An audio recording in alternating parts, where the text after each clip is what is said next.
call the April 21st, 2026 meeting of the Marine Resources Commission to order. All regular business will be heard today.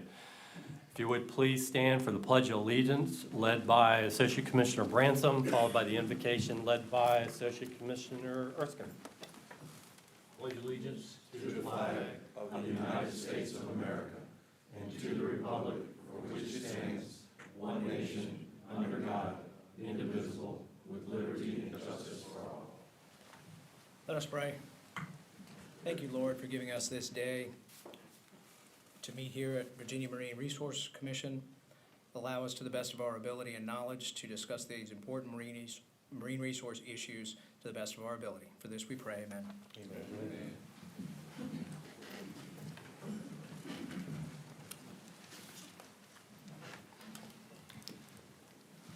All right. Approval of the agenda. Are there any corrections, deletions, or changes from the commission members or staff to the current agenda? None. Wave off. Good. Need a motion to approve today's agenda? Motion to approve. Mr. Headley, second. Second. Okay, Mr. Erskine. All in favor, say aye. Aye. No. Motion is approved. Okay, so we have an agenda. Are there any corrections, deletions, or changes from the commission members or staff from the March 31st, 2026 commission meeting? Nothing? Need a motion and a second. Move to approve. Mr. Bransom, Second. second Mr. Headley. All in favor, say aye. Aye. Opposed? Ayes have it.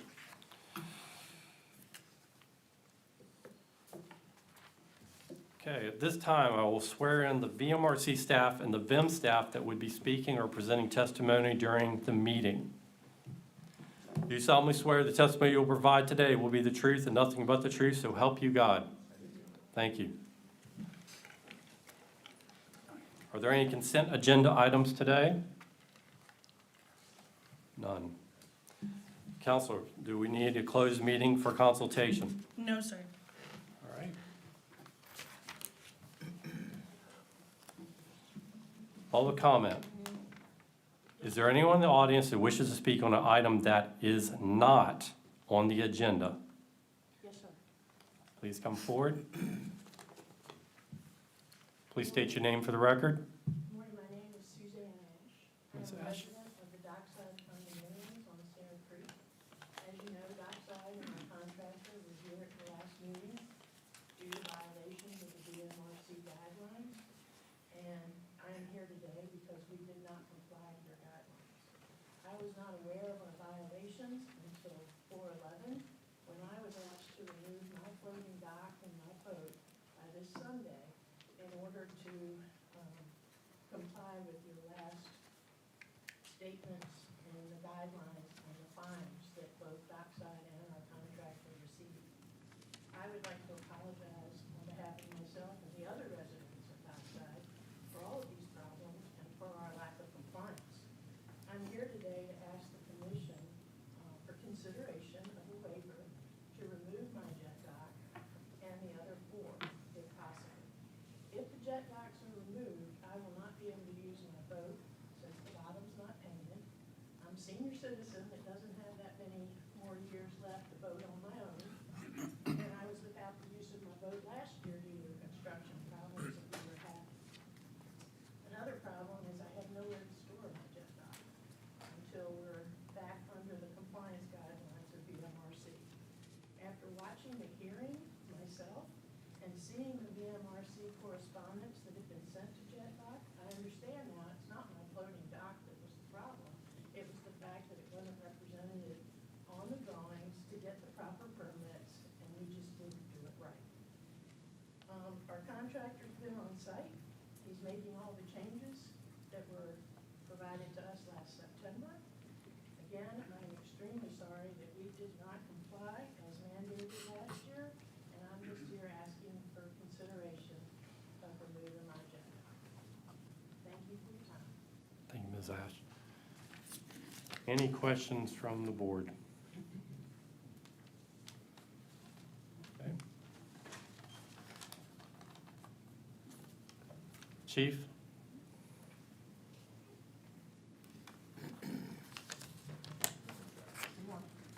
This is the item, this is from last month.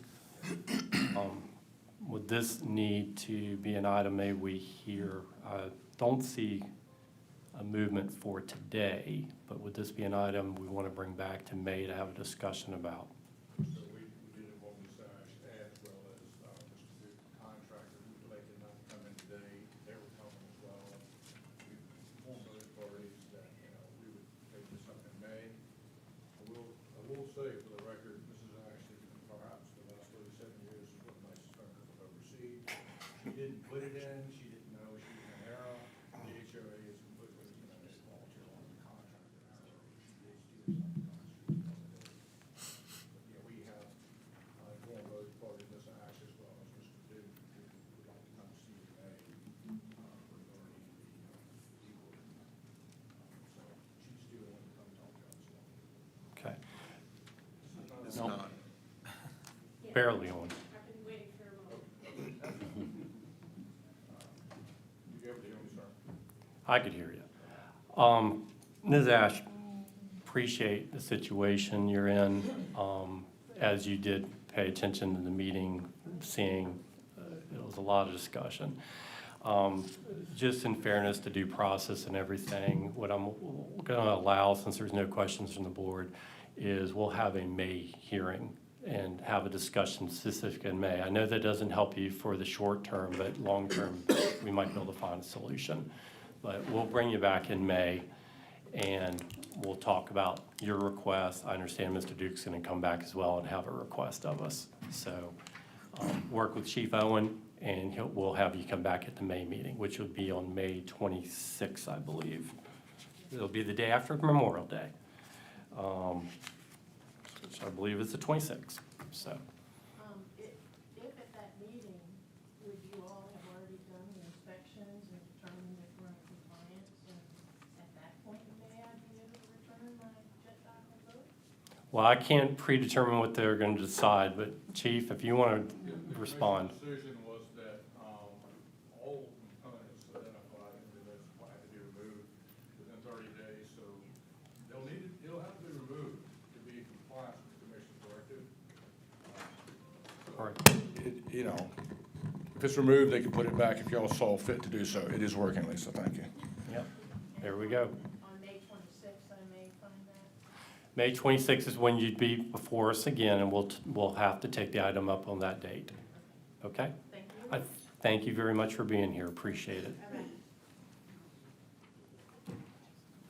Anyone else on items that are not on the agenda? Yes, sir, please come forward.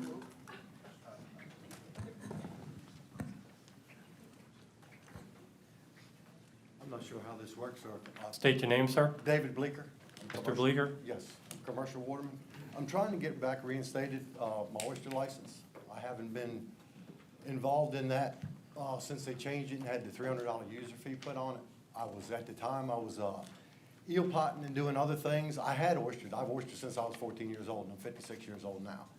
And at the time, I was doing more eel potting and stuff and selling more bait eels that would sustain me through the winter. And since the drastic changes have been made to the straight bass season with. Mr. Bleeker? Yes. Hold on a second, let me check. Chief, is he on the agenda for this afternoon? The last item on the agenda is license status requests. Okay, sir, you're on the agenda. You're on the last item of Okay, today. I wasn't sure, and I didn't want That's to sit fine. through it and not know. You're fine, sir. You're fine. Anyone else for items that are not on the agenda? Going once, going twice. All right.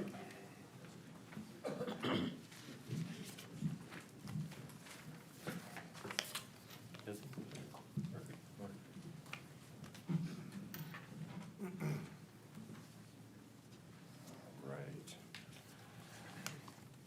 Next up on the agenda, petition for rulemaking. This will be a petition provided by Ms. Tanya O'Connor. Deputy Chief, if you want to introduce the item and we'll move from there. Yeah, absolutely. See, my presentation has disappeared. Bear with me.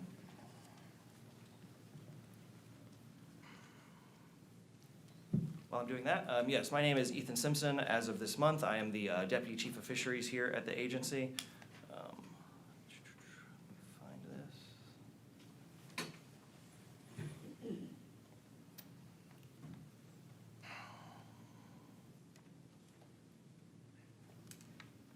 Pardon us for technical I difficulties this morning. Apologize.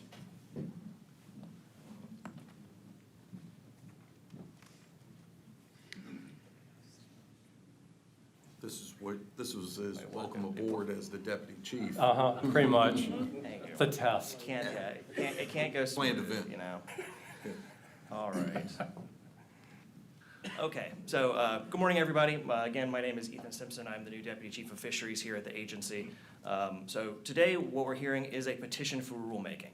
This is a separate process from rulemaking itself, and thus there are specific standards and a stricter order of operations. So with that said, I'm going to begin this process by going through the petition order and the order of proceedings.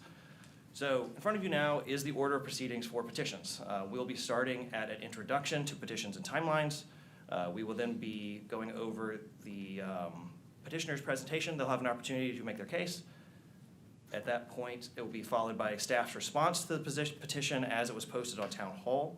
After that, the commission will be open for a public comment period. And at the conclusion, the petitioner will have an additional opportunity to speak to the preceding presentation and the comments. The final step is the opportunity for the commission to ask any questions and deliberate. You'll see this slide several times throughout this process just to keep us on track as we move forward. So these slides describe the requirements for submitting a petition and the timelines that are built into the review process. Petitions for rulemaking follow Code 2.2-4007 of the Code of Virginia. Also, any regulation for the management of menhaden specifically shall be subject to judicial review in accordance with the provisions of 28.2-215. So to actually apply for a petition must specify the purpose and matter of the requested rulemaking, including references to relevant Virginia Administrative Code sections, and must reference the legal authority of the agency to take the requested action. Within 14 days of receiving a petition, VMRC sends notice to the registrar for publication in the Virginia Register of Regulations, and the petition is posted on Virginia Town Hall. At that point, a public comment period opens for it is a 21-day public comment period. So from that point further, at that point, the closure of that public comment period, the 90-day clock starts ticking for an agency decision. So within 90 days after the close of that period, the commission must issue a decision to either grant or deny that petitioner's request. That's where we are today. This decision must also include reasons for either granting or denying that request. If the commission agrees to initiate a rule change, it will be advertised per 28.2-209 of the code. And in this case, the proposed regulation would be heard for decision and action at one of the commission meetings between October through December. So, and the meat of what we have going on today is ultimately this decision. So today, the commission will issue a written decision to either grant or deny the petitioner's request. If granted, the written decision will be published in the Virginia Register, and rulemaking will be initiated and advertised per 28.2-209. The proposed and developed regulation would come before the commission between October and December of this year for decision and action. If denied, the same written decision will be published in the Virginia Register. So before I proceed on to the petition itself, if there's any clarifying questions about process, I'm happy to take them now.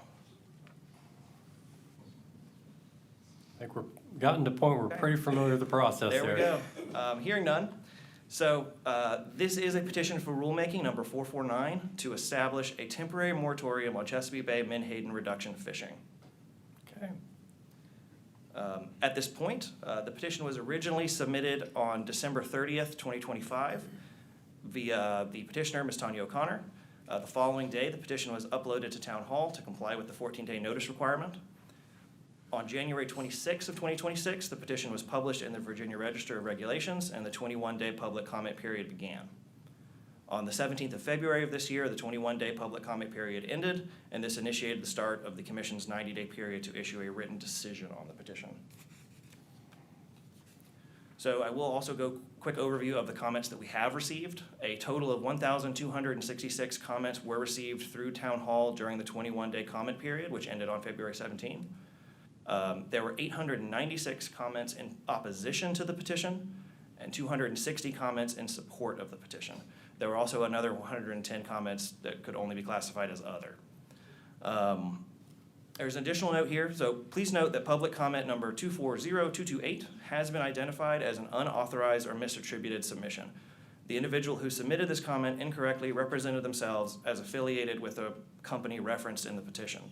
As such, this comment does not reflect the views or official position of said company, and you can find the company's official comments as well as that falsified comment on page 334 of your briefing packet. All right, so at this stage, we would move on to the petitioner's presentation if there are no other questions. Good. Okay, I'll invite Ms. O'Connor up to the podium. And while you're being sworn in, I'll pull up your presentation, if that works for you.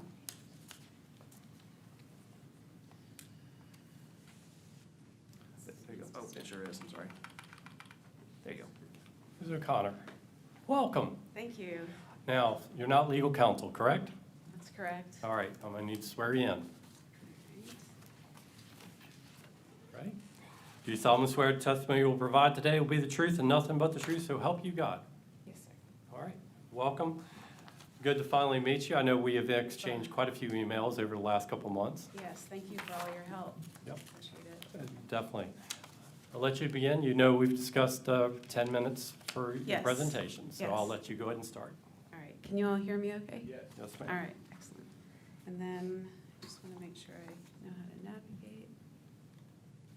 All right. So, good morning, and thank you for considering this petition. So let's start with the most important facts. Virginia does not have base-specific data on the following. How many menhaden are in the Chesapeake Bay, also known as abundance? How many move in and out and when? Whether fishing is depleting them in certain areas? What happens to dependent species in the ecosystem when they're removed, also known as impact? We also know that legislative efforts to fund this data collection have repeatedly failed. In the absence of that data, VMRC fishery management decisions have relied on coast-wide Atlantic estimates all the way from Maine to Florida that do not reflect conditions in the Chesapeake Bay. This is not disputed. In formal comments to VMRC last year, and I'll zoom in, VIM states, data on menhaden abundance in the Chesapeake Bay and the ecological impacts of the purse seine fishery all remain woefully inadequate. That's the Commission's own scientific authority confirming that the core inputs required for fisheries management, abundance and impact, are not known.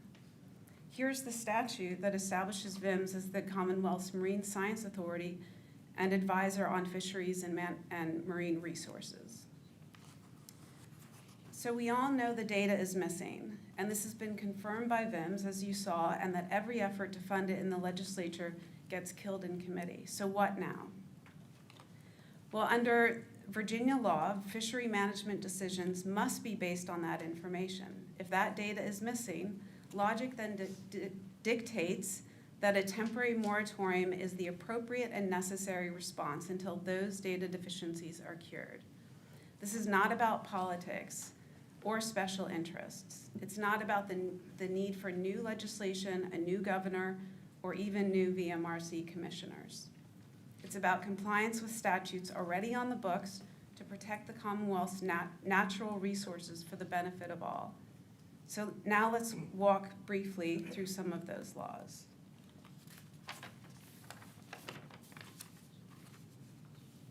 We'll start with VA Code 28.2-204.1. This is where abundance and impact are specifically mentioned. This statute requires VMRC to know how many menhaden are in the Chesapeake Bay before issuing or continuing permits because the law requires the Commission to consider the abundance of the resource. In other words, we must know the whole before allocating a part. And that makes sense, right? This statute also requires the Commission to consider the impact of fishing on species and fisheries. That's number 5 in the statute, which means VMRC must understand how how much menhaden are needed to support dependent species and ecosystem functions, as well as the consequences of removal. Okay, so abundance and impact must be known before issuing permits. Again, makes sense. Well, remember the woefully inadequate verbiage VIMS used in their letter to VMRC last year. This is what they were talking about, abundance of the resource and impact on species and fisheries. Here it is again. Data on menhaden abundances in Chesapeake Bay and the ecological impacts of the purse seine fishery all remain woefully inadequate. A small side note here, 28.2-204.1 does contain a carve-out excluding the reduction fishery from license limits. As troubling as that is, this carve-out does not remove VMRC's duty to manage menhaden based on science. It protects the industry from one thing, the ability to cap licenses, while leaving intact the obligation to base decisions on abundance and impact in order to manage this fishery responsibly. So going back to abundance and impact, it's important to note that these legal requirements should not be dismissed as impractical or unattainable. There are established independent scientific methods that already exist to measure how many menhaden are actually in the bay. Methods such as acoustic sonar surveys, paired with trawl validation and supported by aerial detection, are routinely used to estimate biomass of schooling fish like menhaden, as shown on the slide. And note, VIMS did not say that this data is woefully unattainable or impractical. They said woefully inadequate, meaning it is not sufficient and not adequate for the bay. So the issue is not feasibility, but rather the lack of political will to fund the studies, which is the responsibility of our legislature, not VMRC. Yet that does not remove the legal requirement for VMRC to base fishery management decisions on this critical information. Virginia law does not grant the Commission the authority to authorize industrial fishing when the data required by the statutes is missing. Again, a moratorium is the appropriate course until the data is obtained.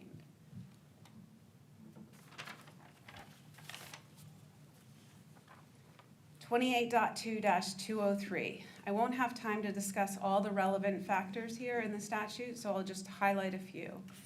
This statute requires that fishery management be based on the best available information and that it prevent overfishing while achieving optimal yield, ensure fair allocation, and promote efficient use of the resource. To meet those standards, the Commission must have a clear understanding of the resource itself, how much exists, abundance, and what happens when it's removed, impact.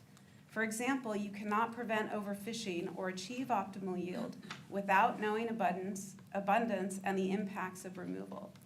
You also cannot determine what is fair and equitable without knowing the size of the resource and the needs of the system it supports. But the statute is even more direct than that. It requires the best scientific information available. And here, the Commonwealth's own scientific authority, VIMS, has already stated that the data on menhaden abundance and ecological impact in the Chesapeake Bay is woefully inadequate. Woefully inadequate is quite literally the opposite of best. Please note that this statute also includes other provisions that are highly relevant today, two of which I would like to highlight quickly. VA Code 28.2-203 also requires that an individual stock of fish shall be managed as a unit throughout the territorial waters of the Commonwealth, and interrelated stock shall be managed as a unit in close coordination.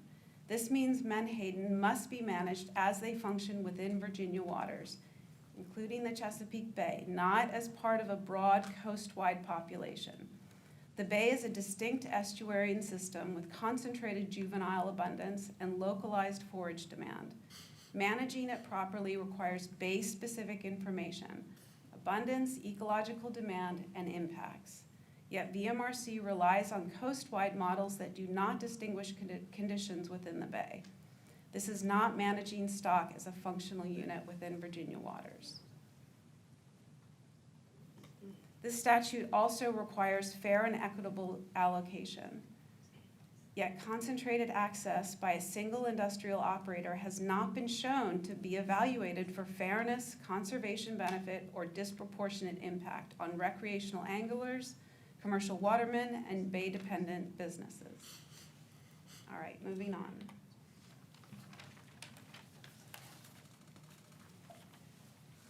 VA Code 28.2-204 gives the Commission the authority to collect the data needed to manage this fishery. But without legislative funding, the required base-specific information cannot be collected. In the meantime, VMRC is left in a difficult position and has chosen to rely on coastwide data and industry-reported information that is not independently validated at the bay level, even though the statute authorizes the Commission to gather the necessary data. But the law still requires decisions to be based on that information, and without it, the Commission does not have the discretion to proceed. So what is VMRC to do? Well, a temporary moratorium provides a clear off-ramp, pausing decisions until the required information is available, allowing the Commission to move forward once the necessary data is in place to meet the law's requirements, and placing responsibility on the legislature to ensure that the data is developed. VMRC must also manage Menhaden as a public trust resource held for the benefit of all Virginians. Under Virginia's common law public trust doctrine, as recognized by its courts, marine fisheries are held by the Commonwealth in trust for the public and must be protected from unreasonable impairment and managed for long-term benefit, not private exploitation. VMRC's authority under VA Code 28.2-201 operates within and is constrained by that public trust doctrine. The statute grants management authority, but it does not override the Commonwealth's obligation to manage those resources for the benefit of the public. Additionally, Virginia has obligations to other states, not just its own residents. The Atlantic States Marine Fisheries Compact, VA Code 28.2-1000, requires cooperative management of shared migratory fish stocks across state boundaries to prevent depletion and ensure a continuing yield, meaning no single state can manage the resource in isolation. So Connor, if you can start getting to, we've hit the 10-minute mark. So, Yes, sir. Management decisions in Virginia must account for impacts across the Chesapeake Bay as a whole, including downstream effects on neighboring jurisdictions like Maryland. Allowing concentrated removals in one area without evaluating those broader impacts is inconsistent with the cooperative framework, further supporting a temporary moratorium until those impacts can be properly evaluated. So to wrap this up, what does this all mean? Taken together, those laws establish a clear framework grounded in science, fairness, and conservation, requiring decisions to be made based on abundance and impact at the scale of the bay and for the benefit of all users. The regulatory record has not demonstrated that these standards are being met, and how could it when key information regarding impact and abundance is missing? When that information is missing, it is clear that continued authorization of industrialized menhaden fishing in the bay is out of step with Virginia law. So one last thing before I get to the recommendation, I'd like to circle back to one quick point that I said at the beginning about no new laws being needed. You may be aware of Delegate Carr's bill, HB 1048, which would pause reduction fishing until bay-specific research shows no harm. But as we've seen, existing law already requires the Commission to evaluate impact, base decisions on that information, and manage the fishery consistent with conservation, fairness, efficiency, and public trust obligations. So the outcome she proposed is already required by law. It just needs to be enforced. One last point about impact, and I expect you'll hear more on this from others shortly. It's important to note that the burden to prove harm, i.e. show impact, is not on the public or affected stakeholders. No, the burden of proof lies with VMRC to demonstrate in the regulatory record no harm before authorizing industrial fishing in the bay, in order to ensure that the fishery is healthy and sustainable for all, including the species whose lives depend on menhaden as required under the codes that we covered, as well as your own legislative mandate. Start wrapping it up, I'd appreciate it. Yes, sir. So I just have one question here. In the absence of a large-scale impact study of the law that's required prior to the authorization, why not give weight to the consistent, credible concerns you've heard for years about the loss of this critical forage base? There's ample information from fishermen, watermen and women, conservation biologists, and marine scientists pointing to detrimental impact. And let's be honest, how could the removal of 112 million tons of this critical forage base not detrimentally affect the ecosystem? As attorney and former delegate Tim Anderson recently pointed out, that's 40 miles of semi-trucks, each holding 40,000 pounds of menhaden, parked bumper to bumper for 40 miles. Common sense aside, ignoring that body of information coming from those stakeholder groups that is clearly pointing to detrimental harm is not consistent with sound fisheries management or the law and fails to uphold your responsibility to protect the resource and the ecosystem that it depends on. Now on to the recommendation. As you know, I'm requesting that a temporary moratorium be granted until those data deficiencies are addressed. A moratorium is not an extraordinary remedy, but a narrow, reasonable, responsible, and legally appropriate response.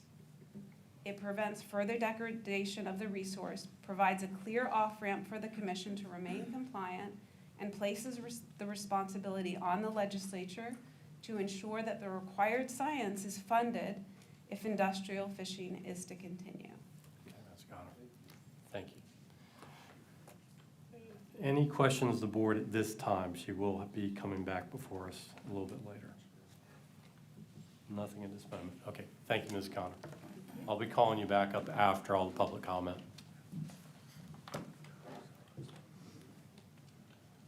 All right, Mr. Simpson. All right. Correct one up here.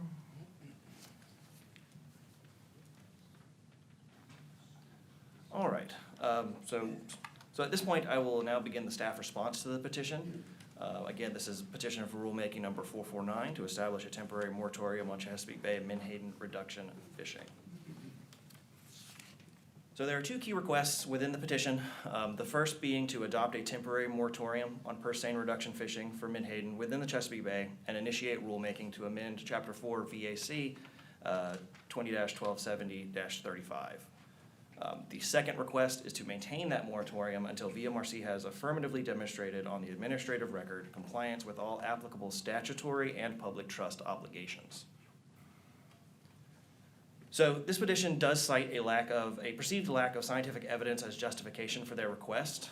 In response to this, we will be describing how the stock assessment is used for management of the species.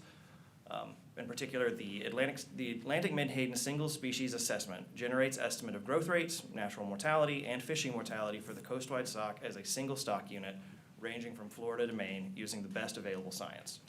The multi-species assessment determines ecological reference points. Now, the multi-species assessment incorporates information from the single species assessment as well as accounts for impacts to predators, including striped bass. I'll note as well that the menhaden are the only U.S. Atlantic finfish species that is managed based on this multi-species approach. Also, that this multi-species approach has been heralded as an advancement of how stock assessments are handled, and is very often held up as one of the premier stock assessments conducted by ASMFC. So fishery stock assessments are reviewed by independent panels of experts who are scientists who have relevant knowledge and experience, but who are not actively involved in the assessment that being is. Notable conclusions from the 2025 stock assessment ERP report were that the methodology advances ecosystem-based fisheries management by considering menhaden's dual role as both a harvested species and forage base for managed predators, particularly striped bass. This approach enables informed decision-making about the acceptable risk levels while balancing multiple fisheries management objectives. Further, the reviewers noted that the catch data itself is of a quality that is satisfactory for use in these assessments.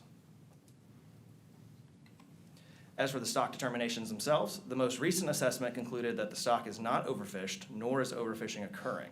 This is congruent with the previous assessment in 2022 that also determined that the stock was not overfished, nor was overfishing occurring. So for context for the commission, from here I will also shift to an overview of recent past, present, and future management actions. So Menhaden are currently managed through Amendment 3 to the Interstate Fisheries Management Plan. Amendment 3 was from November of 2018, and it did change the state-by-state allocations. At the time, the stock was not considered overfished, and overfishing was not occurring. Amendment 3 also reduced the bay cap by 42% to the current 51,000 metric tons. In November of 2022, Addendum 1 to Amendment 3 was approved, and it further modified state allocations, as well as established the requirement the Menhaden Board consider reallocation every 3 years. I'll note too that in 2025, they did vote to postpone that three-year consideration 1 additional year, so we'll be seeing that again here shortly this year.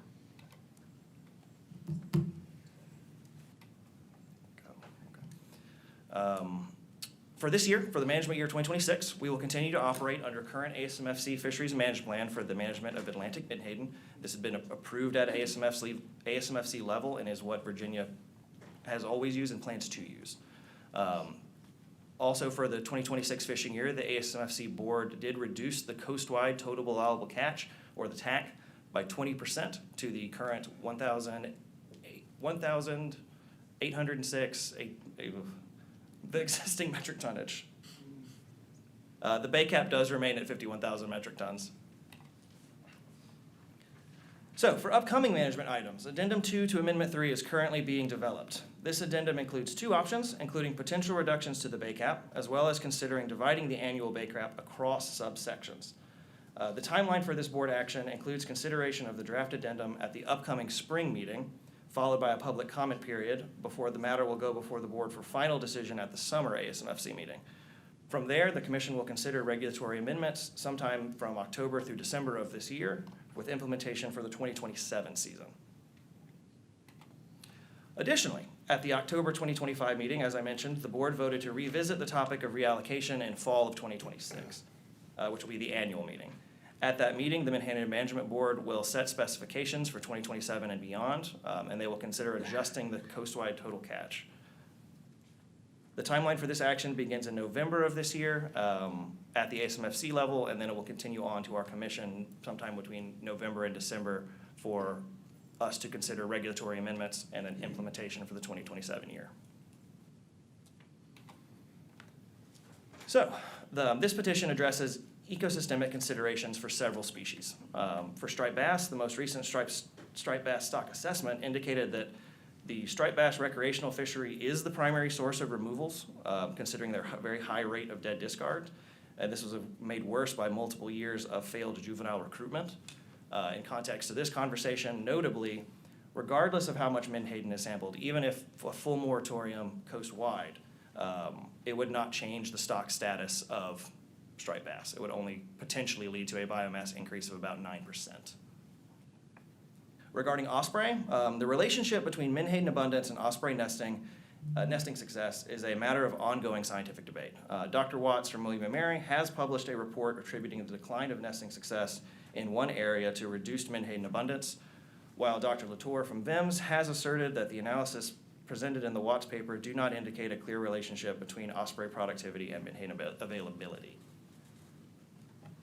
As a final concern, habitat degradation is also cited in the petition. However, as we've heard before here at this committee, purse seine gear does not, by design, contact the seafloor, therefore should not have an impact on habitat.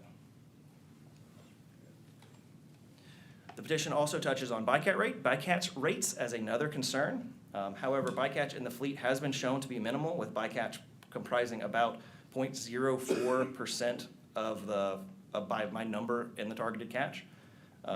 However, the Mid-Atlantic purse seine gear is not included in the most recent 5-year annual determination of fisheries for the Endangered Species Act because they have minimal overlap with sea turtles, but the fleet is in a Category 2 of the Marine Mammal Protection Act for potential interactions with bottlenose dolphins.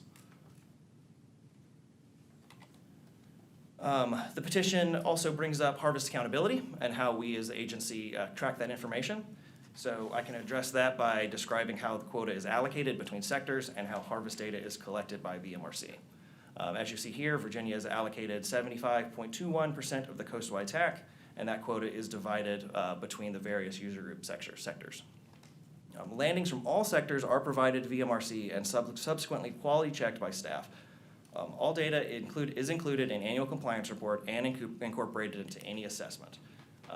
While data from the reduction industry is confidential, it is also included in its entirety to any stock assessment for this species. Captain's daily fishing reports are recorded daily and submitted weekly to the agency. These reports include very specific data, such as those fields listed here. Again, actual catch numbers are considered confidential to the rule of 3 that we operate on for all fisheries. It does stipulate that fisheries with fewer than 3 participants have a right to confidentiality. So a larger look at data collection in general. This industry has had a long history of supplying data, with landings data having been collected since 1940. Daily logbooks or captain's daily fishing reports have been collected since 1985. Also, port samplers have collected biological information for age and size composition since 1955. Most recently, that duty was shifted from NIMS to the Virginia Commonwealth University, who we have a partnership with to collect biological information on site. So finally, as cited several times, this petition quotes COV 28.2-203 and the requirement that the agency utilize the best available science for management decisions. In response to this, I would reiterate that Virginia relies on the ASMFC coastwide stock assessment, which does use the best scientific, economic, biological, and sociological information available and has proved no evidence to the claims in this petition. I want to reiterate here that base-specific reference points currently do not exist and are therefore not best available. The petition seeks to create or require something that we currently don't have access to, and according to the U.S. Supreme Court in Bennett versus Speer, the best available standard does not mean that everything about a stock must be known. Instead, it means that managers, the commission, must base their assessments on the best information that is offered. This petition does not provide any new data for stock determinations, and in fact seeks to user create something that doesn't yet exist. Meanwhile, the current fisheries management plan and stock assessment use the best available information in their stock determinations. And I can now open the floor to any clarifying questions before we move forward. Any questions, Mr. Simpson? Okay, Vaughn? Question, sir. Go ahead, Mr. Erskine. Thank you. Thank you for the presentation. And I guess my question is, the petition requests information specific to Chesapeake Bay, as you outlined.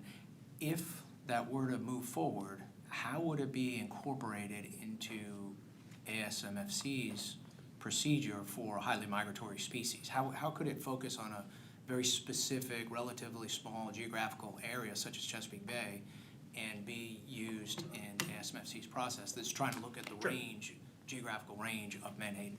Sure. So anytime a ASMFC level stock assessment is brought up for a benchmark assessment, that's a full, essentially a full reset of the process. They look at methodology, look at data sources. If base-specific reference points existed, if an outside study created information that's valuable to the management of the species, during that benchmark assessment process, when new data sources are evaluated and developed, that would likely be incorporated into a larger coastwide understanding of the species. Okay, thank you. Mr. Branson. Sure. Deputy Chief, the stock assessment that was used in 2020, I believe, and then there was one recently done last year, what significantly changed between those two regarding Menhaden? The largest change was an adjustment to the natural mortality values. Mm-hmm. So in reality, it changed the perception of how we see the stock, not necessarily the actual number of fish. So that's the largest adjustment, and the same signal still applied. It did not, even with that adjustment, it did not change the stock determinations.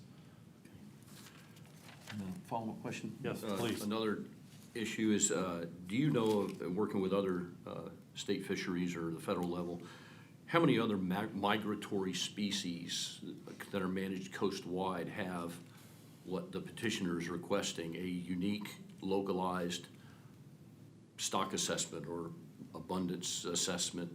Are there any, like, we have spotted sea trout, we have cobia, we have drum species, we have striped bass, we have many coast-wide managed species that migrate into the bay, just like Menhaden. Right. How many of those, if any, are managed at a localized level like we have, like they're suggesting we do? Specific examples don't come to mind, so I don't have a good answer for you for that at the moment. Speckled trout may be approximate, because it is managed jointly between Virginia and Virginia and North Carolina. But as far as regional level specific actionable stock assessments, nothing else comes to mind. Okay, thank you.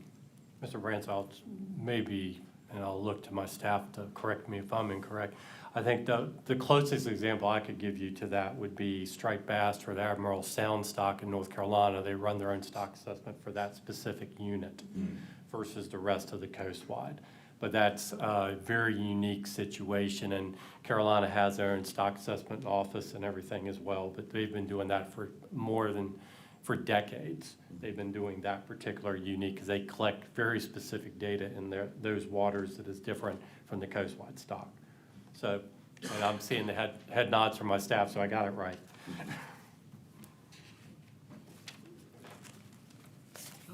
Okay, Ms. White. Chief, you guys, the staff monitors the captain's reports as well as the landings in Reedville, as I recall. Is that correct? That is correct, yes. Okay. Do y'all separate what is taken out of the bay versus what's taken out of the ocean from those captain's reports and the landings as well? That's correct. That's how we monitor the BayCat. We do look at the one of the data fields within that captain's daily fishing log is latitude, longitude of where that harvest was collected. We do verify those lats and longs manually to make sure there's no errors in the digits. And we can confirm when and where that was harvested so it can be attributed to the correct quota. Any chance they do a little out of the bay and then go to the ocean to finish up the day? I do not have an answer for that at the moment. I'm not sure. That'd be a They can split- trip-specific analysis, right? Yeah, I believe so.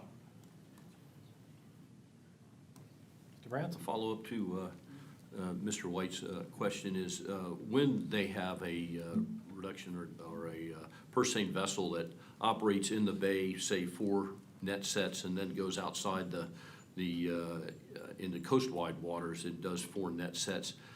They get back to the dock and there's an overage when they offload or an underage. How is that assessed? Is it equally among the number of net sets, you know? Overage or underage in what Well, and capacity? the captain says, I caught 10,000 pounds and he did it 8 times, and he lands and instead of 80,000 pounds, let's say, he has 100,000. Oh, I There's see. 20,000 pounds more Sure. in Reedville than he estimated based on The captain's log. the aerial surveys that they're doing as well as the captain. Sure. How is that? That may be a question for Mr. Deal when he comes up here, but how do they reconcile that? How they manage on their end, I would have to defer to them, but I know for us, we do, the captain's logs are strictly estimates for numbers of fish. However, the Omega and any harvester is subject to our mandatory reporting requirements, in which case we need exact numbers. So we will know at a slightly longer delay, because the captain's log is used for direct quota management, so we can react quickly.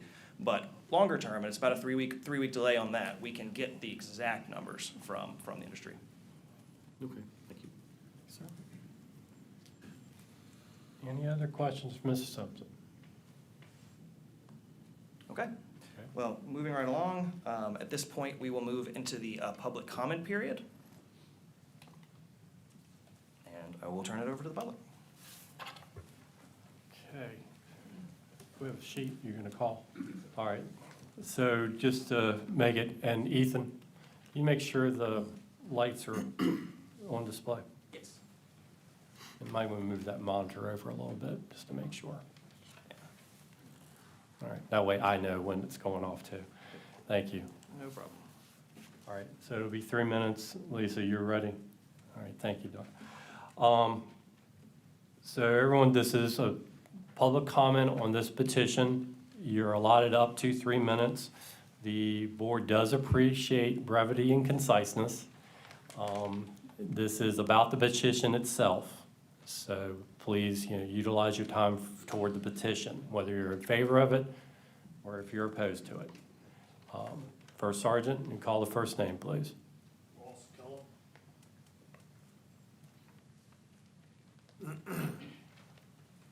And I will be swearing y'all all in, so be prepared. Mr. Kellum, you solemnly swear this testimony you'll provide today will be the truth, nothing but the truth, so help you God. I do. Please proceed and morning. state your name officially for the record. My name is Ross Kellum. I own and operate an independent Menhaden purse seine vessel which fishes in the purse seine bait sector. Thank you for the opportunity to speak today. Although this petition is aimed at the reduction sector within the bay, I would like to be expressly clear that any regulatory change for the reduction sector would also affect the bait sector. The bait sector and the reduction sector's vessels work as a cohesive fleet to locate and catch menhaden.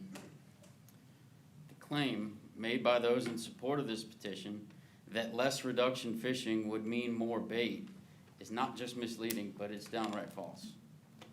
The same people that claim to be those same people claim to be advocates of the bait fishery, often expressing that they recognize its necessity. But they cannot and will not accept the truth that the two sectors are so intrinsically tied together.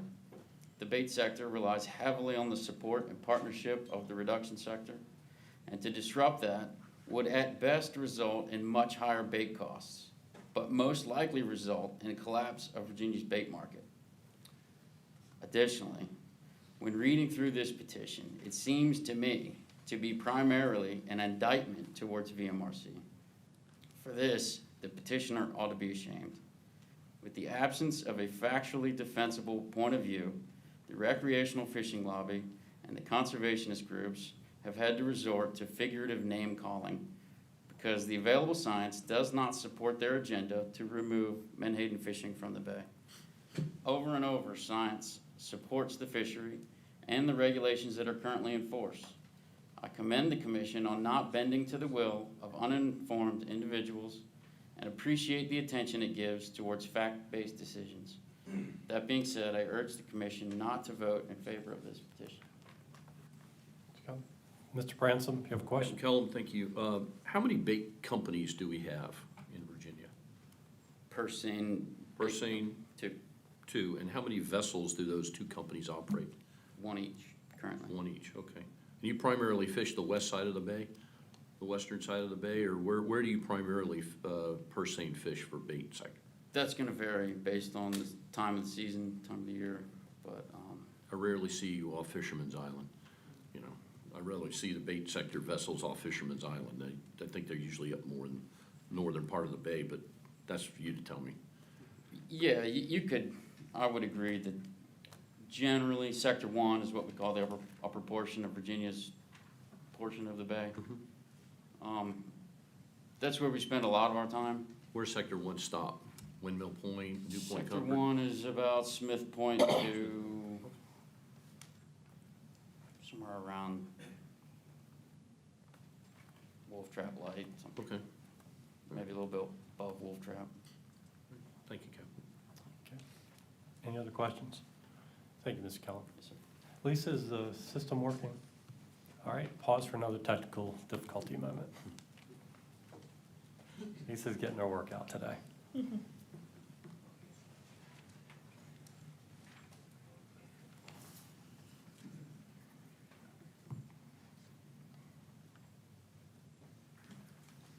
sure I get the thumbs up from her. We're good? Okay.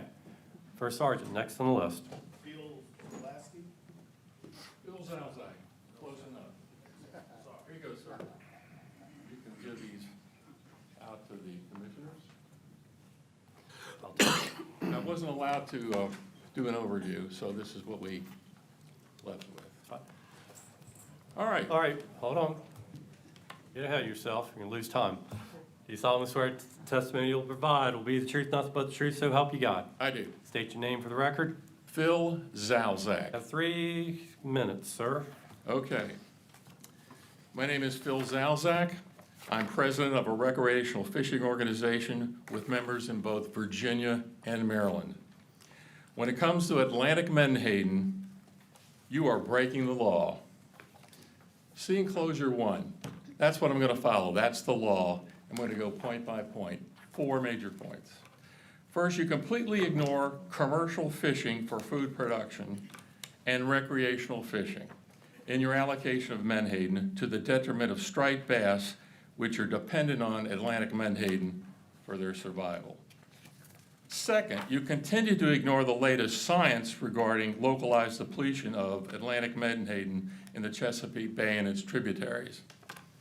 In 2026, the Atlantic States Marine Fisheries Commission, along with this commission, allocated over 2/3 of the total allowable catch for the entire Atlantic coast to Virginia. That makes no sense. And they went to, 2/3 of that went to Omega Protein, a Canadian subsidiary. They are authorized this year to harvest over 280 million pounds, over 600 million fish this year from Virginia waters. And those fish are like 8 to 10 inches and they're about a half a pound each. Evidence for overwhelming or overharvesting of Atlantic menhaden in the Chesapeake Bay can be found in the Potomac River, which is where I've lived for the last 26 years. The long-term average commercial harvest of Atlantic menhaden was 7 million pounds from 1964 to 2024. In 2024, the commercial harvest was down to 700,000 pounds for a 90% reduction in commercial harvest. That's from the Potomac River Fisheries Commission, not me. It's on your third enclosure there. Third, interrelated stocks of fish are to be managed as a unit or in close coordination. Striped bass, which are dependent on Atlantic menhaden for their survival, have no quota assigned. None. Fourth, you are discriminating among user groups by allocating over 90% of the state allocation of Atlantic menhaden to one company, Omega Protein. Finally, you, Mr. Chairman, need to make a motion today to end all industrial reduction harvesting of Atlantic menhaden in Virginia waters and limit all reduction harvesting in federal waters 3 nautical miles off the Virginia coast. And with that, do you have any questions? Are there any questions from the board? Mr. Erskine? Yes, sir. I had a question. You mentioned the Potomac River. Yes. And cited some of the values for harvest out of that. But this petition is about purse seine reduction fishing. Does purse seine reduction fishing occur in the Potomac River? No, it doesn't, and that's the very point that Ms. Tanya made, is that Maryland since 1931 hasn't allowed industrial reduction harvesting of a number of bait fishes, including Atlantic menhaden. In fact, Virginia is the last state on the Atlantic coast that allows industrial reduction harvesting of Atlantic menhaden. Why do you think that is? So a follow-up, sir. Sir, we like politeness in this Yes. room, please. Yes, sir. So please, So the reduction that you're citing here from 7 million pounds to 600,000 pounds, what's that a result of then? If it's not reduction fish, because they don't purse seine in there. That's exactly right, but the Why did the Atlantic menhaden migrate up into the Chesapeake Bay. Okay, and this is the best indicator. There's probably other rivers where they keep similar documentation, but this is the Potomac River Fisheries Commission. This is their data, and they're saying, where are the menhaden? Russell Dyes, who's the member of the Maryland Atlantic States Marine Fisheries Commission, is one of the, I think he's the governor's representative there. He's saying he had to order Atlantic menhaden, I think from Maine, because there's so few Atlantic menhaden in the Potomac River right now. It's ridiculous. Let me one other data point. This is a personal data point, Mr. Chairman. In 2000, when I moved to the Potomac River, there used to be acres of Atlantic menhaden breaking right there at the entrance of the Chesapeake Bay and the Potomac River. It's more like car hood size, if you will, gatherings of Atlantic menhaden. They aren't there anymore. They aren't there anymore. You ask the commercial fishermen in the Potomac River where they're going to say the same thing there are no Atlantic menhaden. Russell Dyes has testified twice the last 2 years in the summer saying that exact same in 2024 and 2025. Any other questions? Any questions? Mr. Headley, I believe you had a question? I'm good. You good? Anybody else? I have one, if you don't mind, just for clarification. Frost. Potomac River is a very long river, and I just pinpoint where you live, just to. I reference live point in my 13 mind. miles north of the Chesapeake Bay. What difference does it make? 13. Sir, Sorry. again, I mean, the difference that and I'm just trying to pinpoint, I also live on the Potomac River. Right. And so just as far as your relation to, I'm just trying to figure out, and have lived there my entire existence, so I'm just trying to figure out 13 miles north of, I'm assuming But I it doesn't fished the matter what Chesapeake- side of the river, but I'm just trying to figure out where you're at, that's all. I was fished trying the to be polite Chesapeake with Bay my since question. 1982. Thank you. hang on. Any other questions from the board? So Right. you said there's, I think you said Omega takes 90% of the catch? Isn't that what you said? This commission has allocated, Asked the question, it's a yes or no question. and the yes or no question is what? You said Omega take 90% of the catch out of the bay. Is that what you said? I didn't say in the bay.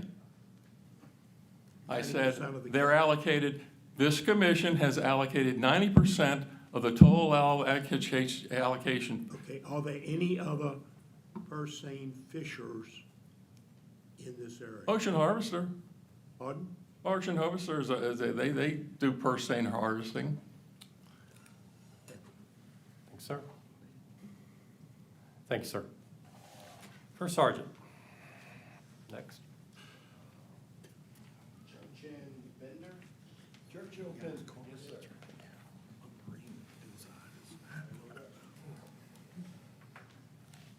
Morning, sir. Good morning, and Raise your right hand. Do you solemnly swear testimony you provide today will be the truth, nothing but the truth, so help you God? I do. State your name for the record. My name is Churchill Pender. Mr. Pender, you have 3 minutes. Thank you. I'm a retired Episcopal priest now living on Pungatee Creek on the eastern shore of Virginia.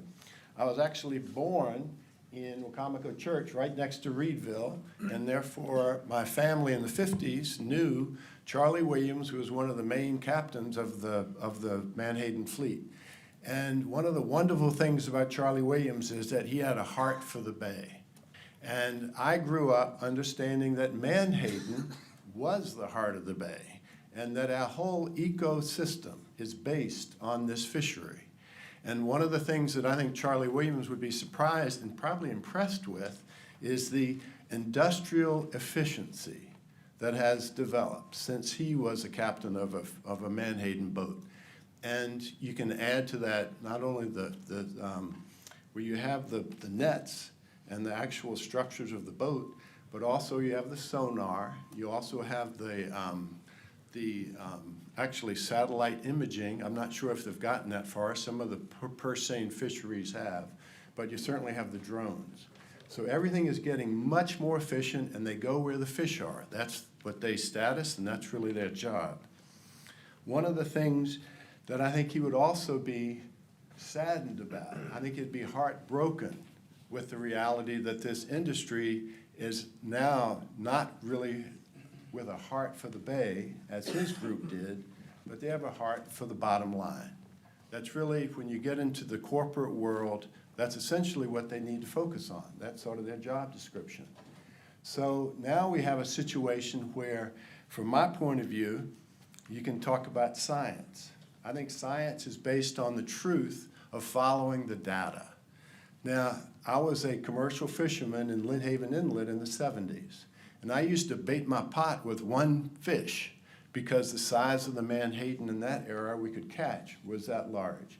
Now, sometimes I'm putting in 10 because the quality of the catch has diminished so much, and therefore we're really counting on that sort of upbeat. It's a remarkable creature, this Menhaden, being able to catch up with its size.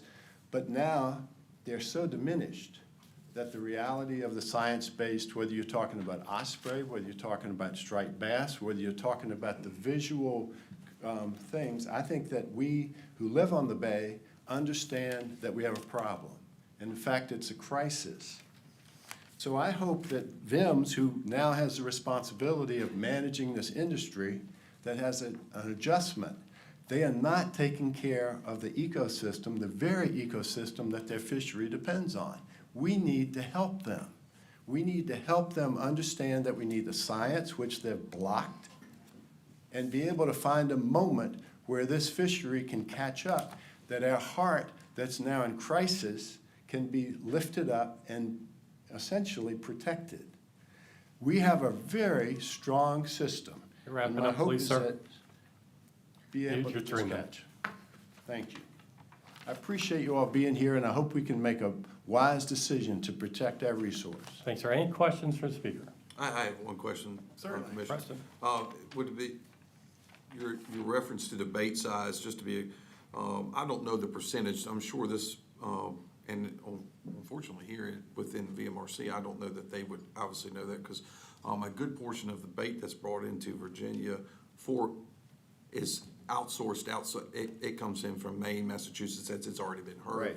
So your assumption is the bait that you're using is only coming from Virginia waters? I'm actually catching my own bait when I do it, and I did that back in the 70s, and yeah. I've also lived in Long Island, and I found that the Menhaden, because there's no purse seine fishery, the larger fish tend to be more available. That Understood. again is another, science is based on the data that we have. Understood, thank you. Anybody else? Thank you, sir. Appreciate it. Thank you. Lisa, I take it the light system's not working today? All right, thank you. First Sergeant. Peter Himchak?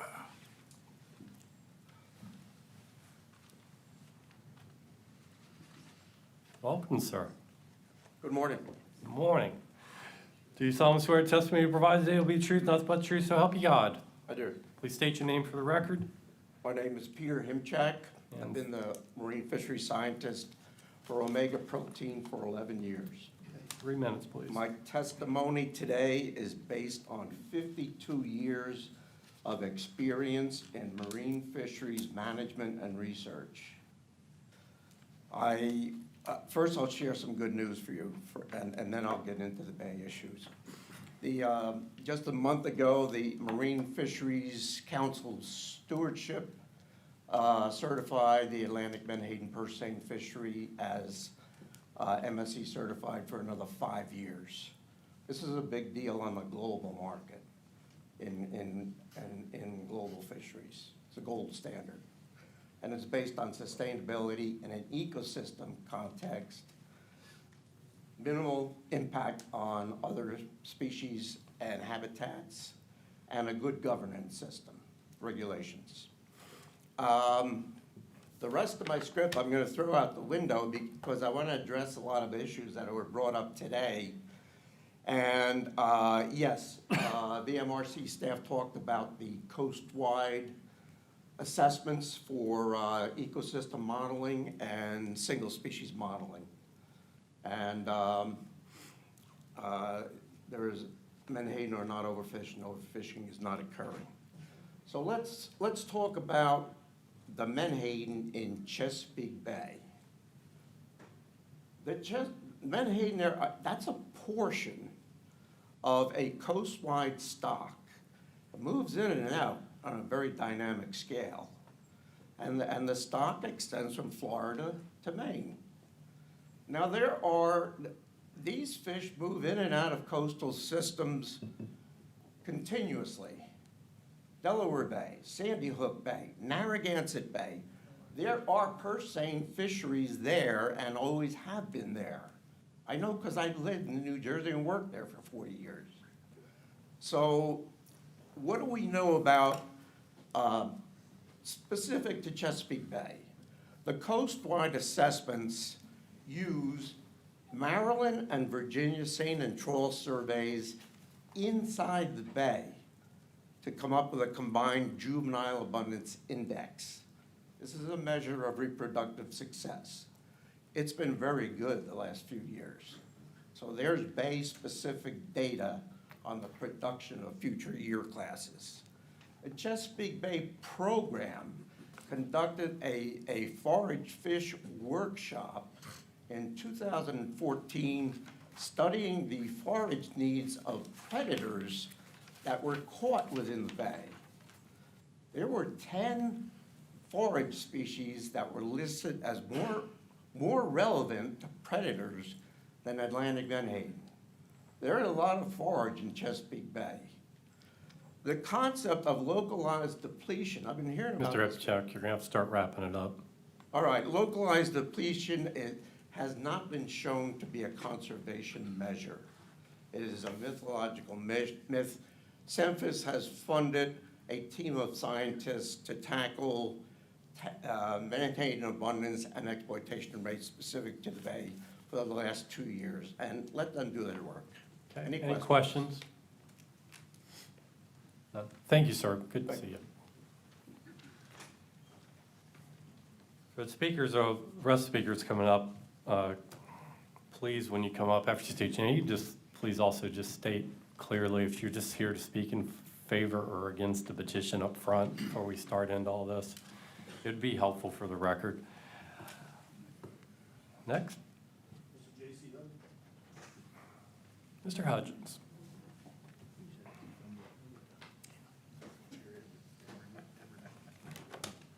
Solemnly swear testimony you will provide today will be the truth, nothing but the truth, so help you God. I do.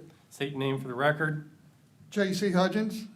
You in support or against this petition, sir? I am against this petition. I do You not proceed. support it. 3 minutes. Thank you. Again, J.C. Hudgens, I'm president of the Virginia Watermen's Association. Good morning, Commissioner and Associate Commissioners. The Virginia Watermen's Association does not support this petition. The waters of the Chesapeake Bay are a shared resource for all, the watermen, the recreational sector, and the menhaden fishery. To require the menhaden fishery to leave the bay and operate in the ocean would deprive the men that work on these boats their right to participate in a fishery on the waters of the Chesapeake Bay. The science says that the menhaden fishery in the Chesapeake Bay is in good shape, very good shape. The species is not overfished and overfishing is not occurring. In March and April, we have seen a tremendous run of large menhaden enter the bay during the months of March and April and the latter weeks of February. The commercial gill netters and the pound netters have done very well in the bait fishery during this time. This indicates how dynamic a fish the menhaden are, with several years of average runs and then several years of above average. What worries me the most is if this petition is allowed to pass, how is it going to affect our other fisheries? What precedent will we be setting here? Will crabbing be allowed only in the rivers, not in the bay? Would gill netting only be allowed in the rivers, not in the bay? Would oystering only be allowed in the rivers, not in the bay? As you can see, this type of rulemaking could have an impact in other fisheries besides the menhaden one. So in conclusion, I ask this commission to not accept this petition, and thank you. Any question, Mr. Hudgens? Thank you, sir. Appreciate Y'all have it. a nice day. Next.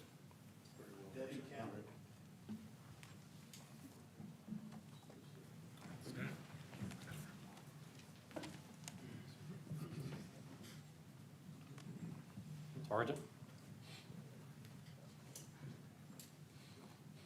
Good morning. Good morning. Short people need a little box to stand on back here. I am way up on We my can see you tippy just toes. fine. Just so you know, we can see you just fine. I think my toes will give out before the 3 minutes is up.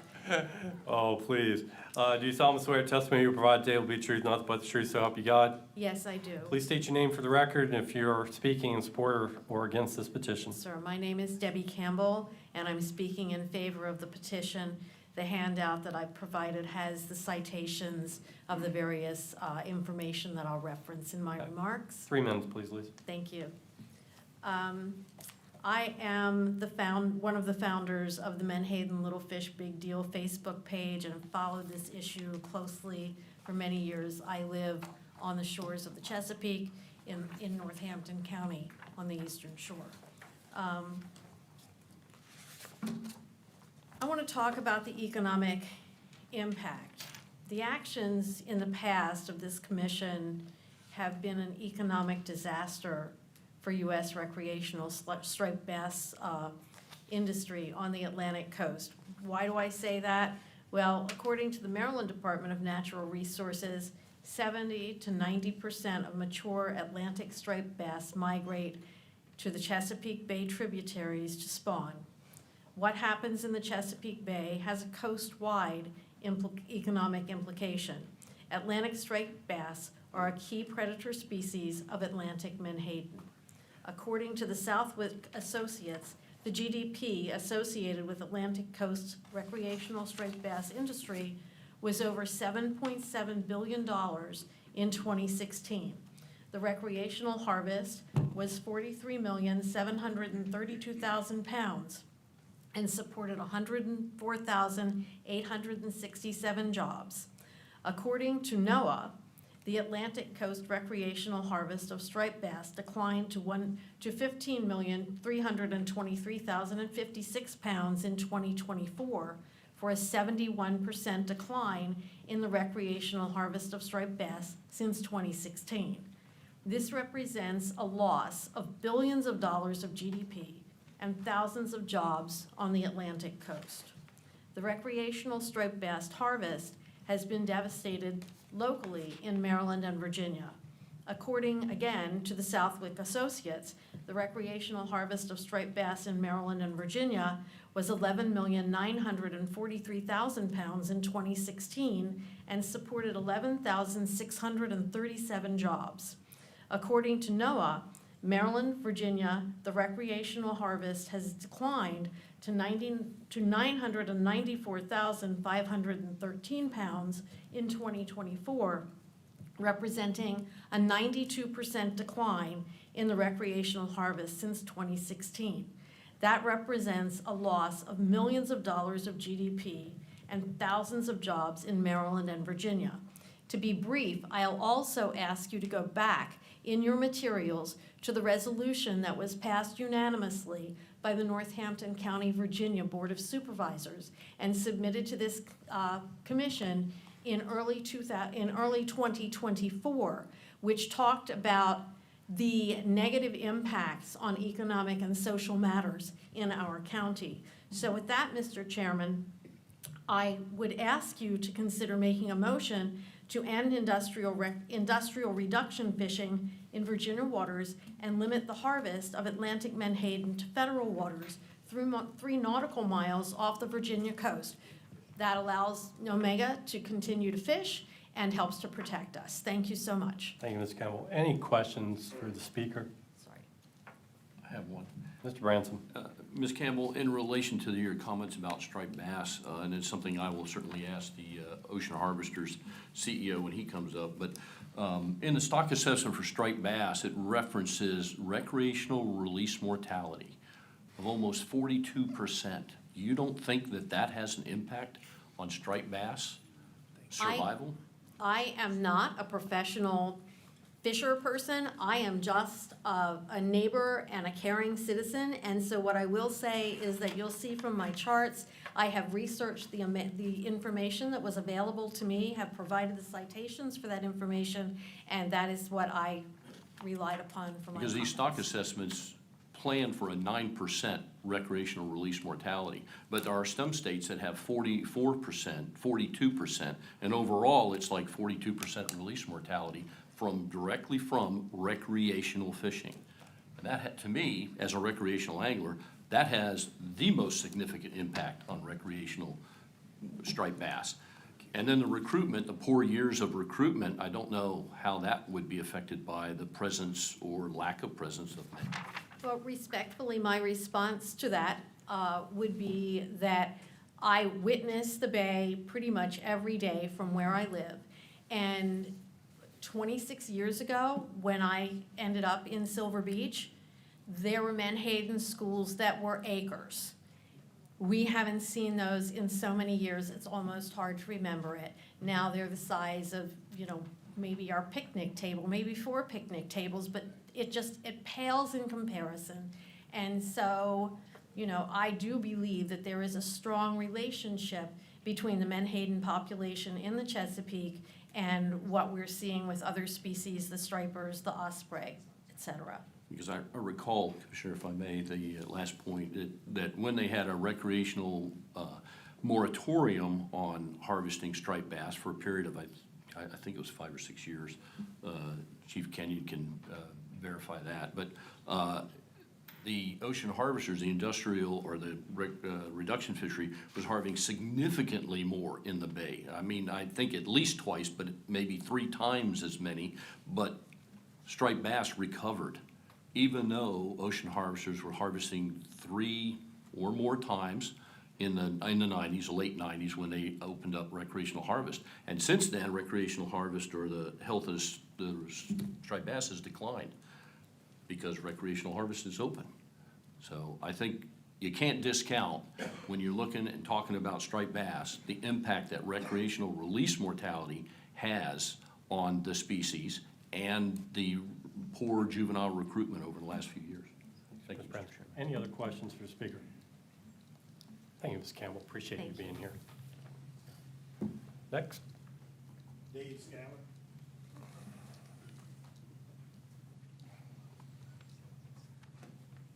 Morning, sir. Morning. Solemnly swear testimony brought today will be the truth, nothing but the truth, so help you God. Yes, sir.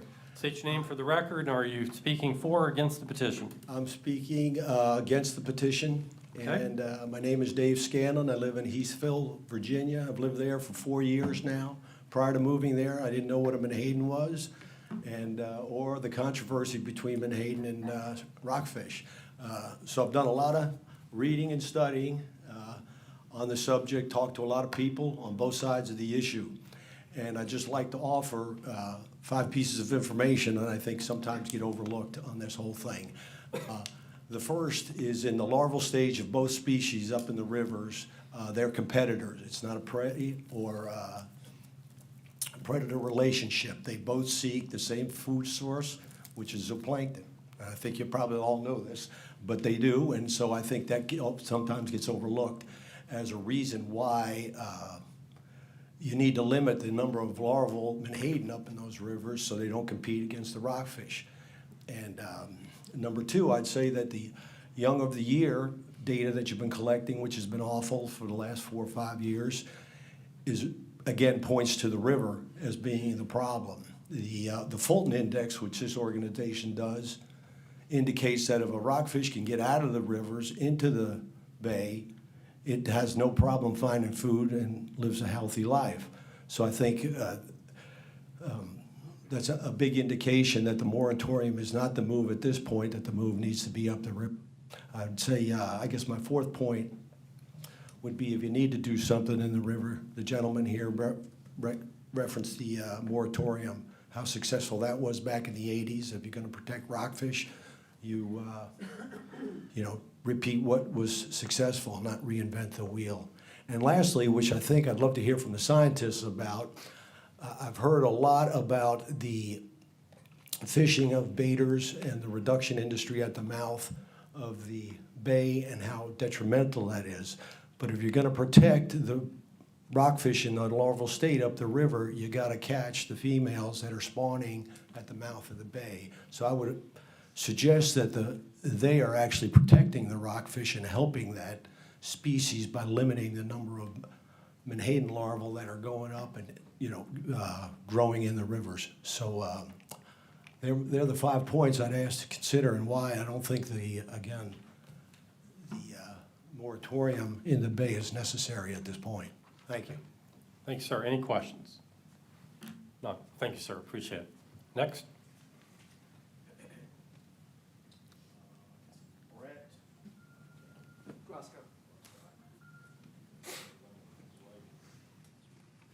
Morning, sir.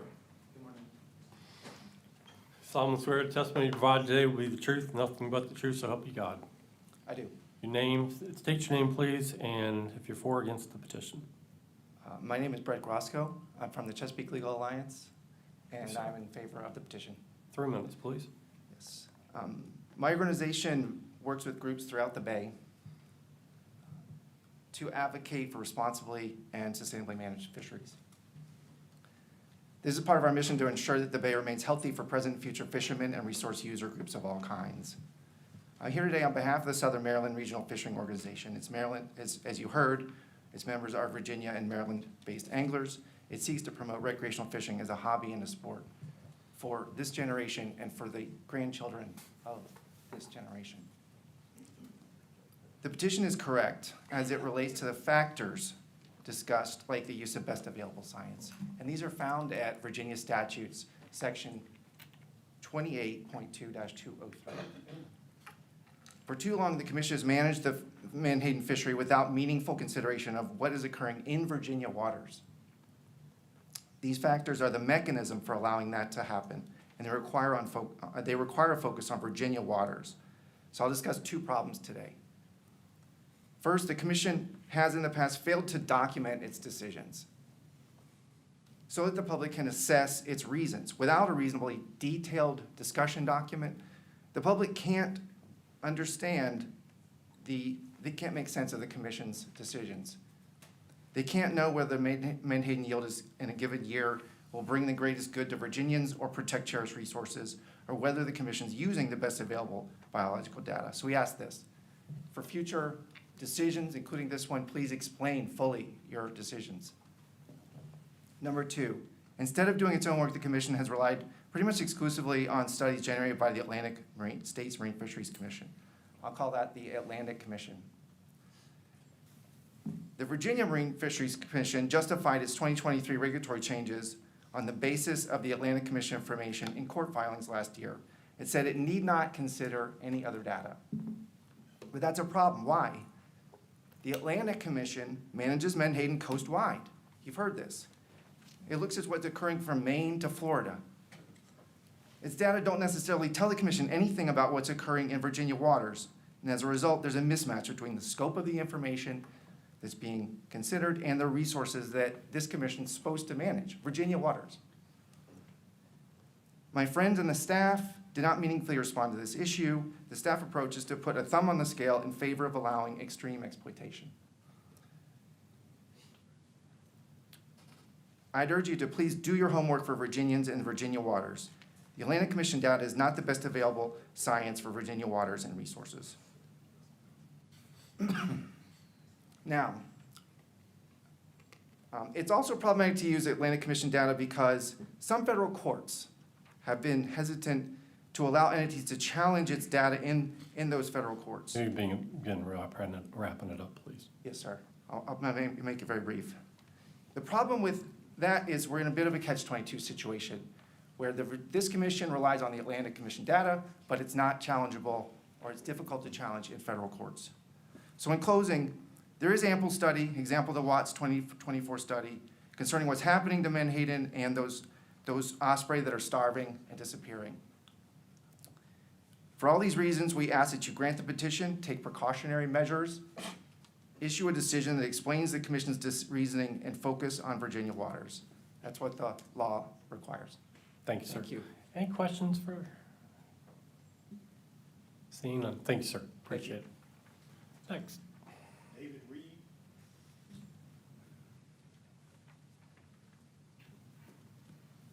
Morning, sir. Morning. You solemnly swear the testimony you provide today will be truth, nothing but the truth, so help you God. I do. State your name for the record and if you're speaking for or against this petition. David Reed, also with the Chesapeake Legal Alliance for the petition. I have prepared comments, but I quickly wanted to correct a couple of things. Bycatch is not 0.04%. It is 100 times that. 2025 study of Gulf Menhaden reduction fishery, of which Omega is one of 2 companies fishing there, estimated 4%, not 0.04%. Other studies estimate between 2 and 5%. It's considered a clean fishery, but it's just 0.04% is not it. For quick math, of the over 100 million pounds caught in the bay every year, that's 4 million pounds of bycatch, anything pursuing Menhaden. Next, this commission may rely in part on the ASMFC, but the law does not allow this commission to hand over regulatory responsibility to that interstate commission. Board Member Erskine, to your question, localized depletion of the Bay region impacts the Potomac River, not only at the landing sites or further down in the Bay. And the Interstate Commission assessment, that overfishing was just barely not found. But again, that assessment was for the entire East Coast, not the Bay region. And localized depletion is the business you're in because it's about Virginia waters. What I had originally wanted to cover is first that this commission has very broad authority under Virginia law to regulate and responsibility. And the second is I would like the commission to please recognize your ability to regulate the sectors differently, differentially. Preparing a fisheries management plan follows that clear statutory authority, 28.2-203. You know, again, the ASMFC is a cap, it's a ceiling. And the staff is here to inform you about Virginia waters. The Assistant Attorney General is here to provide legal advice, but you decide how to regulate this fishery. Last year, this board came close, I believe, to putting some precautionary limits on the reduction sector. Virginia law and common law both provide that this body can and should regulate fishing sectors differently, such as reduction versus bait. And in fact, it already has. The case of Miles versus VMRC is the clearest example of that distinction. It's provided by law, and the case law explicitly grants that ability. The economics, science, common sense, and the law tell us that the bait and reduction sectors should be related differently. You know, at that meeting, you were advised that you couldn't do that. That is incorrect. The case law is clear that you can regulate these differentially. You need to start wrapping it up, sir. That's all I have. Thank you. Okay, sir. Any questions from the board? Mr. Erskine. Mr. Reed, thank you. I had a question about your comment on the bycatch. So you mentioned it was actually 4%, but did you say that was in the Gulf? It was. It was. There aren't that many bycatch studies. It's, you know, something that has to be done in cooperation with the industry. There was a 1994 reference I saw go up, but the newer studies are much, much higher than 0.04%. It's not even close. Okay, I just want to clarify the Gulf. Thank you. Yeah. Any other questions? Thank you, sir. Thank you. Brian Collins.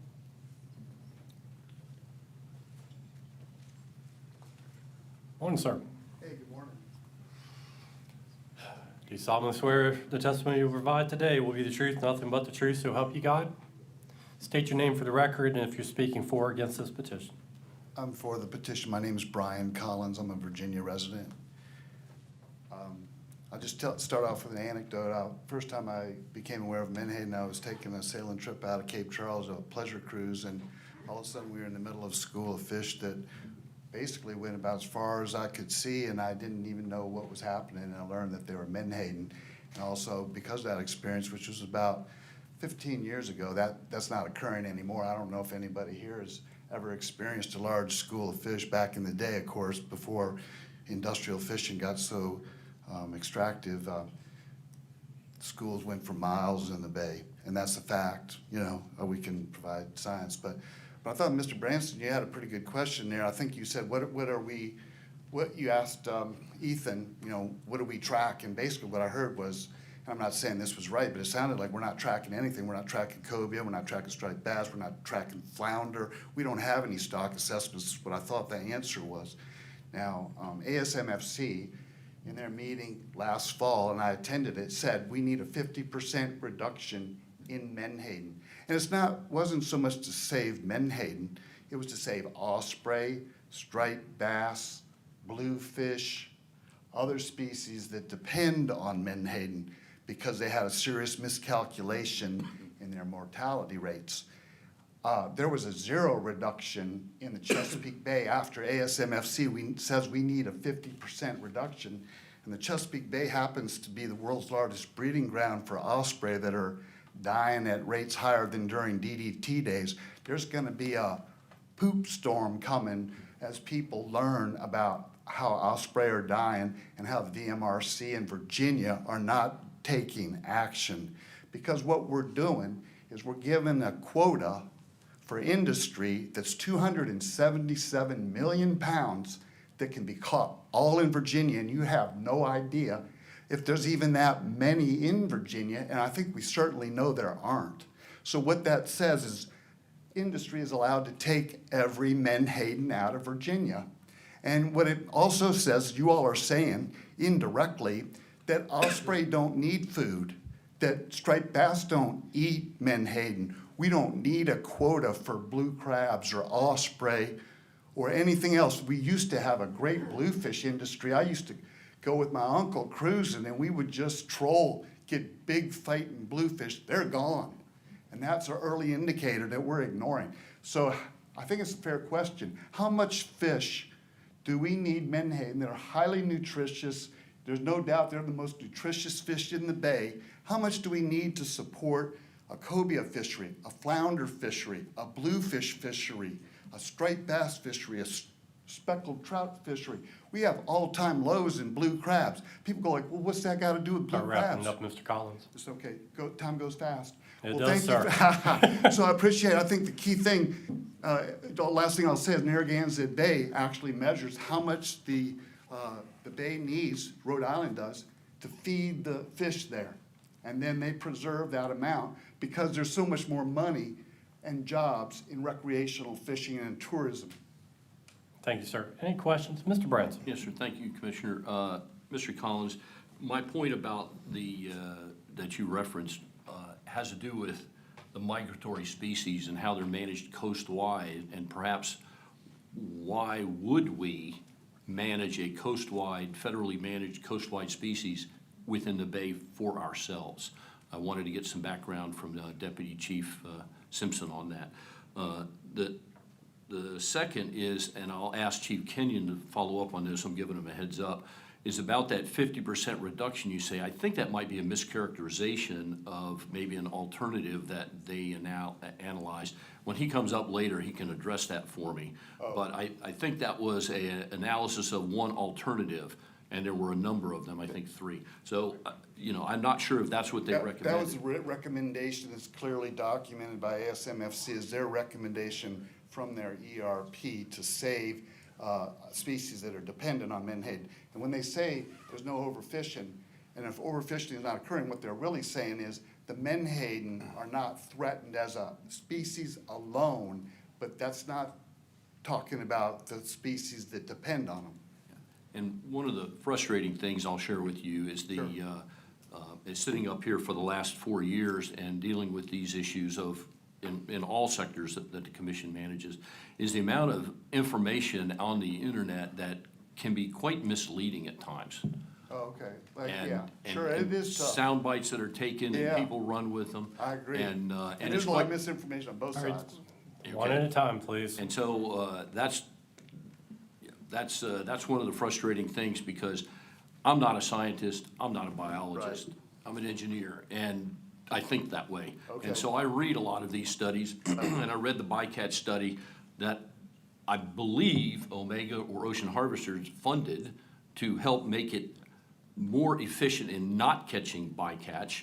And so Mr. Deal can certainly talk to it, but I think there was about 1 million fish caught, and there was 22,000 red drum that were bycatch, but that's out of, I think, almost 1 million fish. So, you know, I applaud the industry for helping fund science. A lot of people say they run from science, but in this case, that was cited. I think they were a significant funding source for that. Yeah. Okay. I'll go back to something you posted online I believe it was in May of last year, regarding the industry. You made a comment about how they're using helicopters to basically force Menhaden out of the 1 nautical mile western shore. You want to explain that? Oh, that's interesting. Did you see it? Did you witness it? It was a person with your likeness and your name. I did say that, but I didn't say exactly what you said. I said there's reports of helicopters on the western shore of the eastern shore that could possibly be trying to chase schools of Menhaden that hugged the 1 mile buffer out of the 1 mile buffer so that they could be legally, it's really a, what do you call it, a user agreement to harvest those fish. So yeah, it was, and somebody else did say it, and I put it out there to find out who else might have noticed it or seen it. And I admitted that I did not see it. It's interesting, the selective choice there. Mr. Branson, we're But starting to get a little what bit you're off topic here. What you're referring to is a Facebook post, and yeah, like, I'd be happy to talk more And about then, it. and I'll just So say what you're that, trying to, what are you trying to say, though? I'm just saying, I cite that as an example of information that you as a group expert put out that. Oh, okay. Are you, did- are you saying that that did not happen? Well, I'll ask Mr. Deal about how many helicopters he's got in his fleet to. Well, I think on the right. bycatch you're talking Now, about is a self-reported. let's just I'm move gonna, on. I'm gonna have to stop this little interchange. Thank you, This is getting way off the topic of this petition, so thank you both for the exchange. Okay. Any other questions? Seeing none, thank you. Yes, sir. Mr. Erskine? Mr. Collins. Sir. So you spoke about ASMFC and their management of Menhaden. Do you agree with their current management and what's been adopted at ASMFC for management of Menhaden? So they recommended a 50% reduction? No, I'm sorry, I wasn't clear. Okay. Not about the reduction specifically, but about the way they manage it currently under their system, under ASMFC system for Menhaden. Do you support that? And the reason I ask is it has used ecological reference points for which does take into account many of the species that you spoke of. Yeah, so one thing that's, I can provide you documentation on is there is no ERP for the Chesapeake Bay, which is the world's largest breeding ground for osprey, and it's up to 90% of the nursery for striped bass, and it's also a very large nursery for Menhaden. So they do not have an ERP. They've acknowledged that it's gonna take a year or more. So technically, their ERP does not address the unique ecosystem of the Chesapeake Bay. It's a coastal I understand. ERP. So I don't think they have an adequate model that the VMRC can say the ERP represents the Chesapeake Bay. And note that nobody reduced the quota in the Chesapeake Bay. The VMRC had full authority to reduce the quota based on warning signals that the ASMFC said, we'll reduce the coast by 20%. For the Chesapeake Bay, which is the most important nursery on the East Coast and maybe in the world, there was a zero reduction that you guys considered, and But gals. as a follow-up, sir, quickly, Mr. I guess Erskine. I'm just asking, do you not support the ERP model? You'd Oh, rather the single? I think the ERP is brilliant, but what I'm saying is it doesn't apply to the Bay. There is no ERP for the Bay to show how much fish are needed to support the osprey and the striped bass and Okay. bluefish. Any other questions? Thank you, sir. Thank you very Appreciate your much. time. Go ahead, First Sergeant. Russ Ferguson. Morning, sir. Good morning to you. Swear you in. Solemnly swear testimony you provide today will be the truth, nothing but the truth, so help you God. Yes, sir, I do. State your name for the record and if you're speaking in favor or against the petition. My name is Russ Ferguson, and I am against this petition. All right, and 3 minutes, please. Thank you. First of all, I want to thank the commission for allowing me an opportunity to speak. But I'm not speaking on behalf of myself. I'm speaking on behalf of 120 dedicated hourly employees that work at the Omega Protein Processing Facility. And Mr. Ferguson, if you could, and I'll make sure, speak a little bit closer to the mic, it'd be Yes, helpful. sir. I'll Yes, make sir. sure you have your time. Thank you. Now, while our income is based on hours worked and not on, you may learn, the fish catch like the vessel employees, our hours worked are directly determined by the amount of fish that's brought to the dock that need to be processed.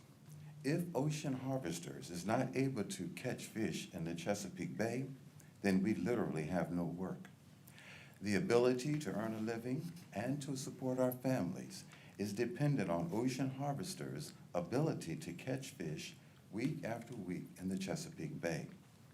As many of you already know, there are very few opportunities in this area of Virginia. But the jobs we hold and the positions we care for are the best paying with the best benefits in the area.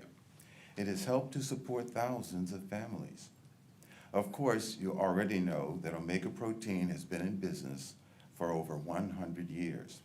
We deliver quality ingredients that improve nutritional integrity to food and supplements and also nutritional value to products that pet owners use.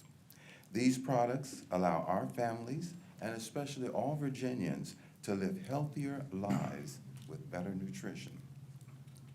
Some of you may or may not know that Omega Protein was founded in 1913 as a fishing operation.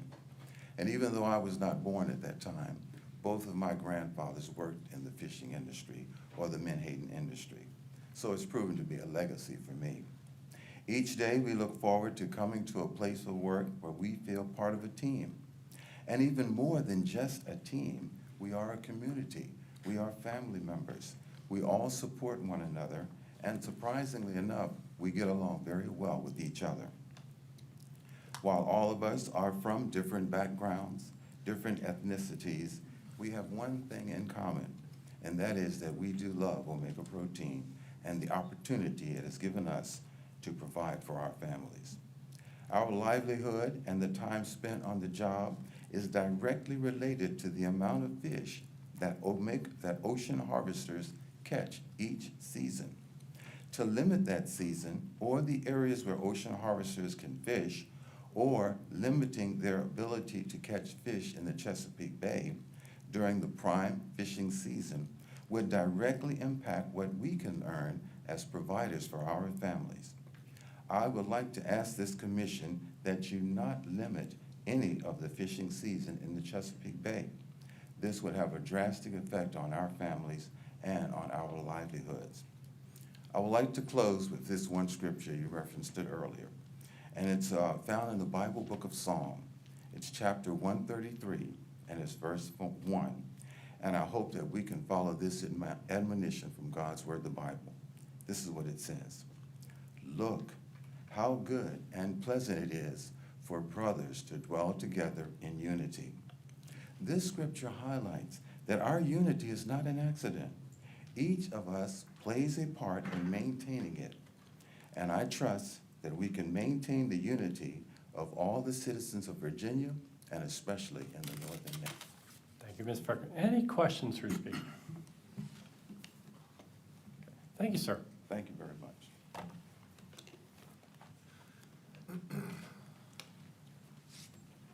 Next. Monty D. Is it Monty Deal? Okay. Yep, that's okay, I'll answer Montez too. Is it a deal on that? Yeah, okay. Morning, sir. Morning. Solemnly swear testimony will provide today will be truth, nothing but the truth, so help you God. I do. State your name for the record. If you're in favor or against this petition, please. I'm Monty Deal, CEO of Ocean Harvesters, and I am in opposition to this petition. We just had a new stock assessment, as you heard, that was released in August of 2025. And for the 33rd year in a row, it cited the menhaden biomass as not being overfished and no overfishing was occurring. The stock assessment also showed that the biomass of age 1+ menhaden, which are what's considered an adult, is twice as large as it was in the 1970s.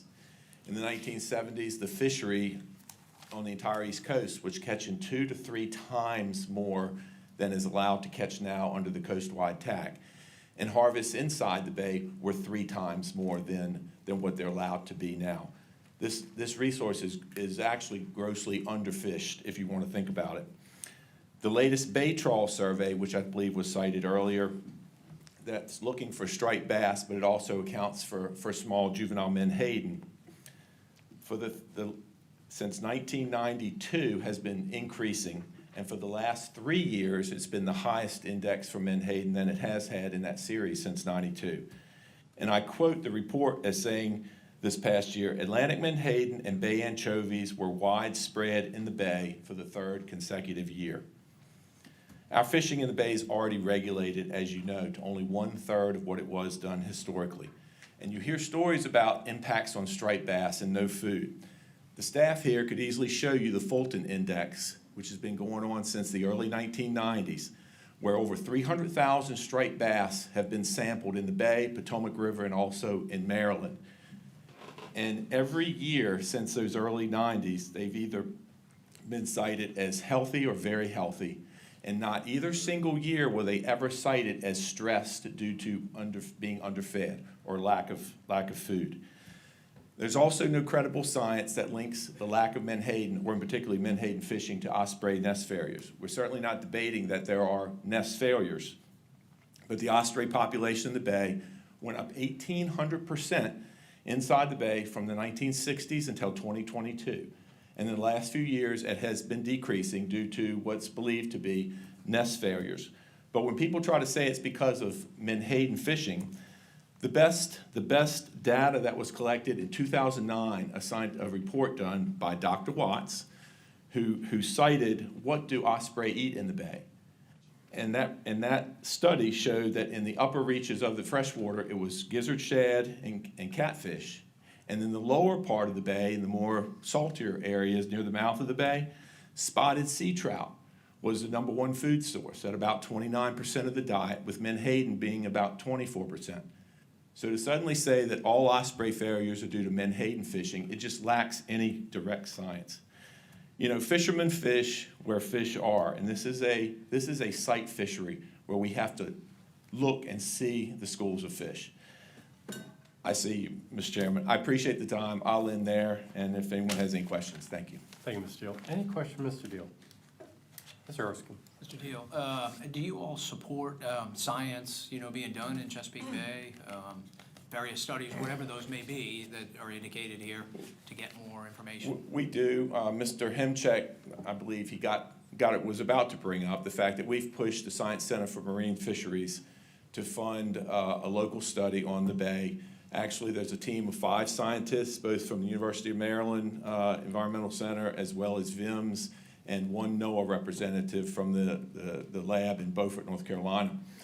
We're working with Dr. Latour and Dr. Gartland right now from VIMS to come up on our boats. In fact, we have a date, it's like the 13th of May, that they're supposed to come up on our boats, see how they can outfit a couple of our boats to go out and start tagging menhaden in the bay, and then recover those tags and see if they can track the menhaden as they come onto our boat, so they can begin to get a sense of what's the percentage of the fish that are in the bay that we're harvesting.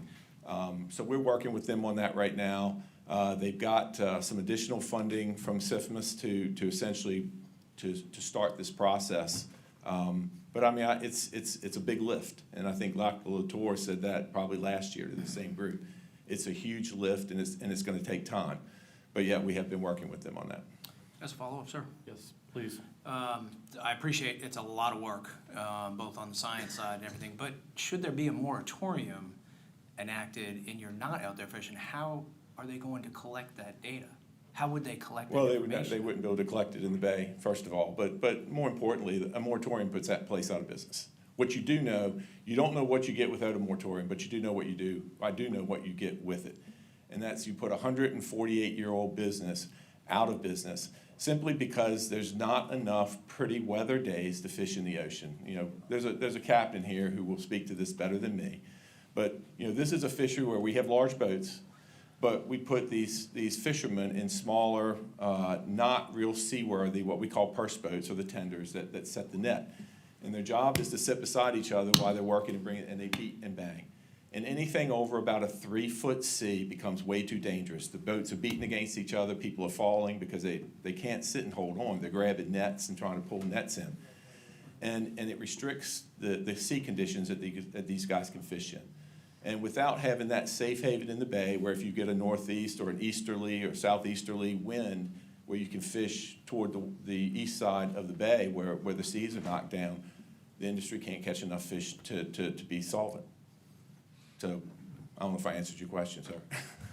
We got off track a little bit, that was all. Okay, sorry. All right, any other questions? Thank you, Mr. Hill. Leo Robbins.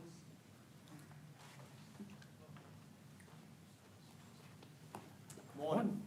Morning, sir, and it is still morning. Yes, sir. Do you solemnly swear testimony you will provide today will be the truth and nothing but the truth, so help you God? Yes, sir, I do. State your name for the record, and if you're speaking in favor or against. Leo Robbins, definitely against this petition. All right. I've been and a 3 months. captain since 1997. I've been in the fishing industry since 1982. I walked aboard the boat on Sunday night, graduated on Friday. I've fished from Texas to Massachusetts, and it's been a complete adventure. And I'm here today to talk about the bay. We have a bay cap on us. There's also 6 boats in our reduction fleet. Of course, we have 2 bait boats that also fish in the bay. With the reduction, the cap is split between each captain. So we have a certain amount that we can catch. And when the weather gets bad in the ocean, you know, we need the bay to fish. And we kind of hold back on this quota. It's like 26, 27 million fish. So, you know, it's a hard job. I work 100% commission. My crew gets money, but I work 100% commission. I got to make decisions just like that, every day, just like that. And you know, and the wrong decision will throw you out of a whole day's work. I mean, you can get what we call out of whack quick. And so by being able to fish in the bay, it really helps us when we can't fish in the ocean. It's either if we don't fish in the bay, we just restrict to the ocean, drop the anchor, go to the dock. I don't get anything. Crew's not getting, company's not making out. So this company's been in business, like I said, Monty said, 148 years. Virginia needs to be proud of it. I guarantee you, it's a wonderful business. Our boats, 187 foot, I hear all the time, oh, y'all got these big boats? And our gunnels on our small boats where we set the net are like that, right at my hip, 36 to 40 inches. You get those boats out there, if you're out to fight in the ocean and fish, you know, you're out there, and just like Monty said, people get thrown around. I have to make a decision whether to fish or not fish. I've got 15 other guys on that boat that are dependent on me. If I lose one person, that's too many, you know, and that's why the bay's always been, you know, it's been great for us where we can come in, try to make a day's work. And you know, what people don't understand, these fish are so migratory. You'll see fish at Pocomoke on a Sunday, an aerial spotter. The next day, they might be out in the ocean, or they might, you know, be somewhere else. They might be up in Maryland. So, I mean, these fish travel fast. It's not like an oyster on the bottom. They're not just right there, oh, y'all can go here and catch it, you know. Sport fishermen say things like, well, you know, I tell those guys, y'all don't go, you know, you go where the fish are at, and that's all we're trying to do. Mr. Robin, thank you, sir. Appreciate it. Any questions for Speaker? Not saying. Thank you, sir. Yes, sir. Thank y'all. Next. Michael Newton.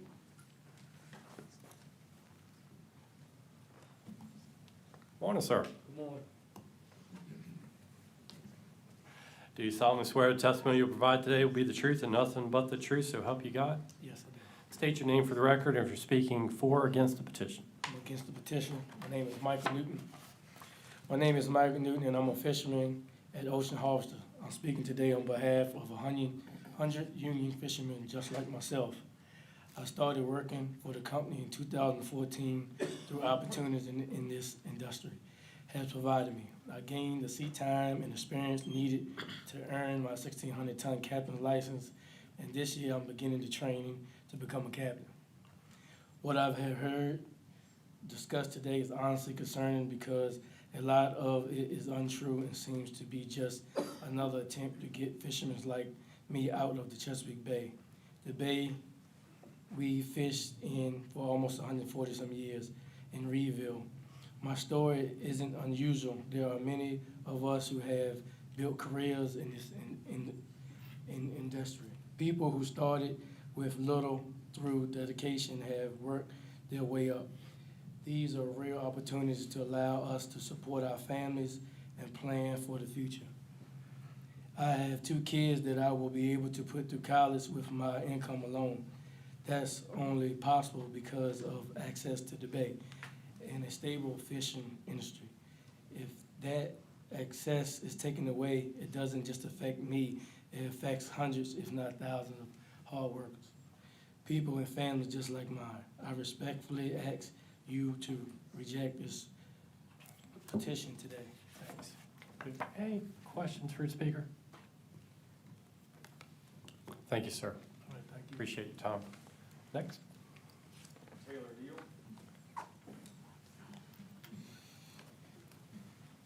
Morning, Ms. Deal. Solemnly swear testimony provided today will be truth, nothing but the truth, so help you God. I do. State your name for the record, and you're speaking for or against this petition. I'm Taylor Deal. I am the Public Affairs Manager for Ocean Harvesters, and I'm speaking against the petition. Okay, 3 minutes. Alrighty, thank you for your time today. In my role in public affairs, I naturally spend a lot of time kind of tracking the things that are being said about this industry. And a lot of what's been circulating, especially from groups involved in and supporting this petition today, is simply not accurate. I believe that that pattern of misinformation is a big reason why we find ourselves here on days like today. In fact, I can easily come up with a handful of inaccuracies or misrepresentations that have been spread just in the past couple of months about this industry. For example, early March, there was a Menhaden fish kill. It may have even been the end of February. It stretched from North Carolina up into Virginia waters. This agency quickly confirmed that it was due to a natural event. Even so, claims were pushed by groups represented here today that our fishing caused it. That's despite the fact that our vessels had been tied up for nearly 2 months at that point. Another example, Labor Day weekend last year, Virginia Beach had closures due to high bacteria levels related to fecal matter. Our boats were not even near that area at that time. And yet again, the same groups publicly blamed our operations. And again, incorrect. I respect that people care deeply about what they perceive as an issue.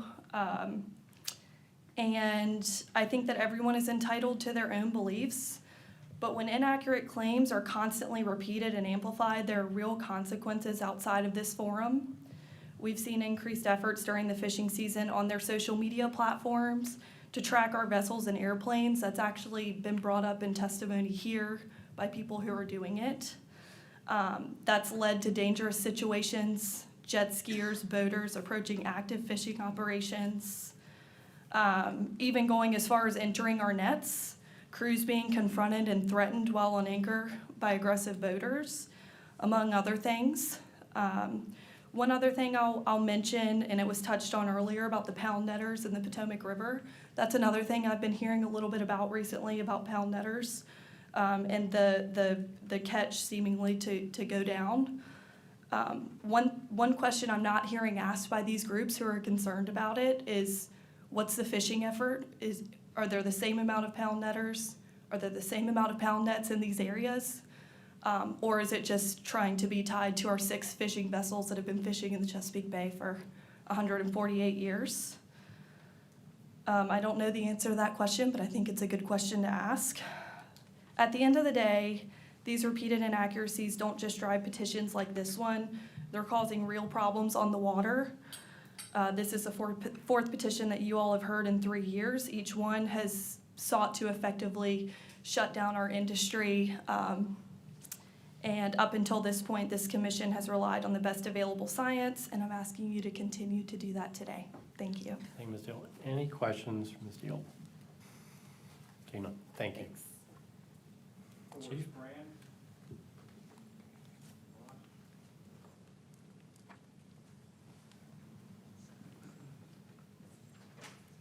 Morning, sir. Morning. Do you solemnly swear testimony you provide today will be truth, nothing but the truth, so help you God? I do. State your name for the record, and if you're speaking for or against this petition. Name is Forrest Brand. I'm speaking against the petition. I am a commercial fish spotter for Ocean Harvesters. I'm getting ready to start my 30th year of doing that. Over 33,000 hours of searching for menhaden. I live in Virginia Beach, fly to Norfolk International Airport, but I'm born and raised in Reedville, so I have close ties to the industry, and I'm a fourth generation menhaden fisherman. I started fishing on the boats in 1982, but now I fly for them, and my great-grandfather was one of the pioneers in menhaden fishery in Reedville. So I'm concerned about some of the comments about the sustainability of the menhaden. I mean, for 4 generations and it's still strong, that should speak to, you know, the sustainability of this industry. And I guess I get a unique perspective of, I don't think there's another fish spotter in the room, but I get to see the whole picture, the big picture from the air. And I just want to give an example that, you know, we're not catching all the fish that come into the bay. They're constantly coming into the bay, constantly another source, continually. It's not like these fish come into the bay and they're just staying there, they're locked in. That's not how it works. For example, in the middle of January this year, we were at the end of our season. I was flying down the middle of the bay, and probably 15 miles straight, there were miles and miles of menhaden, large acres, several acres of menhaden, just continually.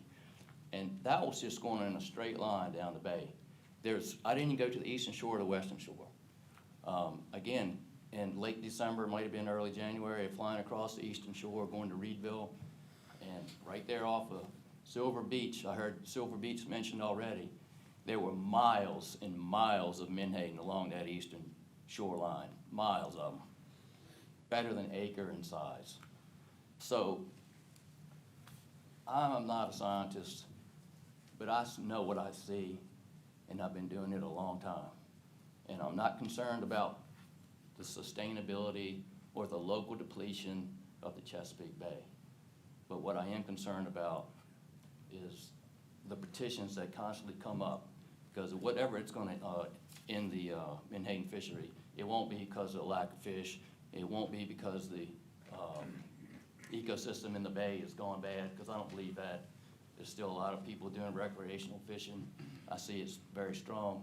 But it's a petition like this that would end our industry. And I just have to speak against it for what I know and what I see. Any questions? Thanks, sir. Any questions?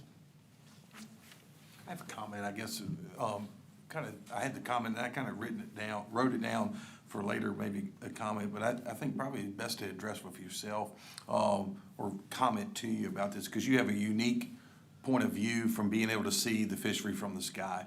I could be very ignorant in my own spot on Buckner Creek in Virginia, right off of Nominee, and say there's no menhaden if it's not in Buckner Creek, right? Though they do come in there peanut size, but I could also say that about a lot of things. There aren't any deer in Buckner Creek if I don't see them in the creek. And I think that's where we get into emotion. So I've heard a lot of things, and observation is one key point of any sort of science and supporting those science is being able to see it.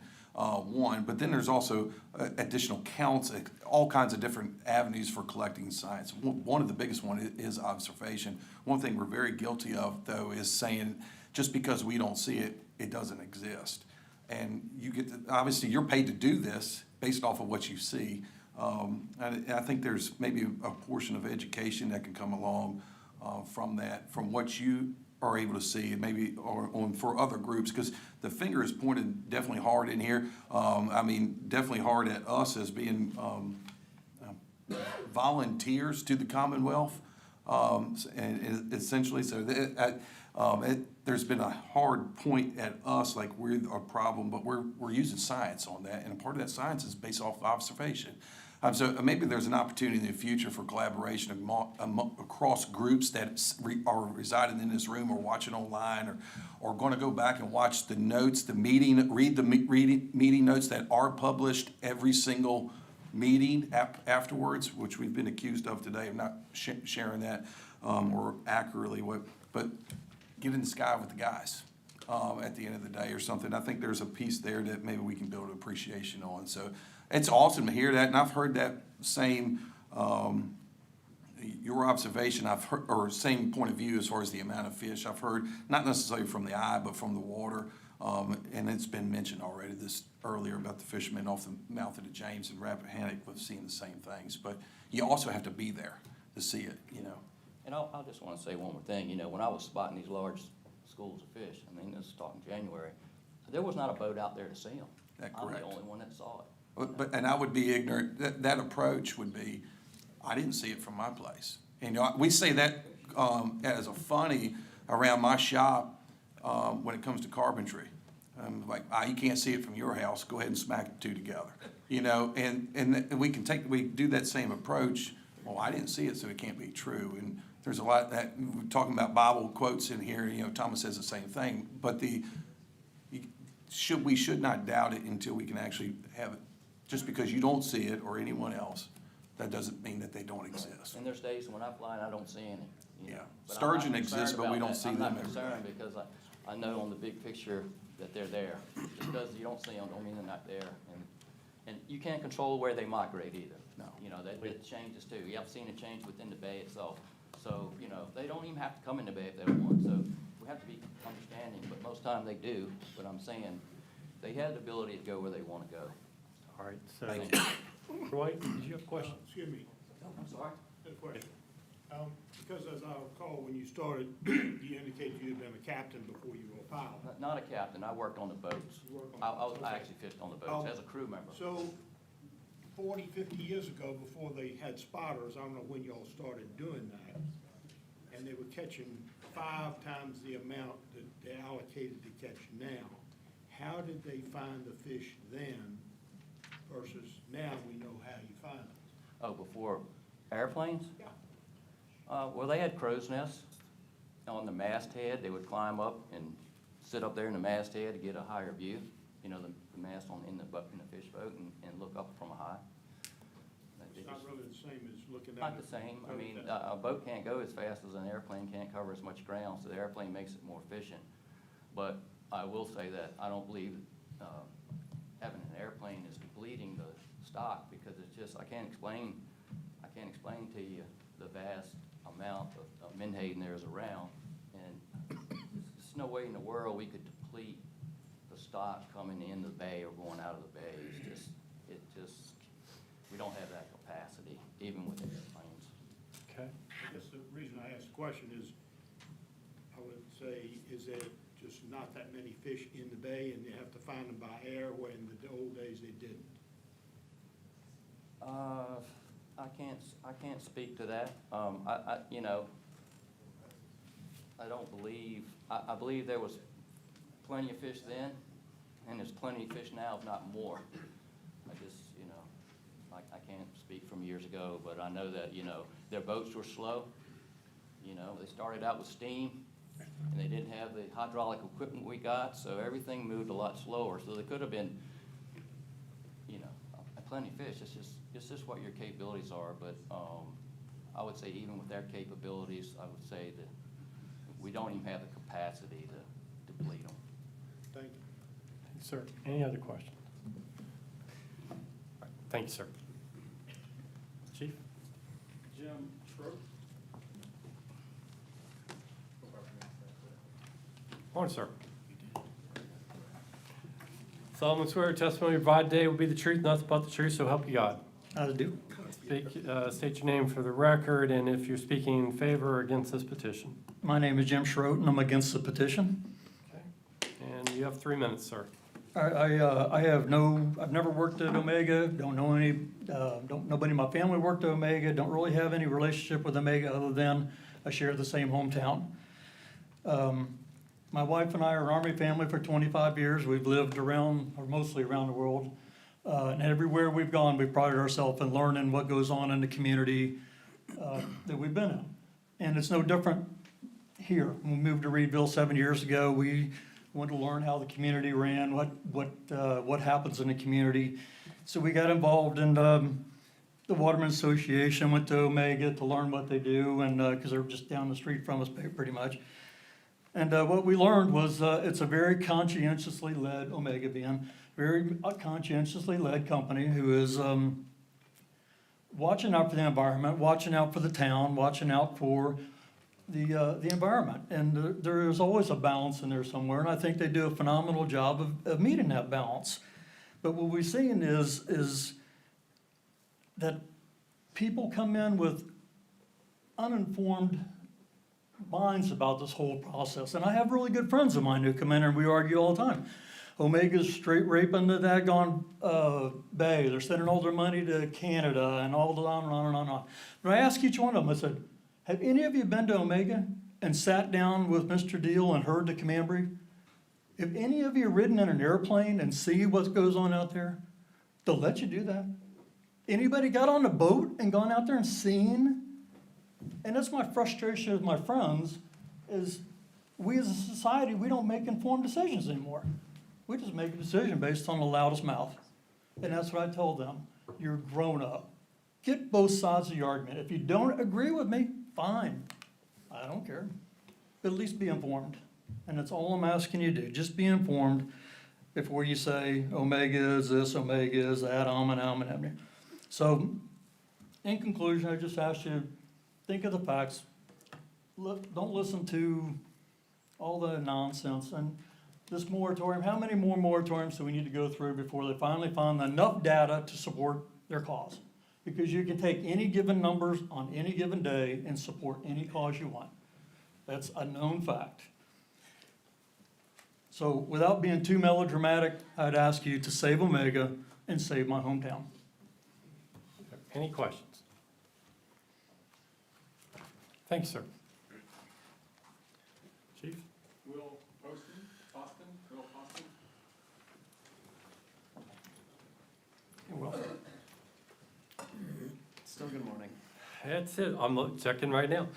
Do you solemnly swear testimony you will provide today will be the truth, nothing but the truth, so help you God? Yes, sir. State your name for the record and you're speaking for or against the petition.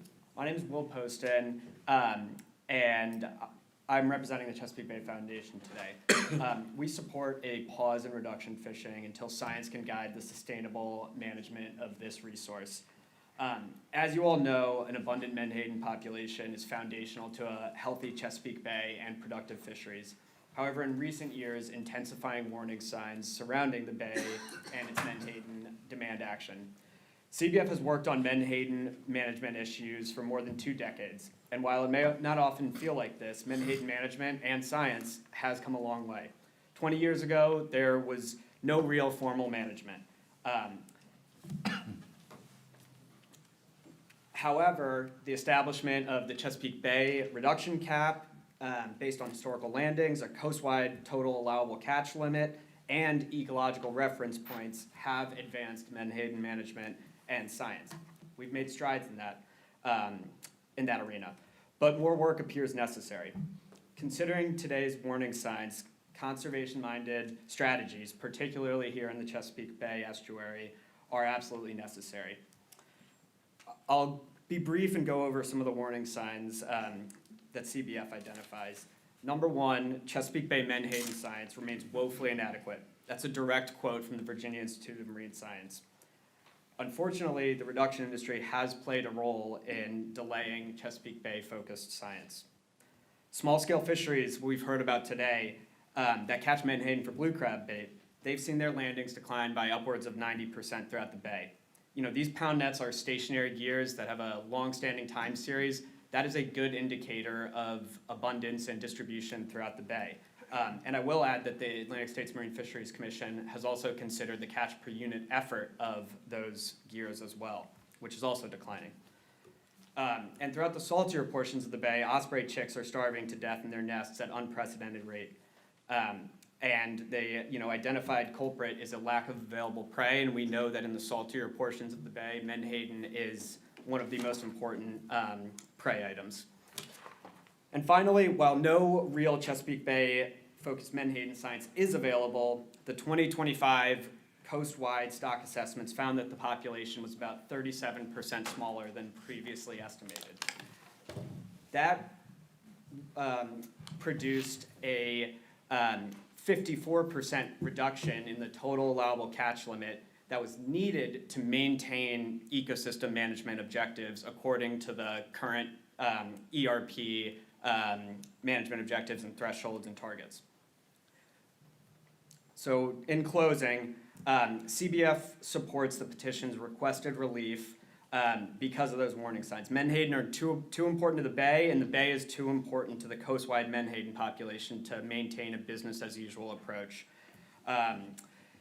Just last year, VIMS indicated that in this data-limited position that we find ourselves in, it is perhaps the wisest course of action to take a precautionary approach and give serious consideration to reducing purse seine fishing in the Chesapeake Bay. That's another direct quote. And the final thing I'll add is, protecting the bay amid these warning signs, amid just a changing ecosystem, does not immediately equate to shutting down of a historic fishery and, a very dependent town. According to a representative of the industry, just this past January, in 10 days of fishing, the industry reported catching nearly 15% of its 2026 quota out in federal waters. This industry already fishes outside. That's where we have science. It makes sense to shift some of that effort out into those waters until the science is addressed. Thank you. Any questions, please, for the speaker? Seeing any? Thank you, sir. Thank you. Chief?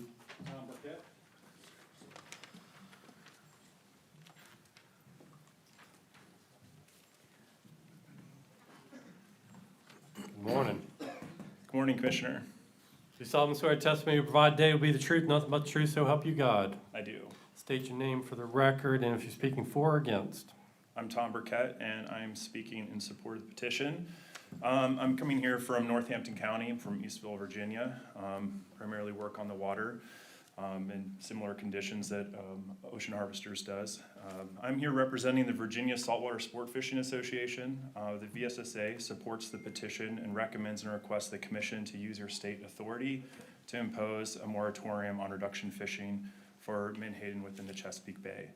At this point in time, the VMRC and the Atlantic Menhaden Technical Committee of the ASMFC cannot provide scientific assurance that the spatial or seasonal stock of menhaden in the Chesapeake Bay is healthy. To meet compliance in state code, VMRC should take conservative measures now to protect our fishery and work to enact a moratorium on menhaden reduction fishing in the Chesapeake Bay until science is conducted and reviewed. In October of 2023, VIMS produced the Atlantic Menhaden Research Planning Report and determined research priorities. The report determined that the VMRC does not have a stock assessment of Atlantic menhaden in Chesapeake Bay. The VMRC does not know the seasonal abundance of menhaden in the Chesapeake Bay. The VMRC does not know how to quantify the consumption of Atlantic menhaden for predatory demand.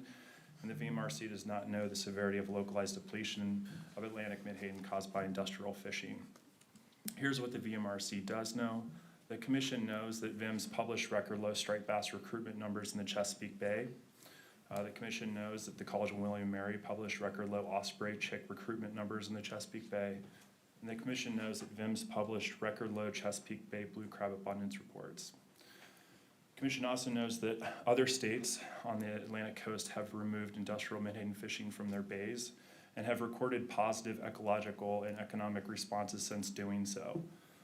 Plummeting ERP and key predator indicators such as striped bass and osprey are indicating that Atlantic menhaden have dropped below critical thresholds in the Chesapeake Bay. And by design, extraction methods at the scale and frequency occurring in the Chesapeake Bay are causing a local depletion of menhaden.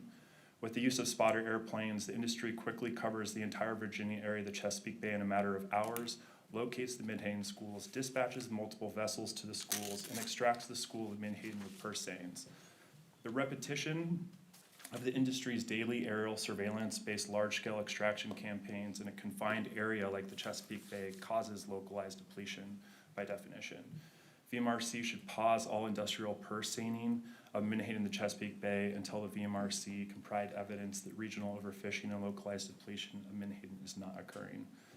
Thank you for your time and service as commission members. I hope you'll all use the authority as commission members to enact a moratorium until a scientific assurance and the spatial or seasonal stock of menhaden in the Chesapeake Bay is healthy.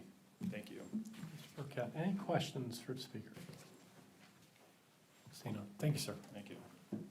Chief? Sean Geehan. We good? Ian. Counselor, I know I don't have to swear you in. So, You swore in the other lawyers, whatever. well, I didn't know, they didn't identify themselves to me, but, you know, if you want to feel that, if you don't want to be left out, It's okay. I will tell the truth, so help me God. I know that. So proceed, 3 minutes, sir. My name is Sean Geehan. I'm here on behalf of Mega Protein and Ocean Harvesters, here to speak in opposition to the petition. I authored our detailed comments, and I hope you had the opportunity and availed the opportunity to review those. This is the fourth petition in 3 years, all seeking to convince this commission to kick Ocean Harvesters vessels out of the Chesapeake Bay. It's uniquely flawed in that no scientific or legal reasons are offered in support of such drastic action. Rather, petitioner is trying to convince the commission that all the actions you and the General Assembly before you have taken to manage this fishery are illegal. This isn't a court of law, and it's not your job to review fisheries regulations and determine if they are or are not consistent with statute. Rather, it's the responsibility of individuals like the petitioner to raise such claims with Virginia courts and do so within the statute of limitations. Other than a challenge to the rules setting the bay reduction fishery cap, which the VMRC won, no such case has been brought. This petition is improper. But even as a legal document, it fails. It first argues that fisheries must be managed according to the public trust doctrine. They aren't. When the General Assembly wants you to apply this doctrine, like when you make decisions as to whether to grant or deny a petition for use of submerged lands, the statute says so. There's no public trust obligation in the fishery management statutes, just a series of guidelines which you must, and in my experience, do follow. Second is a misguided idea that allowing the Chesapeake Bay menhaden fishery to continue violates the law. This activity has been continuously authorized since before Lincoln was president. For most of that time, there were no limits on how much could be harvested. Current allowable catch is at its lowest level since the 1950s, likely ever, due to management action, and the operating constraints that ocean harvesters themselves have agreed to. I would argue that the requested moratorium itself is inconsistent with Virginia law. A decision to end the bay reduction fishery, and with it, an industry which has been an integral part of Virginia history, would be arbitrary, capricious, and inconsistent with the standards you're charged to manage fisheries by. It violates the requirement to attain optimum yield, is based on no scientific information whatsoever, and in fact, by imposing a ban, that VMRC would have to ignore economic facts and socioeconomic impacts. It would manage menhaden while in the bay differently than when in Virginia's coastal waters, constitute an excessive and unfair allocation to the bait sector, mandate inefficiency, maximize regulatory burdens, disrupt business operations, and quash innovation and expansion. In short, the relief sought is unlawful, and I respectfully urge the commission to use its unreviewable discretion to deny it. Thank you, sir. Any questions for Mr. Bean? If somebody would ask me about the 50% recommendation, that would be great. Any takers? I'll bite. Mr. Hadley? Okay, what came up was Mr. Poston and then the gentleman in the white shirt both suggested that scientists had urged the ASMFC to impose a 50% cut on the coastwide menhaden attack. That is not true. the scientists didn't make any recommendations. They ran projections in accordance with what the Menhaden Board had asked them to do. The 54, it's actually 54% number, just comes from applying the same standard they had used to set the prior quote. If they had applied that similarly, it would have resulted in a cut at that level. But the important thing to understand that is all the other fisheries you manage or co-manage with the Mid-Atlantic Fisheries Management Council are based on the standard of not exceeding a 50% chance of overfishing. We're talking about having I think it was a 40% chance of exceeding the target and a 1% chance of overfishing at the level that they set the TAC at. So they did what you're supposed to do. Consider achieving optimum yield, consider conservation and possibility of overfishing, and balance socioeconomic benefits. And that's what they did. They made a reasonable decision by cutting the TAC by 20%. But again, the stock isn't overfished or overfishing isn't occurring. But the scientists didn't recommend that. That was a management choice. Okay. Any other questions? Seeing none. Thank you, sir.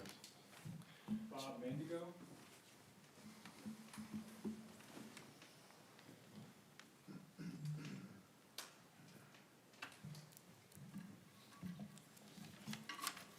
Good afternoon.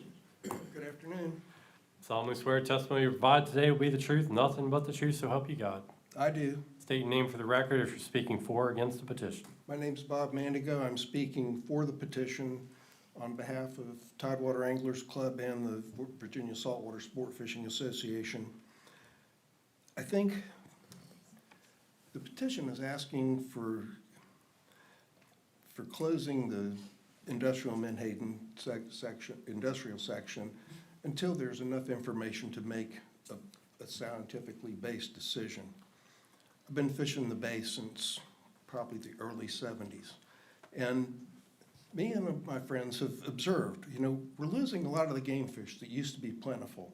We don't have gray trout than the numbers we had. We don't have bluefish in the numbers we had. We have more cobia than we had. But over these years, we've seen there's a decline in what we're able to catch. And we've seen an increase in what Omega's been doing.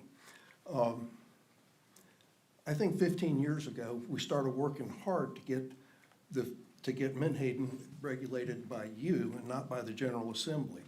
And that happened, I think, around 2020. And then we said, can we do some regulation?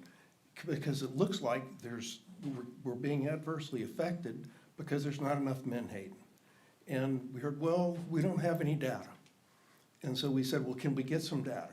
And I know we've pushed for data even through the General Assembly the last 2 or 3 years, and we can't get it done. So we're asking you, I agree, we need some data. So let's get some data. But in the meantime, we're seeing a decline in the recreational fishery available in the Chesapeake Bay. So can we pause the industrial fishing until we get the study done? That's all we're asking. That's what I see this petition as, and that's why I support it. Thank you, sir. And for the brevity, thank you.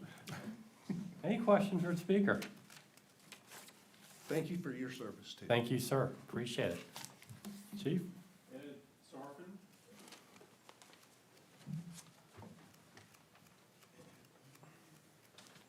Good afternoon. Good afternoon. Solemnly swear testimony you provide today will be the truth, nothing but the truth, so help you God. I do. State your name for the record if you're speaking for or against the petition. Edward Sarfin for the petition.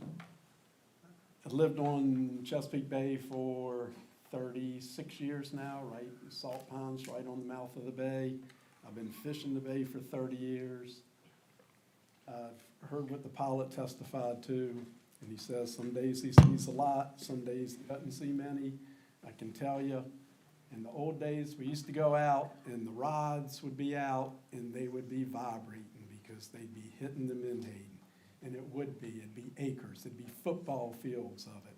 Now if we go out and you happen to see, we get excited if we see a bait ball that's literally 30 yards, 20 yards. That's exciting versus the bay covered with the Menhaden. So observation's important. Clearly, they're not there like they used to be. I'm not gonna challenge the science, I believe in the science, but here's what, to be quick.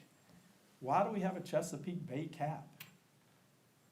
I think it's because VMRC recognizes that the bay is different than the Atlantic Ocean and that the bay is a unique estuary.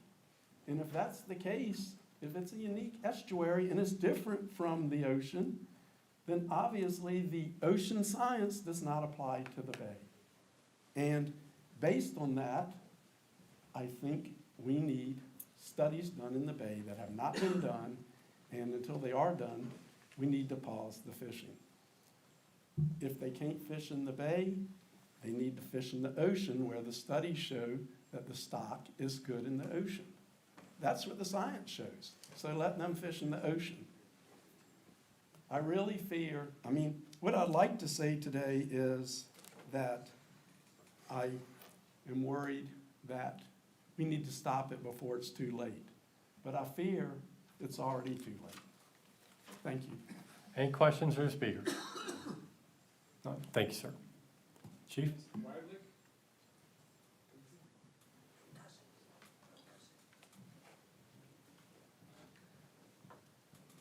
Good afternoon. Do you solemnly swear testimony provided today will be the truth, nothing but the truth, so help you God? I do. State your name for the record, or are you speaking for or against the petition? Kent Weiglick, and 100% in favor of the petition. I've been cobia fishing now for the last 5 years. Been on the road my whole life. And within the last 5 years, I've known multiple captains that left out of this area because simply there's no more fish because we have no more bait. 1 and 1 correlate. You have no bait, you have no fish. Last year we went out 3 times.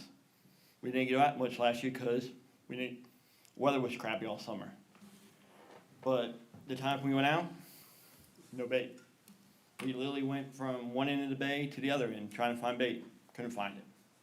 So for them to say it doesn't have effect, that's incorrect. It does have effect on all game fish, on all the osprey, striper, and everybody goes, well, the stripers have plenty of food. If that was the case, why would we be cutting striper open with barnacles on them that they had to eat off the bridges or rocks or you name it?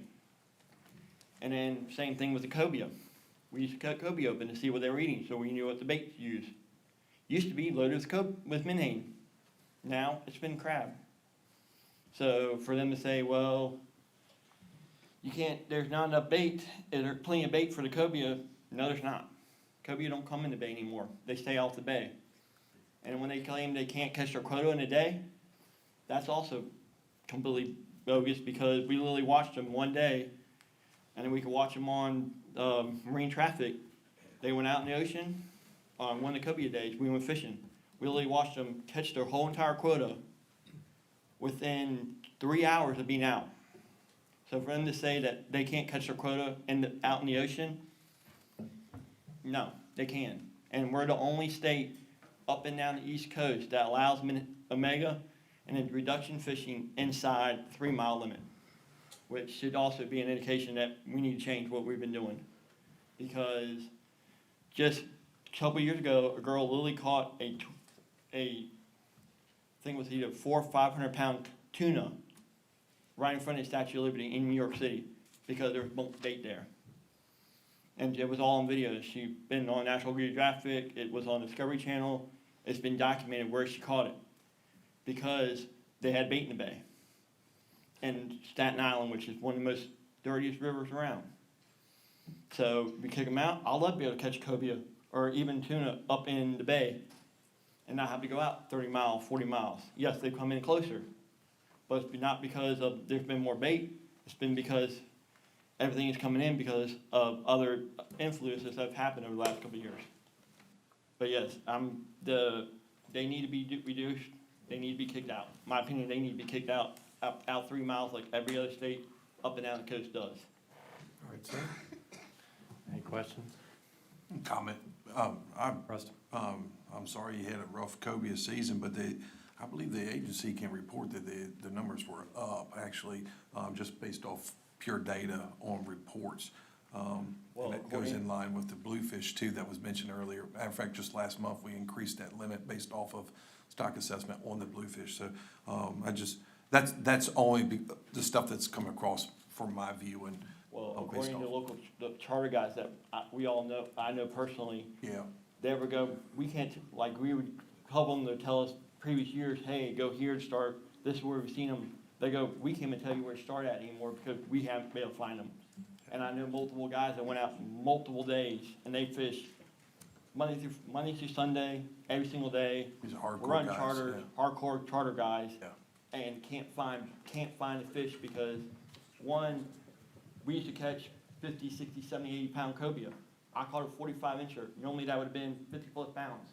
It was even 30 pounds. We opened it up, no bait in it. Thank you. Sir, anybody else? Thank you, sir. Appreciate the comments. Ed Winslow?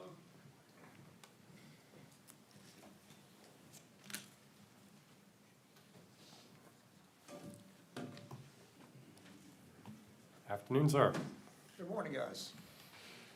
Do you solemnly swear testimony you provide today will be the truth, nothing but the truth, so help you God? Yes, sir. State your name for the record. You're speaking for or against the petition. My name's Ed Winslow, and I'm here for the petition.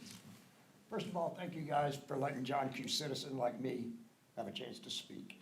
I've been running boats on the bay for 50 years, and it's hard to quantify, and I'm a retired engineer, so I'm kind of a numbers guy, but it's hard to quantify the changes I've seen because I don't write it all down. I know I'm not catching striper like I used to. I'm catching more cobia than I used to. But to me, it seems like this petition is just saying, let's wait a minute. What happens if we don't catch menhaden in the bay? Can anybody in this room tell me that? Does anybody know the answer to that? So isn't that why we're doing this? Let's see what happens to the bay when we don't catch menhaden. You guys in the industry, you're adaptable. You climb down from your crow's nest and you went up in an airplane. If you gotta go to the ocean, figure out how to catch fish in the ocean. Let's see what happens if we don't catch them in the bay. That's me. Sir, any questions or speaker? Exchange phone numbers. You had a good year cobia fishing. That man back there wants to have Oh, some. he fishes with me. All right. Somebody's asleep. Thank you, sir. Yeah, thank you. Appreciate it. Chief? Ken Hickard?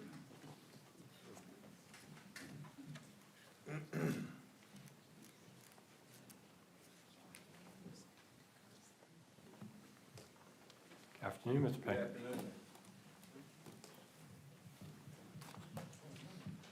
All right, sir. Get you sworn in here. Solemnly swear testimony you provide today will be the truth, nothing but the truth, so help you God. Yes, I do. State your name for the record, or are you speaking for or against the petition? Good afternoon. My name is Kenny Pinkert, and I am speaking in opposition to the petition. I'm a retired third-generation fisherman with a generation still fishing behind me. And I'm also a retired vice president of the United Food and Commercial Workers Union, representing the mates, bosuns, engineers, cooks, and crewmen aboard these vessels. I've participated, as you know, in countless meetings where our company and workers are continually expected to compromise their livelihoods. Over the past 35 years, I've seen boats and jobs disappear in Reedville. We are now down to just 6 fishing vessels and about approximately 100 union jobs in Reedville. In 1995, that number was 22 vessels and 350 jobs. Our footprint is at an all-time low, and yet we are still fighting to protect our way of life. Many look at the Chesapeake Bay as a recreational playground. We see it for what it is, a workplace for a community of hard-working Virginians. Someone asked the question, what would happen if you closed it for a week, a month, a year? About 300 families would suffer. That's the only thing I can see that would happen. So I would ask that the commission would make its decision based on the best available science, which states that the menhaden are not being overfished. Thank you. Thank you, Mr. Pickard. Any questions for speaker? I just clarification, you made a comment right there to close, in which I believe I know your answer to my question. You made the comment that people look at the Chesapeake Bay as a playground, and you guys look at it through the point of view as a commercial work platform. I think it's important for everybody, and this is not just directed at you, it's for everybody in the room, so please don't take me the wrong way. As a commercial fisherman myself, I have looked at the body of water that I am blessed to be able to fish as my workplace, but also my playground for my kids or other kids in the neighborhood. I have to look at both views as we're stewards of that particular body of water, right? So I know that's probably your take too, and I know what you're speaking directly to, but just to make sure that we have that clarification for inside of the room, that you're essentially, if you're not, it's fine, but I believe that you represent both.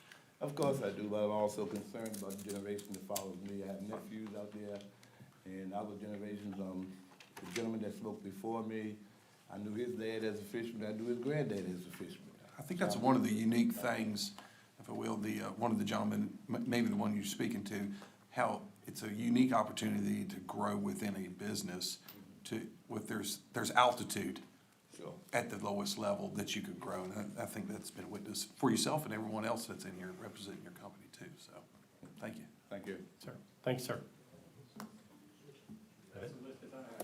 All right, no other new signs. All right, well, amazingly, we have an equal number for and against in speakers, so we've done something pretty well here.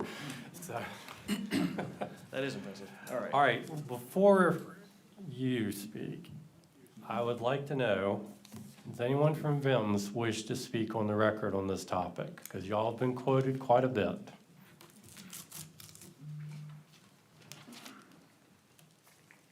You've been sworn in, but just state the name for the record, please. Larnell Vims, thank you, Mr. Commissioner. I'm not sure that we can provide you anything else that we haven't over the last 4 years with this issue, unless you have specific questions. So make sure y'all didn't have any comments you wanted to provide, as y'all are being quoted quite a bit. We've given you the best available science, and we've involved in developing the best available science that's out there right now. We have the research proposal that we put together, and we would love to be able to provide you with those data. We have to do that yet, but maybe one thing that's important is even if it was funded today and we started tomorrow and everything went perfect, these data would not be available for at least a couple of years if everything went well. So we have some time to wait before we can have anything that can give you substantive with confidence. So. I've got a lot, so I'll start with Mr. Erskine.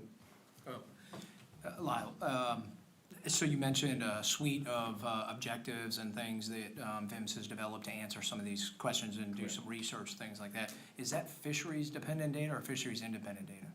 It would require participation from the industry and us being in collegial approach for that, yes. Okay. And there is some other thing. And to be clear on that, that's our best shot at giving you the most data in the least amount of time for these very large questions, very complex questions that you have in front of you. It's a very complex world out there, and we hope that those data will be sufficient to answer most things. We won't be able to answer everything with what we have on paper now, but we can get you some very good information very quickly if everything goes well and everything starts soon. All right, Mr. Branson, okay, you have a follow-up, sir? No, I just, thank you. That's it. Mr. Branson? Commissioner, I was going to ask Mr. Varnell about, a lot of people may not understand that Virginia Institute of Marine Science is our scientific advisor, and they are working forward to develop the construct of a study, what we need. Is that right, Lyle? We have put that together. You're putting it together, and so there's work to get this kind of fidelity, because I think everyone here would like more science, because that would make better informed decisions. But we still have to make decisions, and we have the best available science that has been used to get us to today. But I wanted you to expound on what Virginia Institute of Marine Science is doing to help scope the future effort to define the Chesapeake Bay, Menhaden, abundance. Well, those are the elements of the study that you've heard about, and those were developed with a large team about 2.5 years ago, presented to the General Assembly for that. Exact elements, I'm not really sure about at this point, point by point. But we would, more than anything, as the scientific advisors, would love to have science to provide to you to make these decisions, so. Thank you, sir. Any other questions from the board? Good. Thank you, Law. Ethan, I believe the next is petitioner for a few minutes. That's correct. So we move on from public comment period to rebuttal from the petitioner. So at this moment, I'll invite Ms. O'Connor back out.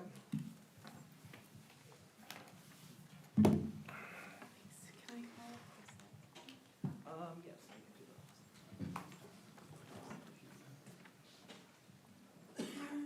Ms. O'Connor, I'm going to keep you right at the 5 minutes this time. Don't start until. I've not. I haven't started it yet, All right. and I'll be the one keeping it, so Recommendation slide. Thanks. I'm not going to cheat you of a minute. All right, hold on. I'm not ready yet. Okay, I'm going to go in order of the comments. Okay, please begin. All right, so first of all, your deputy chief did not address any statute cited except for the requirement to use the best scientific data available. And despite Vim's statement, and we will come to it again, Okay. Pausing. Pause the clock. Let's see. Here we go. All right. Okay, so despite Vim's statement about its inadequacy, the data's inadequacy, your deputy chief is arguing that it's scientifically sound, and that just doesn't make any sense, right? Vim's is saying it's not scientifically sound, it's woefully inadequate. So I would say trust Vim's. I'd also like to correct something, and another thing, so how can the deputy chief say that Menhaden are not overfished when Vim's says we don't have the data for the bay? Again, you need the data to know whether it's overfished. So I'd like to also correct something that the deputy chief stated. I'm not asking for the data to be corrected. So yes, it's needed. We all agree it's needed, but that's not what the petition is asking for. The petition is asking for a moratorium to be implemented until that data that the law clearly requires exists, right? And there you go. So hopefully that's pretty clear. Does anyone have any questions about that? Because I'm hearing a lot of things about what the petition is saying and not saying. This is what the petition is saying. Just impose the moratorium temporarily until the data that is legally required is obtained. All right, moving on. Regarding the public's comments saying there's good signs for Menhaden in the Bay, localized depletion is a mythological myth. Science says that it's in good shape. Again, I would recommend that the commission listen instead to the Commonwealth's own scientific authority, VIMS, which has clearly stated that data on abundance and impact is woefully inadequate. To the comment about how much fish are needed to support other species, so this was an excellent comment.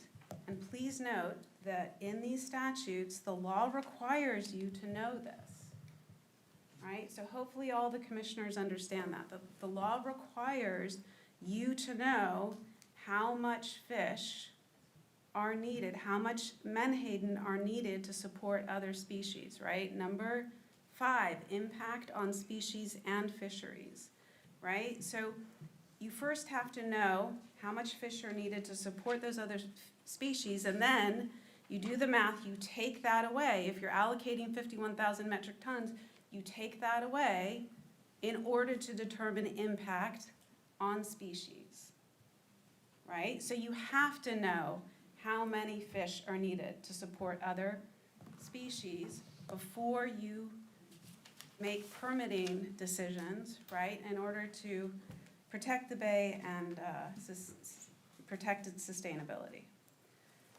All right, moving on. So again, what I'm asking for is a moratorium for VMRC to, as well as for VMRC to affirmatively demonstrate on the regulatory record how you are complying with all the cited statutes. Again, great comment from CLA, thank you. And sound fishery management decisions need to be informed by science. I think we all agree on that. All right, coming to the end, sorry. You're doing fine. Okay, all right, great. You got about a minute. Okay, so to Omega's attorney who said that there were no scientific or legal arguments made in support of the petition, obviously I would say that's not true. Okay, so again, we'll walk through it logically. The law requires that data be based on these requirements, right? And that the science of mandatory factors has to be there in order to authorize the fishery. So if you don't have the science, you don't have the information needed to manage the fishery. That's not only scientific and legal, again, that's just common sense logic.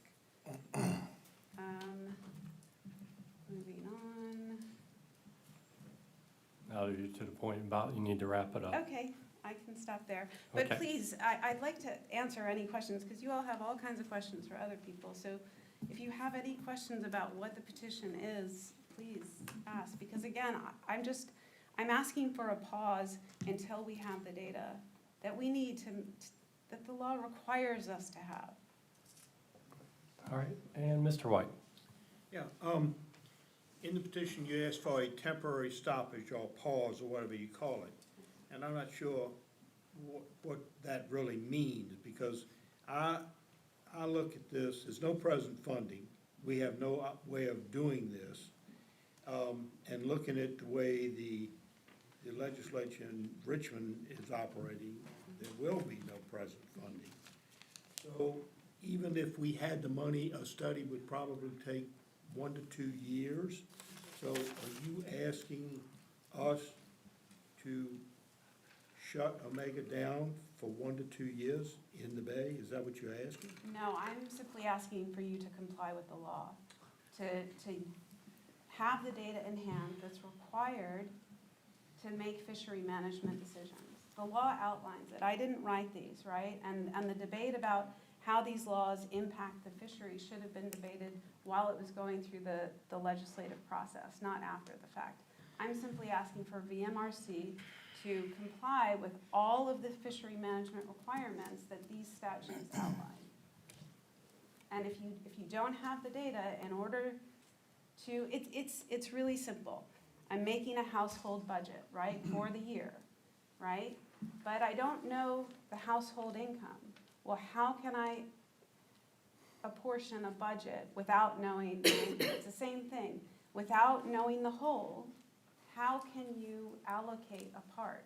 How can you say, well, 51,000 metric tons is appropriate, right? We don't even know if 1 metric ton is appropriate because we don't know how many fish are in the bay. We also don't know the impact that removing any amount of menhaden from the bay will have on those dependent species.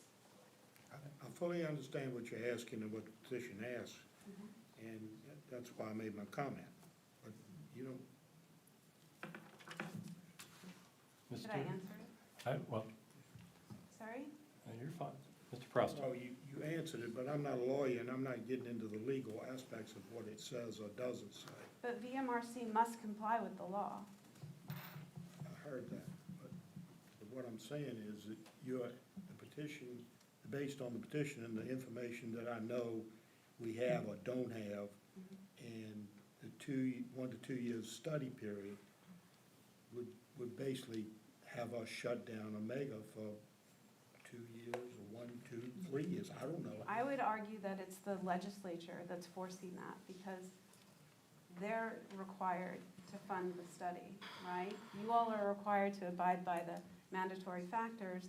They're not, again, that's why I said it's a clear off-ramp for VMRC. We don't Right? The control studies are legislature. needed. You don't have, there's no law that says if the data is missing, well, then just use your best judgment. That doesn't even make any sense. If I asked a 5th grader, how much menhaden should we allocate to any industrial fisher, right? They would, their first, in their 5th grade brain, their first question would be, well, how many menhaden are there?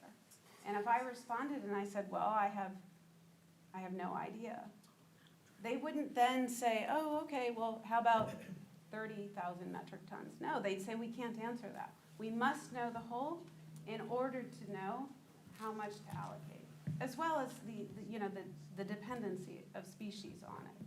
Hopefully they'd ask that as well. Mr. White, you good? And just, I want to say one thing, because your question is around Omega. I don't mention Omega in the petition, right? I haven't mentioned it here because, again, for me, this doesn't involve Omega. This is simply VMRC demonstrating affirmatively on the regulatory record that it is complying with all of these statutes, right, for responsible fishery management. Mr. Preston. I have, Mr. Commissioner, I have a couple questions. I will ask if she can, ma'am, if you could take your brief back. Really, the questions are towards, or to be answered by VIMS. If I could ask them the questions. Sure, tell you, let's finish with the speaker now, and Yes, then sir. we can call them back to the table. Thank you. That'd be perfect. If we could still have access to the brief that she's provided. Yeah, still, we have access to it. Thank you. Do you have any questions for the speaker? No, sir. All right. Anybody else? Mr. Erskine? So you asked for a question, and I appreciate you Please. coming, here and presenting the petition and taking your time. The question I asked of several others was the data that you want and require, should there be no commercial fishing vessels in the bay, because there's a moratorium, how would that data be collected? How would you say that data is going to be collected? So again, so there's no confusion. I don't want the data.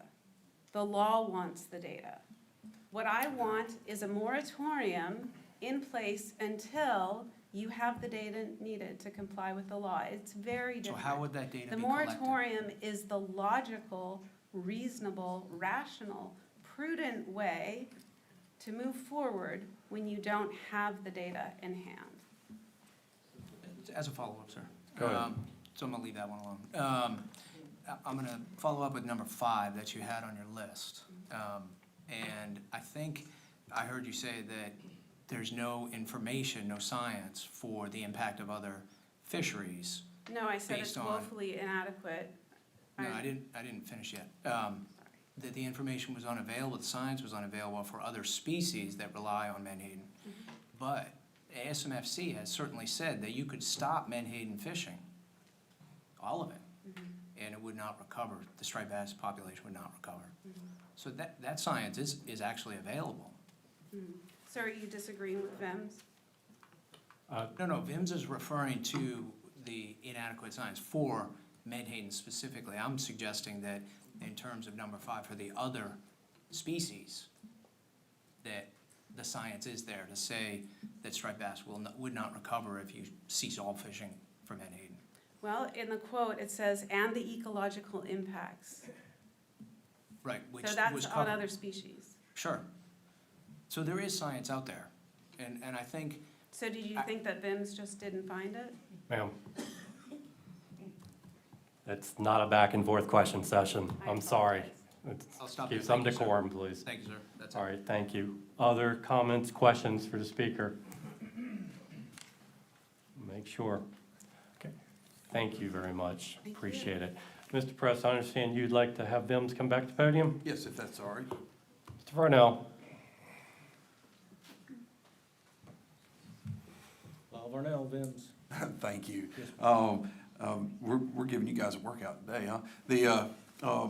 Regarding the quote, the excerpt that's on the screen, I know you did not personally do that, make the quote itself, but as a VIMS representative, could you explain, it's being explained from the petitioner, but from you, could you give further explanation based off of this, if you don't To mind? be correct, I was involved in this. Okay, well, I figured as much, Let me but your explain name. this. When we do a letter to, pardon me, to any regulatory agency or a locality, it's not one person.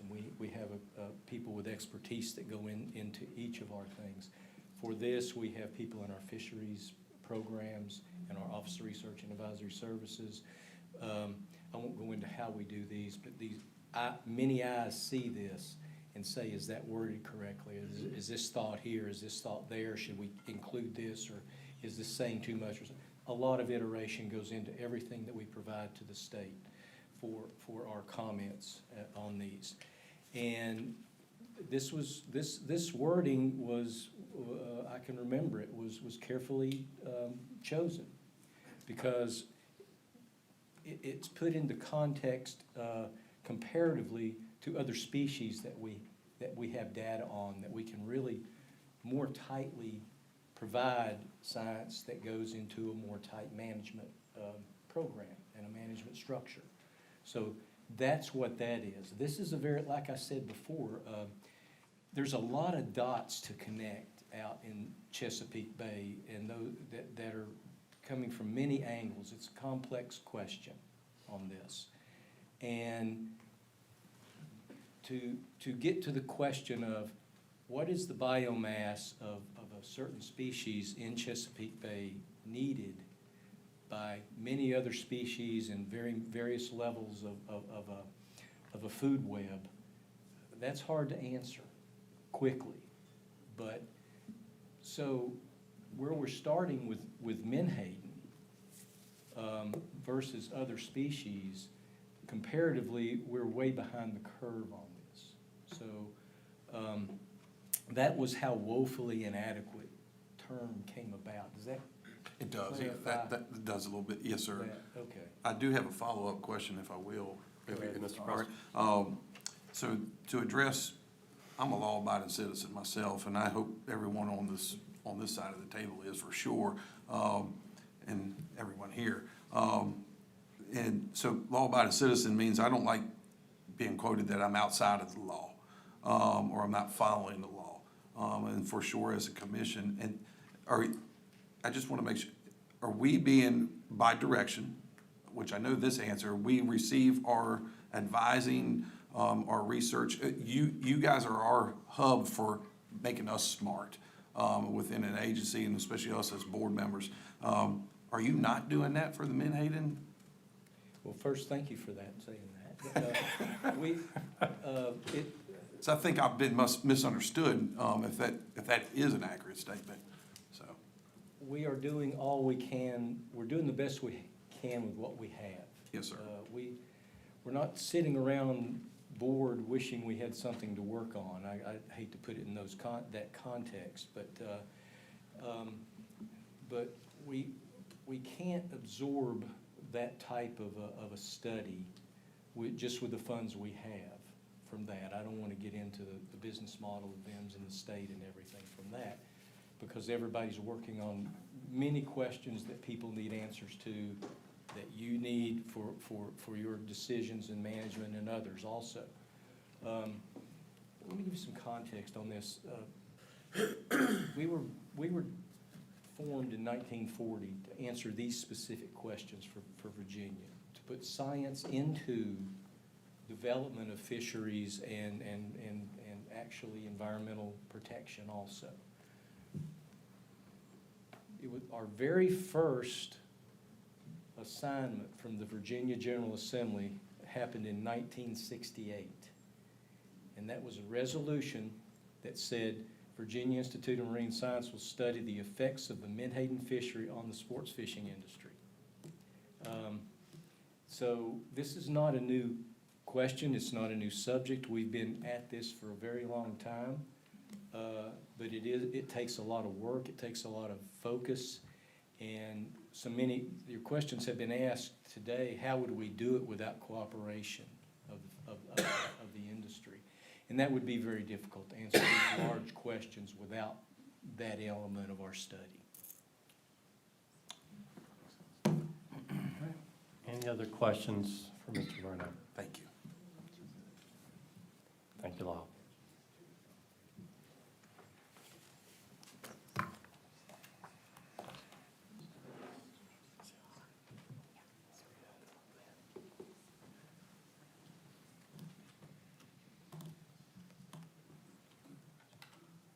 Okay, so, I want to reiterate what the commission today is here to do. The commission today must issue a decision to either grant or deny the petitioner's request. This is not a meeting for rulemaking. We are simply voting here today to grant or deny that petition request. If granted, the written decision will be published in the Virginia Register, and rulemaking will be initiated and advertised per 28-2-209.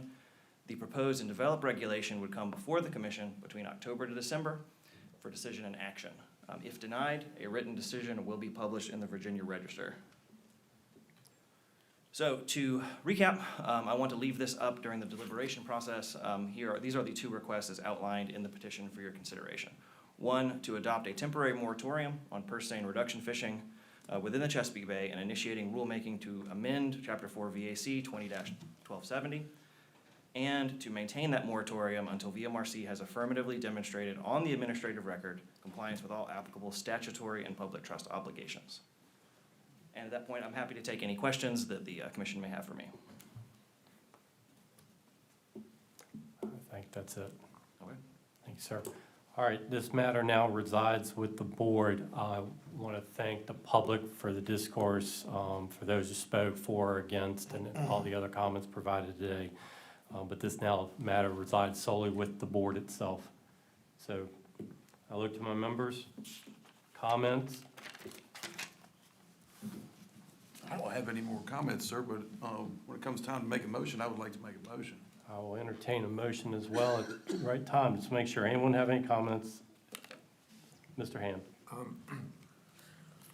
know there's been other petitions that have come up, and the response to the petition is there's been a lot of repetition, and I may have a little more repetition. I'll try to minimize it. I have actually a question for our council. Sorry. But, you know, maybe not a complete, thorough opinion, but just touching on the law part of this, because the way I read it, we do have responsibility with lack of information to not allow things. So, I mean, as I think I said before in a previous meeting, everyone is, I think, in agreement, or almost everyone is in agreement, that a study would be very beneficial. And the question is, should things be left alone until there's a study, or should there be greater limitations or a moratorium in the Bay until there is a study? To me, I think that's the question that keeps coming up. So, Here is what I can answer without spending an hour. yeah. Any regulatory decision that this commission makes has to be based on the best available science and data. There has to be facts and a factual justification for it. I will say I do not agree that 28.2, 204.1 is what governs this. It is 28.2, 203, because it is about managing a fishery, not limiting the number of gear licenses. However, there are factors to consider in 203. Whatever you do has to be based on facts and science that is available. That's what it says, best available science. All right, thanks. Anything else, Mr. Hand? I have a couple other comments. And some of it is my opinion. My opinion is that without Omega's lobbying within the Virginia Senate, and particularly the Appropriations Committee, and particularly Louise Lucas, we may have results of a study right now. But the fact that we don't have a study is not on us, it's on someone else. The same people asking to leave their fishery alone. I think, just to give you some background, I think Omega does a great job, given how much damage could be done. I think they do a lot to control bycatch. They're respectful in a lot of ways. It seems that they treat their employees well, and it's a well-run operation. They happen to be in a business that affects the Chesapeake Bay. The question is how much it affects the Chesapeake Bay, and there's a lot of unknown. Rockfish keep coming up, and that may be a factor. And osprey, personally, I don't think that's a big factor, but could be. I don't know. But there's a lot more to the Chesapeake Bay. There's a chemistry, there's a natural balance. And when you talk about overfishing, I mean, what are we comparing it to? Do we go back 500 years before powered boats and efficient fishing, and when things were natural and had found their own balance? Do we compare it to that? I think there'd be a different answer, personally. So I believe the reduction fishery is so efficient, so thorough, and the catch is so great that it does have a serious effect on the chemistry of the whole bay. And again, there's so much we don't know. Except for the issue of weather and limited, or some days where you can't work out in the ocean safely, it would be so easy, in my opinion, to just say, you know, you catch 70% out in the ocean now, you know, go catch 30%, go catch the other 30%.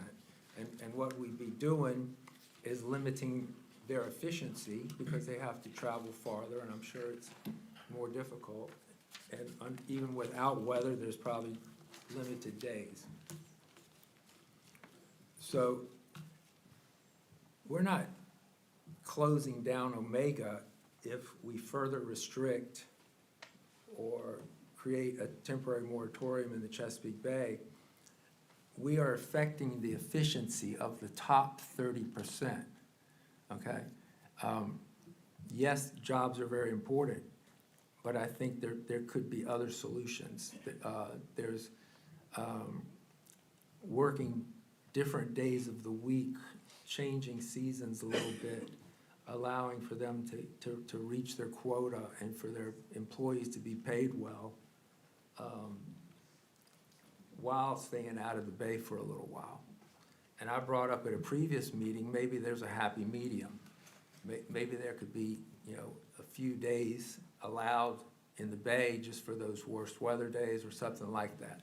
But right now, Omega doesn't need to negotiate that. They have things well under control.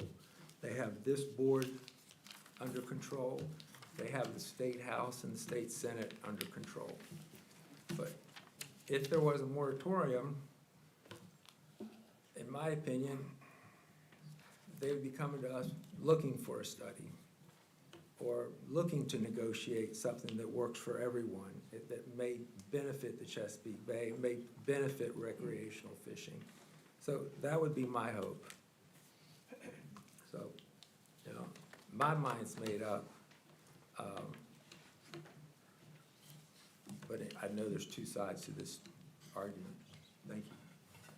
Thank you, Mr. Hand, for your opinion. Any other board members wish to speak? Mr. White? Yeah, and I'm just gonna reiterate what Kelsey, AG rep, said in section 28.203, which is the commission's directive. It says, number 2, it says, and I'm gonna quote, it's just a sentence. Conservation and management measures shall be based on the best scientific, economic, biologic and sociological information available. So when everybody talks about the law and all that stuff, and I'm not a lawyer and I don't understand that, I would make my decision based on the information that I have available, the best information that I have available to me. And I'm sure the other members will do the same things. So that's how I base what I'm gonna say and what I'm gonna do. And the other part of this is the ASMFC is now, they somehow are funded and are working on a study that will probably come out in late fall, somewhere in that range, maybe. We don't know. It may give us better information than we have today.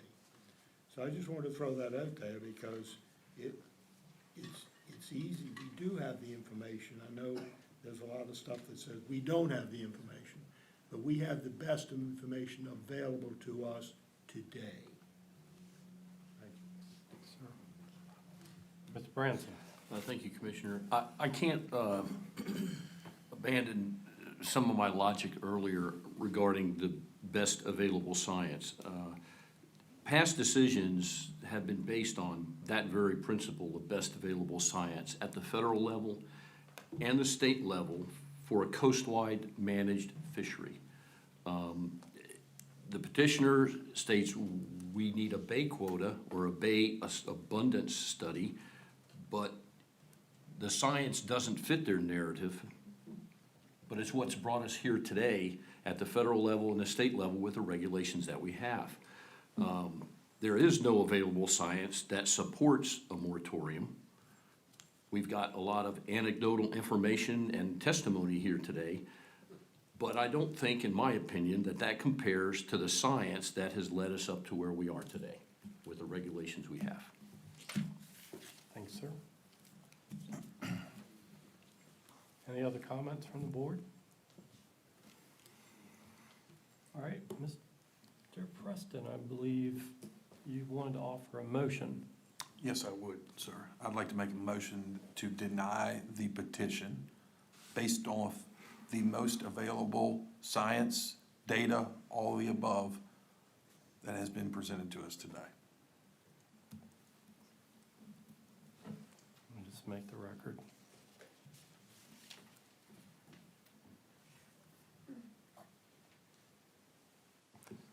Okay, I have a motion by Mr. Preston. I need a second. Anyone wish to second? Second. Mr. Headley is our seconder. Any discussion on the motion? Yes, I'd like to make an amendment to it. All right, Mr. White? Is that rather than have this moratorium go on forever, which, as I've already stated, I think it could go on for 2+ years, is that we put a time limit of when the ASMFC numbers come out, which will be in 5 months, let's say. That would be the moratorium period. Now, to be clear, Mr. White, this is only a petition for rulemaking, and we would not be able to take any rulemaking action on this fishery if this petition were to be allowed. The rulemaking action at the soonest would be October to December by law.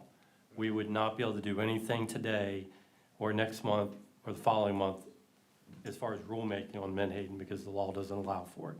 So what you're saying, it would deny the petition and push it, kick the can down till October. If we were to adopt the petition, then we would do the rulemaking October to December. If we deny the petition, that is the end of the petition today. So, but today is not rulemaking, it's just a petition. I got it. So, Commissioner, if you can share what we anticipate that we'll have to discuss with in October through December for rulemaking regarding purse seine fishing? I mean, you were just recently at the Atlantic States meeting. So. right, and we have one actually coming up in about 2 more weeks, almost exactly. The Atlantic States Marine Fisheries Commission is currently working on Addendum 2, Amendment 3. That particular addendum will be addressing the Bay cap a couple different ways. It's going to talk about the potential for reducing the Bay cap, tie it to the coastwide quota. It is also talking about other one-time ways of doing the reduction to the Bay cap. It is also going to talk separately about separating the Bay cap out by segment into several months. So they're looking at either periods of anywhere from 12 weeks, 7 weeks, 12 weeks, 3 periods, 4 periods. They're looking at a way of segmenting it so that it can't all be caught up. Let's say spring, there's a large run of menhaden. Their logic there was, okay, they can't just take everything in the spring. You know, they're gonna have to basically space out the harvest throughout the period that they are able to operate in the bay, which is basically from inside May to into just end of October area time period. And there's a few other elements to it, but those are the primary two. I'm getting ahead, Bob's from the staff, because they've been on the plan team for this. We will hear the new draft addendum that's being proposed at the May meeting in Northern Virginia, the first full week of May. If the board there adopts the draft, it will go out for public comment, and we would hear the final version with public comment at our summer meeting in August. If there's more changes to that addendum that is necessary, then we would probably adopt the draft in summer meeting, August, and hear it at our annual fall meeting, which would be in November. Now, that would require, based on if certain things are selected in that addendum, would require us to come back to do some rulemaking on that. The other item the ASMSC will be hearing this year, and that will be at the annual meeting in November, is my understanding, will be actually setting the coastwide quota for 2027. Last year, when they did the 20% reduction, it was a 1-year set for 2026, instead of doing the standard 3-year run of setting the quota. So we have to bring that back to the board, and the board will see it at their annual meeting in November in Newport, Rhode Island, to set the 2027 quota. And whether they decide to do a 1-year quota or a 3-year quota or some combination of therein, that'll all be decided at that meeting. Those are the two items that are pending at ASMSC, which will guide our fishery directly in 2027. So, and those are in action now, and when there is a public comment period on the addendum, we will definitely be one of the hosts for one of the public comment sessions in person. Thank you, Commissioner. In my opinion, I think that's the better way to proceed with regard to managing the menhaden stock. Thank you, Mr. Prince. Any other comments? Now, as Mr. Preston did offer up amendment, but I didn't have a second. I just want to be clear. I didn't have a second. Motion dies. Mr. Preston, I'm sorry, Mr. White's motion to amend. I'll withdraw my motion. Thank you, sir. Says we didn't have a second. It was yours to withdraw. With that, we're back to the original motion. Motion by Mr. Preston, seconded by Mr. Headley to deny the petition based on the best available science presented and available. I captured that correctly, sir? That's 100%. Yes, sir. Thank you, sir. Any other comments on this motion? This will be a roll call vote. Mr. Hand? Nay. Ms. Kellum? Yes. Mr. Erskine? Yes. Mr. Bransom? Yes. Mr. Headley? Yes. Ms. Edwards? Yes. Mr. Preston? Yes. Mr. White? No.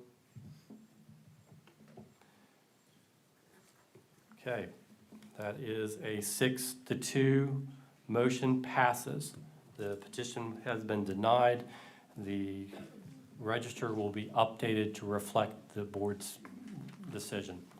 I want to thank everyone for your time today. I know it's gotten pretty warm in the room by the HVAC, not by any other reason, but I want to appreciate everyone's time today. And with that, I'm going to call the commission into recess for a period of 30 minutes. Is that agreeable for lunch? 30? Okay, we're going to reconvene. I'll give you a little extra. We'll reconvene at 1:40. We'll reconvene at 1:40 p.m.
6 on the agenda, discussion, waterway maintenance fund application. Ms. Nelson.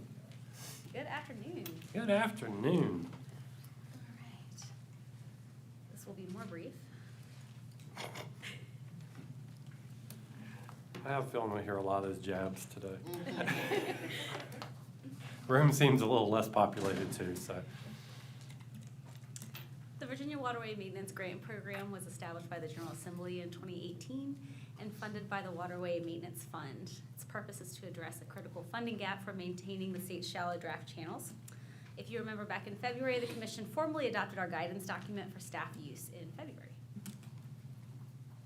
So our process, requests for funding have to be made by February 1st with the exception of 2026. Former Commissioner Green did extend that to March 1st for this year. They will be allocated by the VMRC at its April meeting, so this is the time frame that you will hear these every year. And the funds for successful applicants will be available by July 1st. It's a little bit different than some of our other grant programs, but they do have a very set schedule. $4 million are allocated to this fund annually. They're allocated for our fiscal year and not made available to us till the very end of the fiscal year, which is why our applicants receive their funds for FY26 July of that year. In February, the Commission did already approve that $2.6 million emergency request from the Northern Neck Planning District Commission.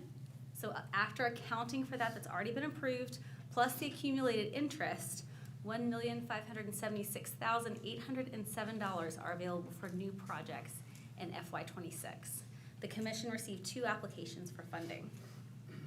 And staff has reviewed and determined no deficiencies in either project. Both have satisfied their Waterways Maintenance Fund guidance, the guidance document for applicants. And each will be given the opportunity to present to you today. They have 10 minutes each. I'm gonna run through them briefly and give you your options, and then we'll turn it over to our applicants. The first is the Folly Creek Maintenance Dredging Project, $2.744 million, dredging approximately 5,000 linear feet from the Folly Creek boat ramp eastward. Part of that maintenance fund guidance we adopted in February does have special considerations. This one does have the evidence of working waterfront or commercial fishing seafood businesses as provided in rural and coastal Virginia. And the applicant has indicated that a partial funding option may be considered. Our second is the Middle Peninsula Dredge Material Land Acquisition Federal Lease and Placement Site Management Design for $900,000.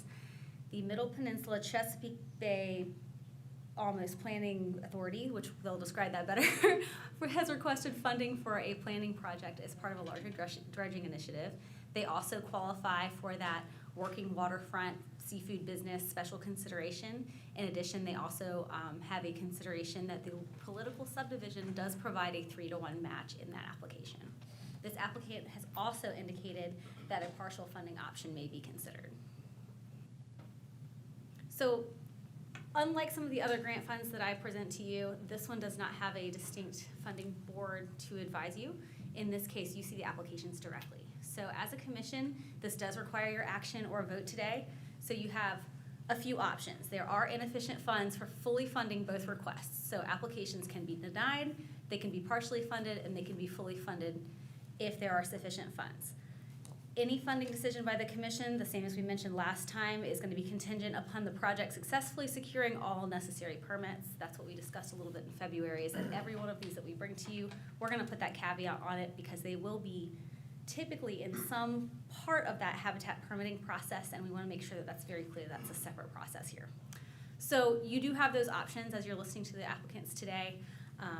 We don't have sufficient funds to fully fund both. The only numbers I pulled for you today is if you're looking at a proportional funding for both projects, that would only be about 43% of the funding for both projects.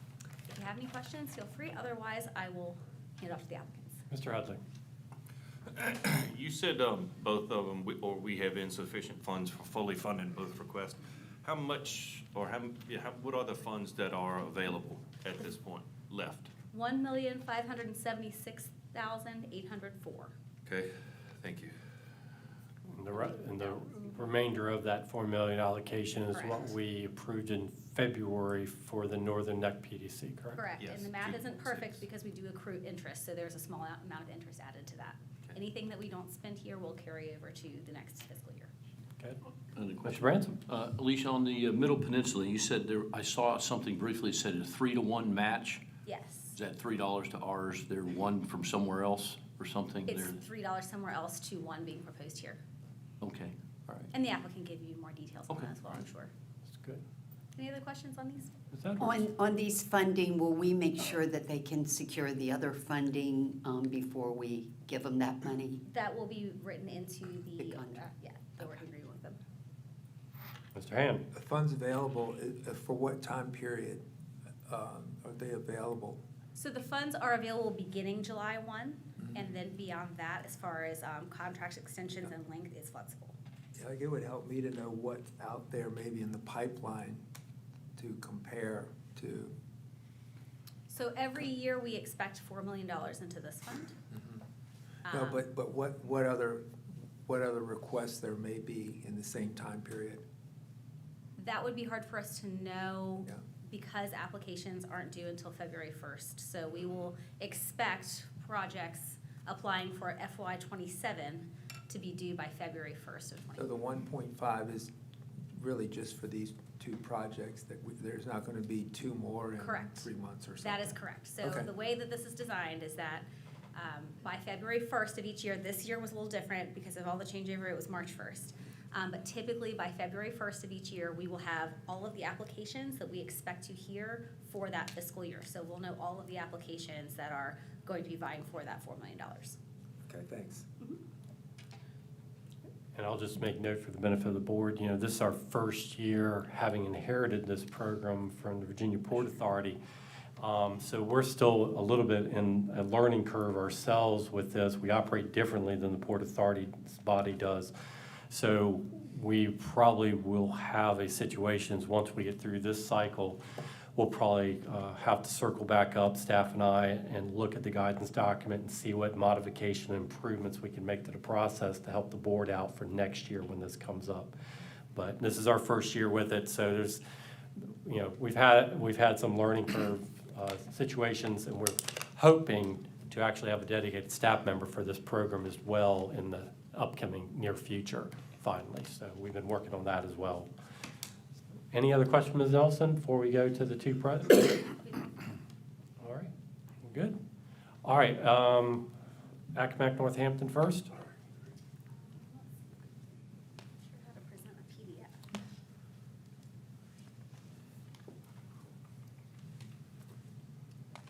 I like so many today made me technical assistant.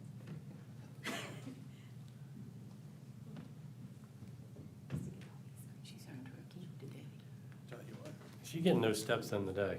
He is very Tell ya. popular today. Staff should treat her to lunch the rest of this week, too. I think that can be arranged. Take that as a friendly suggestion from the board. Oh, my goodness. No problem.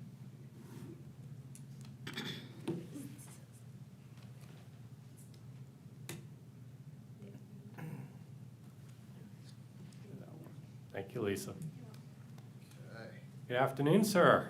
Good afternoon. I have good morning written on my notes. Yeah, well, that passed a while ago. Let me swear you in since you're presenting for the PDC. Okay. Do you solemnly swear the testimony you provide today will be the truth, nothing but the truth, so help you God? I do. State your name for the record. My name is Kellen Singleton. I'm a coastal project manager for the Accomack Northampton Planning District Commission. Good to see you. I know it's been a while since we've seen each other. It has, It's been a little hot minute, but it's good to see you. You have 10 minutes, please, on your presentation, and you can start. Sure. Well, thank you, commissioners. Thank you, Chair. I really appreciate it. Again, my name is Kellen Singleton. I serve as a coastal project manager for the Accomack Northampton Planning District Commission. You know, I don't know, there's really no, are you rolling with this? Should be able to scroll it. Let's see. That's on you. Yeah, all right, great. We can make it a little bit larger on there, possibly. Yeah, is that possible? Alicia's I on the think way. I got it. I got new glasses the other day, so. There you go. That'll work. All right. Better, more better. All right, great. All right, sure. So I appreciate the opportunity here today to provide a brief update on the Eastern Shore dredging needs and more specifically to discuss FY '27 waterway maintenance fund request for Folly Creek in Accomack County. I'll try to keep this fairly short. The Eastern Shore has a lot of water. It has a lot of water. In fact, I had to cross like 8 bridges and 3 tunnels to get here. So, but it has no maintained shallow draft access, at least no federally funded access. These creeks are small on a map, but they carry a lot of local economic public access and safety value. Today I want to show you how Folly Creek fits into the larger picture and why it is ready to move and why WMF support, whether full or partial this cycle, would be meaningful. All right. So I know Alicia probably some of the background, probably a little bit more. In 2015, the Accomack Northampton counties formalized the Eastern Shore Regional Navigable Waterways Committee, or ESRNWC, to give a regional coordinated voice on shallow draft navigation. The committee grew out of the Eastern Shore Navigation Partnership and has become a local forum for identifying and prioritizing and advancing waterway needs. In 2016, the region completed the Regional Dredging Needs Assessment, which gave us a structured way to look at the waterways across both counties. Same period included the Virginia Working Waterfront Master Plan, which reinforced that the Eastern Shore is not just a scenic coastline, it is an active working waterfronts, seafood businesses, public landings, and water-dependent communities. By 2017, the counties were advocating for a dedicated Commonwealth waterway maintenance funding source that eventually became the Waterway Maintenance Fund program. And in 2023, Kings Creek became the region's first completed WMF-funded implementation project. That is important because it provides a model that can work here, planning, funding, construction, and beneficial use, all the way through the delivery.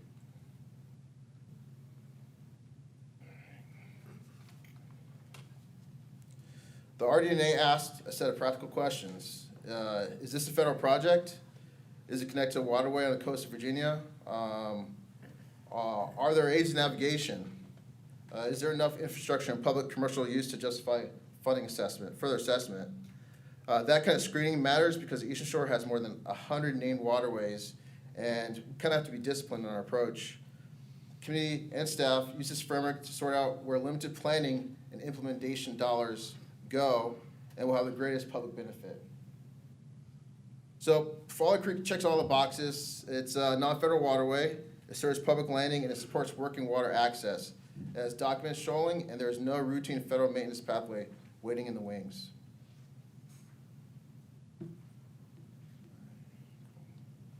On the Eastern Shore, navigation is tied directly to tourism, fisheries, aquaculture, public access, emergency response, and increasingly even aerospace logistics.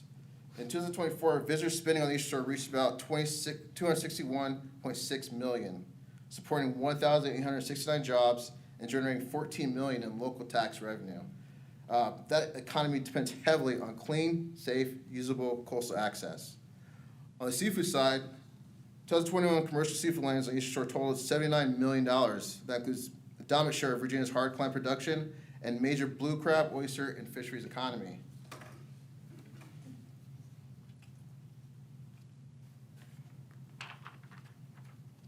In 2021, the region landed 16 million pounds of seafood, generating $79 million in value. The hard clam number is especially important.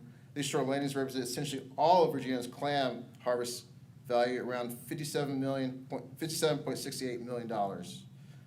Maintained waterway is part of the supply chain. They affect how watermen get to the grounds, how aquaculture operations move gear and products, and how reliable those operations are day to day. For Folly Creek specifically, this matters because the creek supports access to public baler grounds and nearby private oyster leases. When shoaling limits access, not just an inconvenience to recreational boaters, it narrows working windows, adds risks, and makes local water-dependent work less predictable.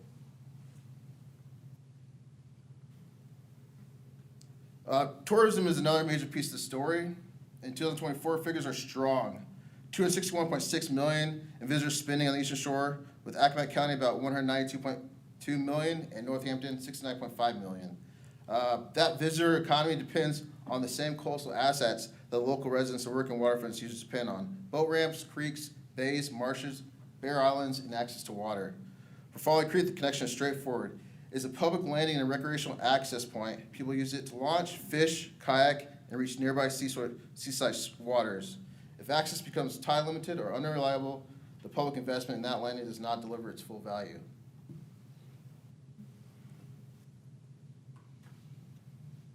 Wallops Island is becoming increasingly important in Virginia's aerospace economy. Rocket Lab's neutron program and other aerospace activities point to a future where marine access may be part of the region's industrial infrastructure, not just its seafood and tourism infrastructure. The lesson for us is that dredging and marine logistics are all connected. If Virginia wants coastal communities like ours to support fisheries, tourism, public access, resilience, and advanced industries, then waterway maintenance has to be treated like basic infrastructure. Follies Creek is not a space industry project, but it is part of the same regional reality.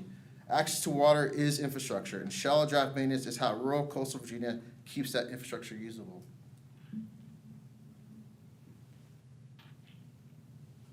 Commercial fishing, crabbing, recreational boating, aquaculture, ecotourism, emergency access, resource management, even future aerospace transport all depend on a functioning network of channels, landings, and shallow draft corridors.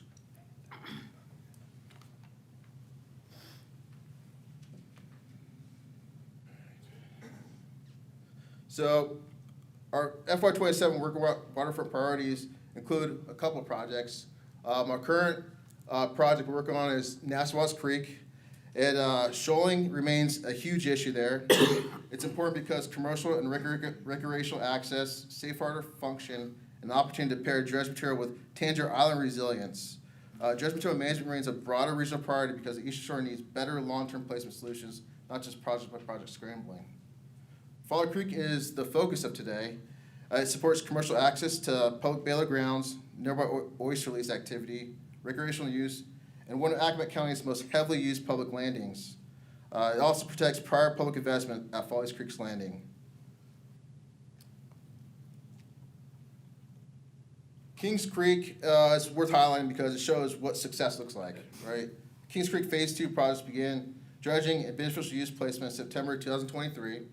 It finished scheduled in November, and about 22,888 cubic yards of material were removed and used to restore the public beach in Cape Charles. And I think I'm pretty sure it was the first and, to my knowledge, the only implemented project, the WMF fund. So we're very proud of that. So the project delivers several benefits at once. It restored navigation, maintained commercial and recreational access, supported emergency access, and used dredging material as a resource for shoreline stability. So for Follies Creek, Kings Creek is not a perfect one-to-one comparison, but the sediment, location, and placement options are different. But the project does show that the Eastern Shore can deliver WMF projects responsibly when the funding, placement strategy, contractor, and communication lines are in place.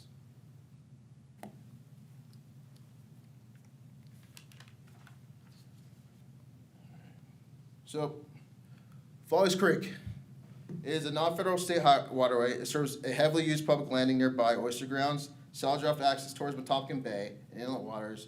Its value is practical and local. People use this creek to work, launch boats, reach fishing and aquaculture areas, move safely during changing seaside conditions, and the county has invested $482,000 in the public landing.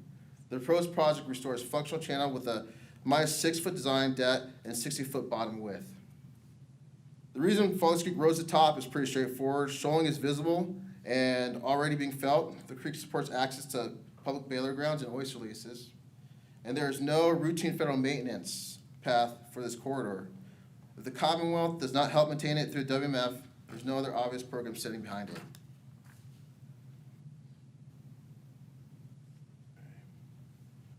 For local users, the issue is not abstract. Shoaling is already affecting access to one of Accomack County's most used rural landings. Because this is a non-federal corridor, there is no core maintenance cycle that will come through and fix it, and the inlet is dynamic and unmarked. So maintaining the main creek becomes even more important as a dependable access route.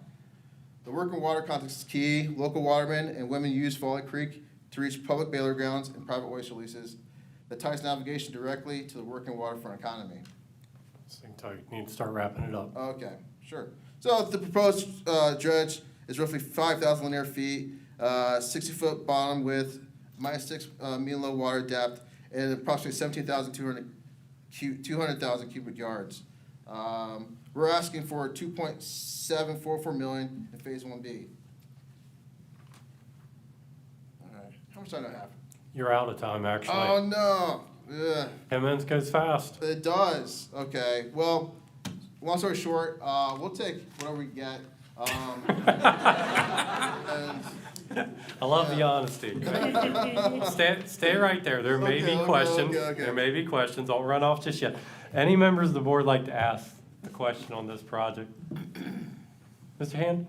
Yeah, I mean, do you have any numbers, metrics, like how many people used the landing, or, you know, the size of the immediate community? I heard the word local 2 or 3 times. yeah, those numbers, if they exist, would be through the county. And I would be more happy to provide it to this board. Okay. Mr. Riskin? Where are you depositing the dredge spoils? So, that was, I guess, the next 10 minutes of my speech. We have 2 tracks. Our first, most immediate expedite track would be have a contractor source dredge and disposal, where they'd be responsible for finding that. Another parallel track would be, right now we are collaborating with DWR and with our Virginia Eastern Shore Conservation Alliance partners to identify barrier islands where we could thinly replace that material. Okay. Ms. Edwards? The other part of the funding, where we can't fund it all, where do you hope to get that funding from? Yeah, so I guess this is the part where I help the chair. So, for example, Nassau's Creek, a little familiarity with the WMF. It took us about 4 cycles to fund Nassauatics. It took us 3 cycles to fund Cape Charles. Right now, we're actually looking at other funding sources like our NIFWIC grant. These things take time, especially for a local, I guess, regional commission who, unlike the Corps, can't just do what we want. So A follow-up question. Please. So if you got this amount of funding, would then you do part of it and continue as you got funding to continue, or how would that work? Sure. So it would help us in a couple ways. It'd help us with our feasibility. I think with HB 52 now, the state is looking at us to utilize this material beneficially. And if that was the case, we would probably have to resort from mechanical to hydraulic dredging, which would double the cost of this project. Okay. And just to make note, HB 52 does not go into effect officially December 1st, 2027. So it's signed, but there is a delay. We respect the spirit of the bill. I understand that. I'm not arguing the basis of it either. So, any other questions? No, just to follow up, I'm Sure. from that area and I'm very familiar with that, and it definitely is an area that does need that, yeah. Thank you. Okay. And I don't know if you've been fishing lately, but it could use the help. It could. Yeah. All right, sir, thank you. We're going to let the other PDC make their presentation, All right. and then there'll be probably some follow-up. Thank you. Good job. All right, next up would be Middle Peninsula.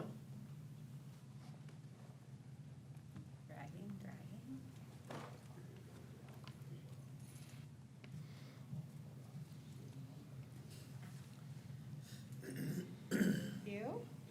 Do I have to do the whole swear-in thing? Yes, you do. Yes, you do. I was just to make sure we were ready to roll.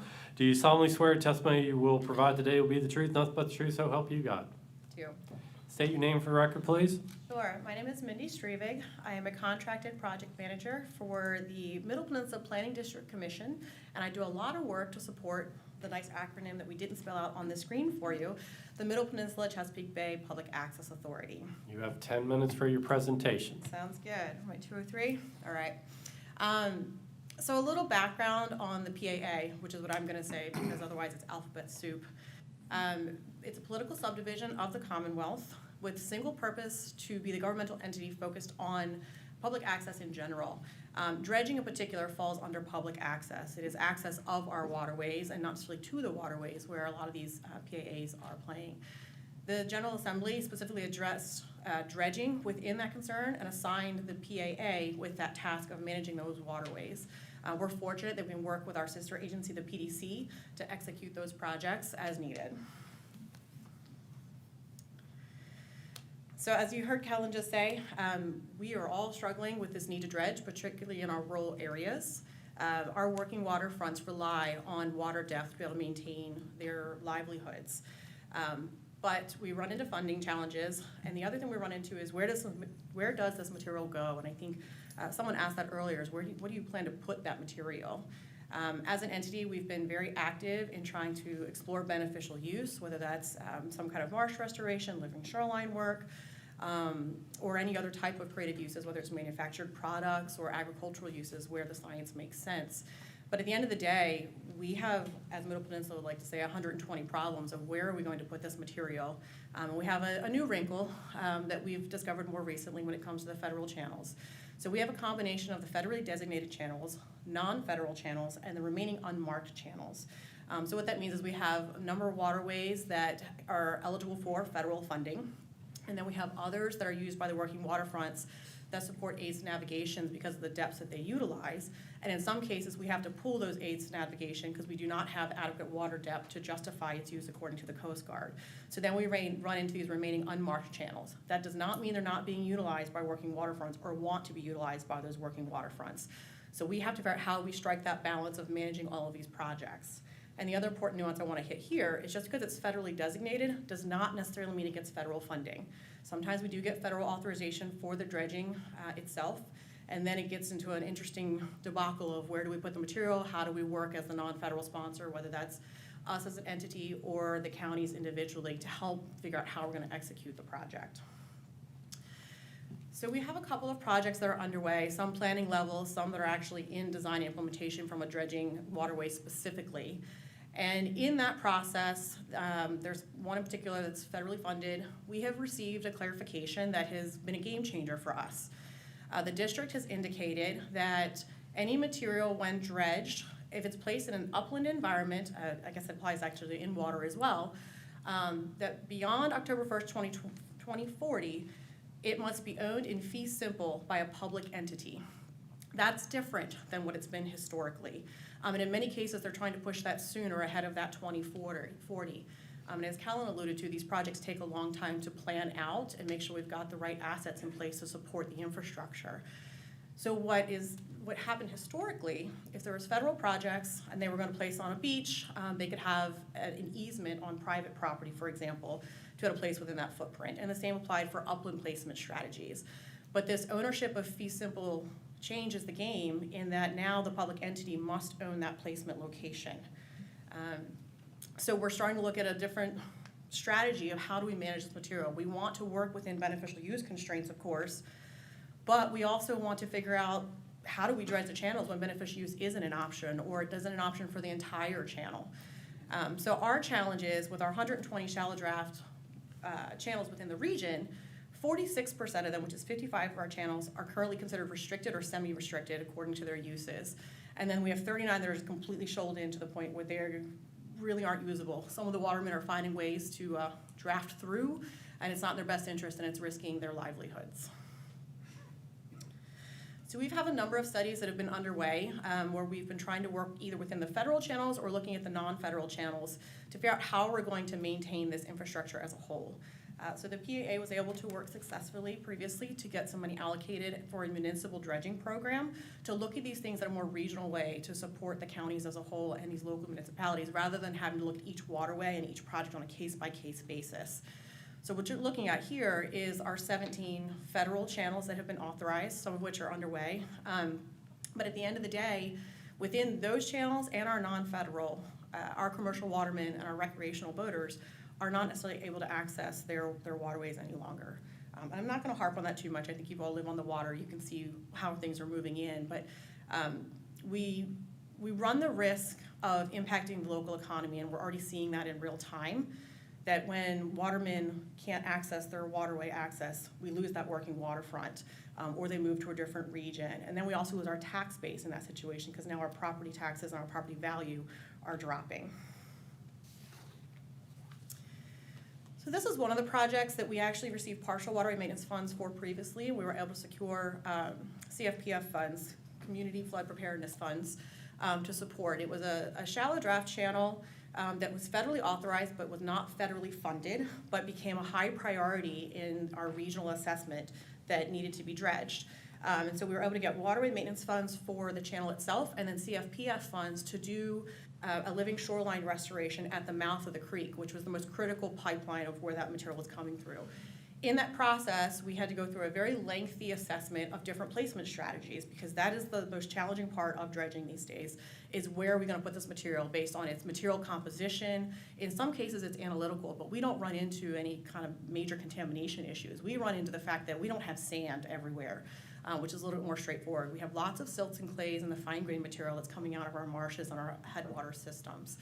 So we have to go through each dredging project, we have to go through a very multi-point management alternative site assessment to figure out where this material can go. And in some cases, we have to identify multiple strategies just to make sure that we can get the dredging executed. So that's where our proposal comes in today.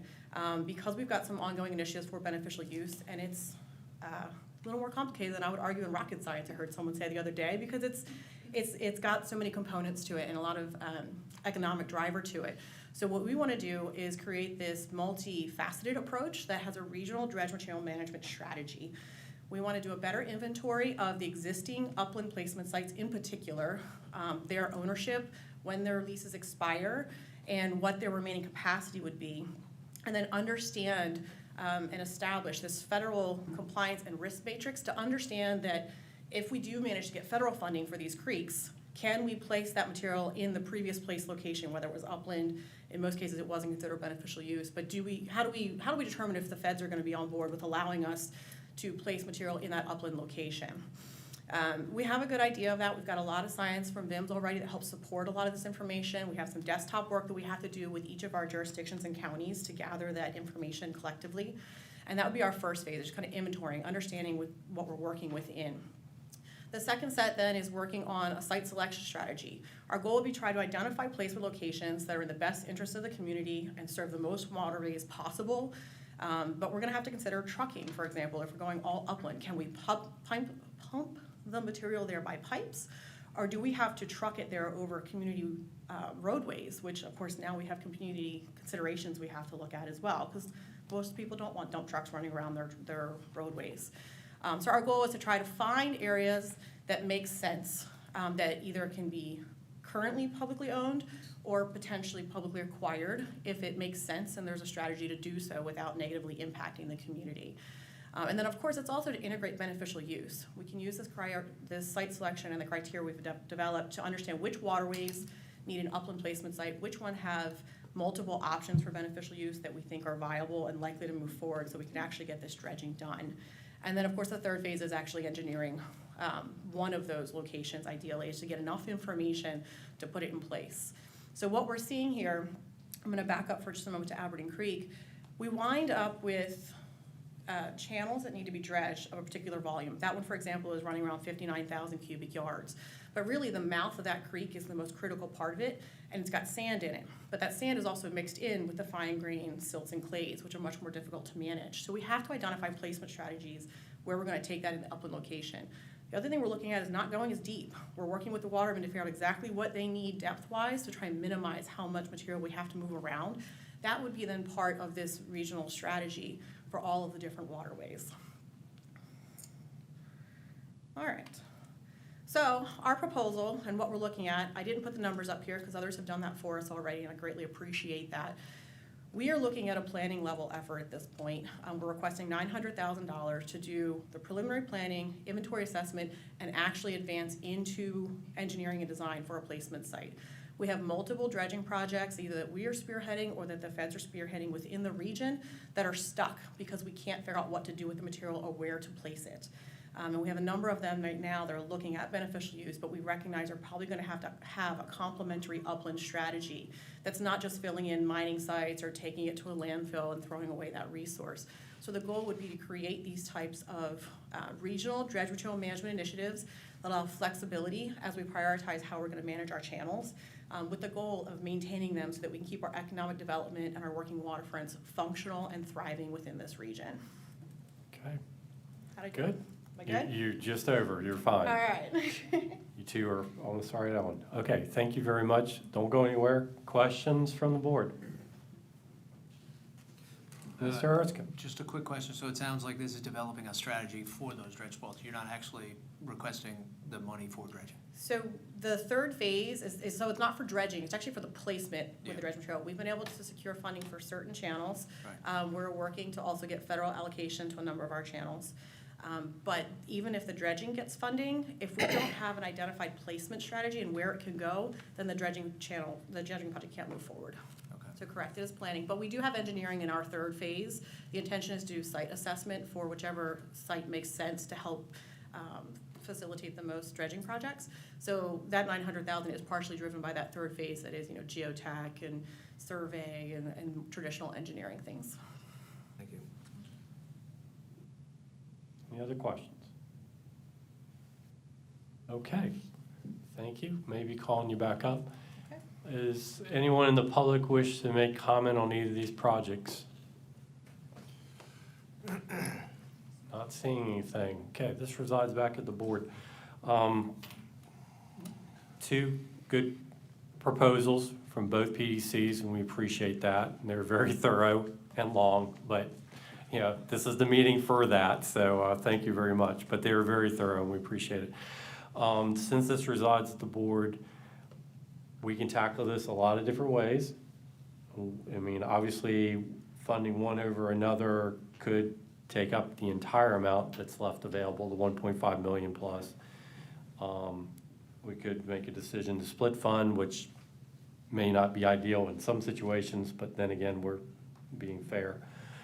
There's a lot of different solutions. So, Alicia, you've got something you want to? I'm just putting your last slide up with the amount on it for you, so that that's in front of your face. Yeah, thank you very much.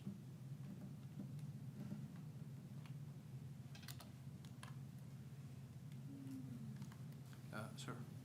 Go right ahead, Mr. Erskine. While Lisa's putting that up, I just had a question. So we don't have a staff recommendation accompanying with this? No, sir.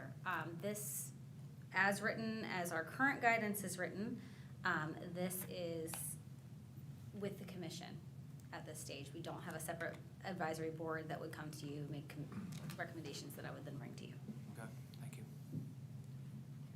But And based there on are how no this is available going funds. this year, I may have to form a board. So, I think that'd be advisable. yeah, I agree. Mr. Hand?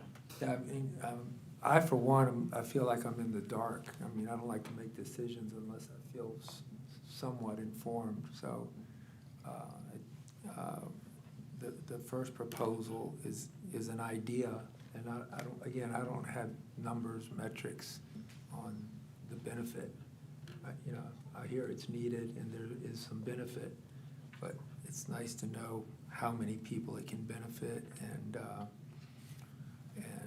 how it can affect the community, how large is the community it serves. And then the other one, it would be funding, it sounds like, beginning with feasibility study. And as I understand it, the big issue there is, where material goes, not where it comes from. But it's a lot easier if you have what the government for a while was calling shovel-ready projects, and you get the numbers and you see what it costs and you see what the effect is. But we're just shooting in the dark here, so I don't have an answer. Okay. Fair statement. I guess if I can comment back, regarding the numbers, like I don't know that anyone necessarily could keep an actual matrix of the amount of uses of any particular project.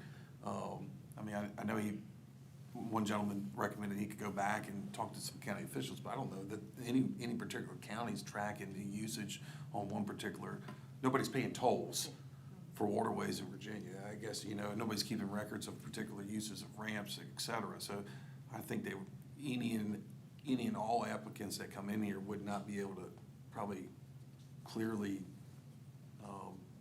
give an exact number or something close to who it's using, who's using it. I know the VMRC police officers use some of the waterways on the eastern shore for sure that particular subject is about, but and local watermen in both areas, but putting an exact number on who, what, that's kind of hard.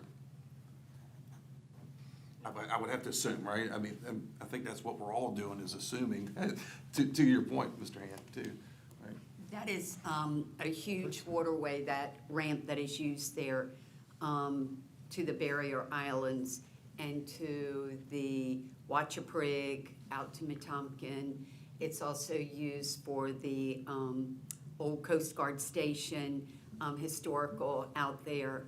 And I do know that watermen use it. I do know it's used for oyster grounds, and I do know it's used for a lot, just for commercial, not commercial, but for pleasure, for multiple years, probably 70, 80 years minimum.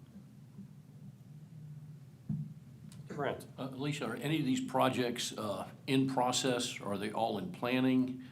What's the maturity of each of these projects? Of these two? Mhm.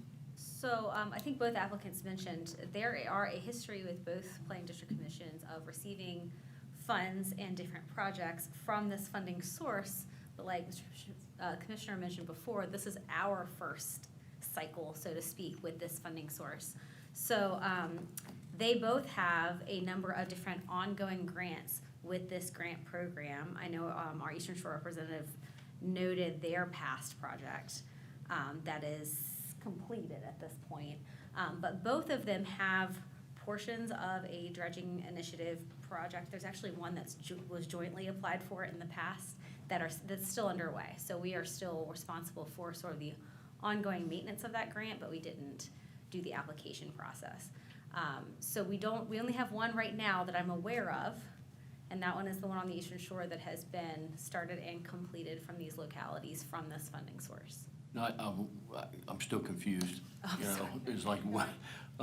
So as far as these individual projects, they are very much in separate phases, so neither one of them. I'm sure each of the planning departments have a overall master plan that says we're gonna do these 20 creeks for access, and this is, like Foley Creek is one of them, and the Middle Peninsula is another one in their planning process. I'm just trying to understand which one of these is more mature in terms of executing, because we only have, 1.57, I don't know how many decimal points you want me to go. We only got $1.57 million, and there's, more than just shy of $4 million in the want, Correct. So your options today would be to, you could approve or deny projects. You could not approve the more expensive one at full funding. You'd have to approve them at the funding level available, or you could partial fund both projects. Those are the types of options available to you here. And in that case, they would come back next year after a new grant is given to reapply to continue work in progress, or? That is, based on what the applicant told you earlier, that's the expectation, though we would likely see them again, although there are other funding sources that both applicants are seeking out. This being my first cycle as well with these projects, we do see very ongoing processes for figuring out the shallow water dredging in each locality. And to further complicate things, one of the larger previous Waterway Maintenance Fund grants that we inherited is the one that was working with planning from both of these different district commissions. They kind of pooled their resources and said, how do we do this? What you're seeing out of both of these grants, while they are somewhat apples and oranges, one is a planning initiative, one is a physical dredging initiative, both of them are coming from that process where they sort of learned how to do it with a previous grant. And Alicia and Mr. Ransom, for benefit, before going further, I'm gonna let each one of them come up and just address Mr. Bransom's question. Out of fairness to you both. I'm just trying to understand where they are in maturity, who's gonna have the bake sale and the car wash, because we see the need for, for planning, we see the need for executing, being a former financial manager in the United States government, there is never enough money for everything you need, so. And I think you're spot on, and so I want to speak to a couple pieces of your comment, and hopefully it'll add some clarity. So the short answer is there isn't a good master plan for either one of our PDCs. Kel and I are actually working together on what's called the Dredge Material Management Initiative to identify the priorities for the creeks and help figure out Department of Health and working waterfronts and who is using the creeks as best as we can with the data available, and then also assessing severity and likelihood of being able to implement the dredging projects. So they're a little further ahead with Folly Creek in that they know that it needs to be done. They're in a placement strategy. Middle Peninsula has a number of similar projects underway that are dredging. We've cobbled together funding that are on that we already have in our coffers that we're implementing, some of which is waterway maintenance funds, some of which is the CFPF I mentioned.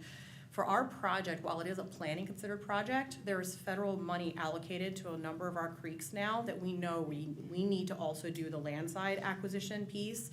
We also have some funding directly allocated already for the acquisition. We just have to figure out where and where that's gonna go. Our goal is to be able to hit the ground running and really be focused on implementation. This is not a planning study for the sake of planning because we have implementation dollars that are ready to go but aren't supported yet by proper regional planning to make sure we're maximizing the benefit of those dollars. And that's in the Middle Peninsula. Correct. Kellen, would you like to add for Eastern Shore? Fairness, you both get a shot at this. 10 minutes, right? No, absolutely not. Yeah, so our project is shovel-ready. It's, we've got the JPA, we've got the surveys, we've done the work. I think the only thing that is not 100% clear would be the contractor source placement, which we've reached out to contractors, our engineers, us ourselves, and there are sites available on the Eastern Shore where they could deposit that material. That being said, we're not gonna get the money this year, right? So waiting another year would provide us an opportunity to look at our parallel track to where we could identify beneficial use opportunities on our barrier islands. All right. And you have a question? Go ahead, Mr. Headley. You said your project is shelf-ready. Do you have all the? Shovel-ready, yeah. Do you have the permits to go forward with it? Yeah, so we have a draft JPA. If we did get the money yesterday or tomorrow, we'd send that right to you guys in the Corps. Which will be a separate process, I'll just make clear. Nothing to do with you. Habitat's over there sweating right now. No, you're not coming to the mic. So, not putting y'all on the spot today. All right, that's very good. Any other questions? All right, thank you. Thank y'all. Okay. We operate on motions. Mr. Erskine. I have a question for Alicia, please. The available funding, the 1.57, if it's not appropriated for these projects, there are no more projects. The deadline is what happens with that money? Does it revert back to the port or is it rolled over into FY27? It's rolled over, Okay, thank you. along with any accrued interest. Thank you. I have a follow-up. Is that, With that, it doesn't take away from what we get next year, though, right? Correct, It's that's my not understanding. deducted And I'm and gonna look set- at Sherry okay. just to make sure. at least not how things work right now.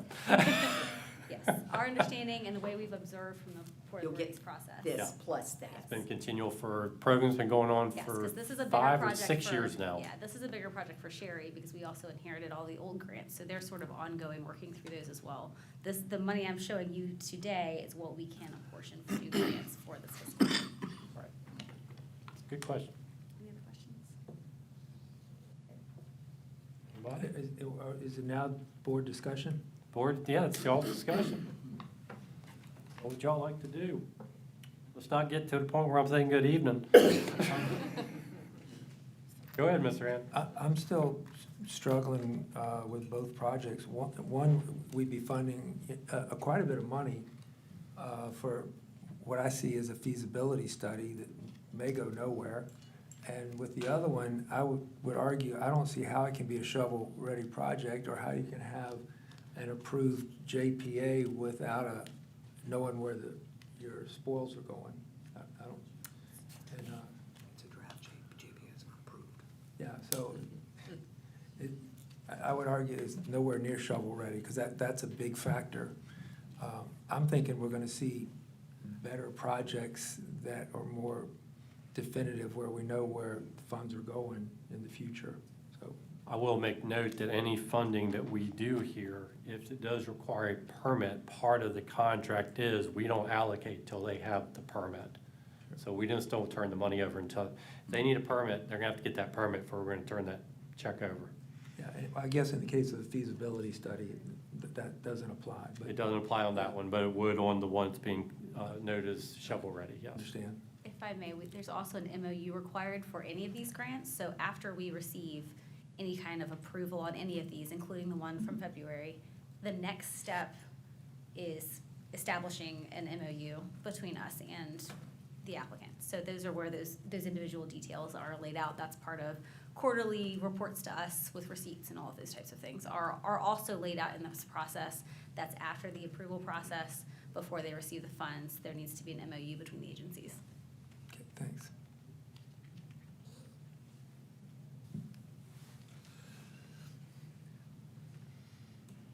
It's the pleasure of the commission.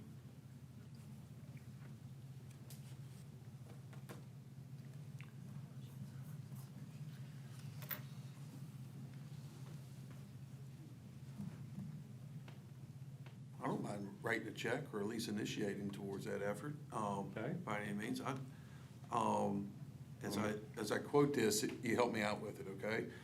Do the best I can. Yeah, and so, but to the point, neither, I'm in their shoes for 60 hours a week, looking for money from other agencies from the federal side. So I respect and appreciate y'all's presentations, and know exactly where you are on that. So we couldn't fund any one of them. Well, we could fund one fully, but the other one, we could not even come close. The one that is closer maybe to a shovel type status, which we all agreed it probably isn't quite just there just yet. But anyhow, we couldn't fund that fully. I make a motion to fund the Eastern Shore work of even $1 million and the Middle Peninsula of $500K. That gets you pretty close to maybe about half, or just a touch more maybe for one than the other. But that's my motion. So, thank you. I have a motion on the table. Hang on, Alicia. Oh, I'm sorry. Let me get a second. It's all good. I need a second on that. I second Edwards. All right. Alicia, you had something you wanted to add? Just to clarify, it's an even 500,000. Yes, ma'am. Not The the remainder. 76,000 that's still remaining would be there for rollover, I would Okay. assume. Remaining would be rollover. Okay, I have a motion with a second that would allocate 1 million of the available funding to the Eastern Shore PDC for their project and $500,000 of available funding to the Middle Peninsula for their project. Any discussion? I have Ms. Erskine? I have a question, maybe it's for the commissioner, or maybe the maker of the motion, but a friendly amendment to include a request that we develop an advisory committee. We can do that as a separate item. Thank you. So with the motion that's on the table, any other discussion? I do have a question, Commissioner. So far, I guess Alicia is the one-person band here. You know, you don't have staff to. Three Musketeers. She joined the Three Musketeers about 2 months ago. It's the commission's intention to acquire an individual to manage this process, correct? Now, we are actively working on that. And where would the funding come from for Come that? from the same, it's The been same- allocated. We've actually allocated an FTE for managing this. Would it come from these grants? It's additional funding, is it not? I believe so. Yeah, correct. Yeah, additional funding just for that position. Okay, all right, thank you. That's already been accounted for in the balance. Yep, We do that. yep. Sherry's somewhere back there behind that screen, but I heard her voice. There she is. Any other discussion on the motion? All right, I'm gonna call the question. All in favor of the motion, please say aye. Aye. Opposed? Abstentions? Abstain. One abstention. Thank you, sir.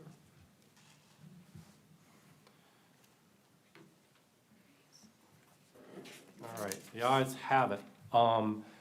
To the recommendation, yes, we, as I noted earlier, for this particular fund, especially once we get the new grant person in place, we're probably gonna reopen up the public guidance document that y'all saw a few months ago to add in some more criteria, and we can also work toward putting it together a committee just for that, that would do a review and provide advice to the commission for next year when we're dealing with this. So, and some of you may get called to be serving on that group, so heads up. But I will be working on that. So with that, that takes care of that agenda item. Thank you, Alicia. Now to the, what do you call the regular agenda?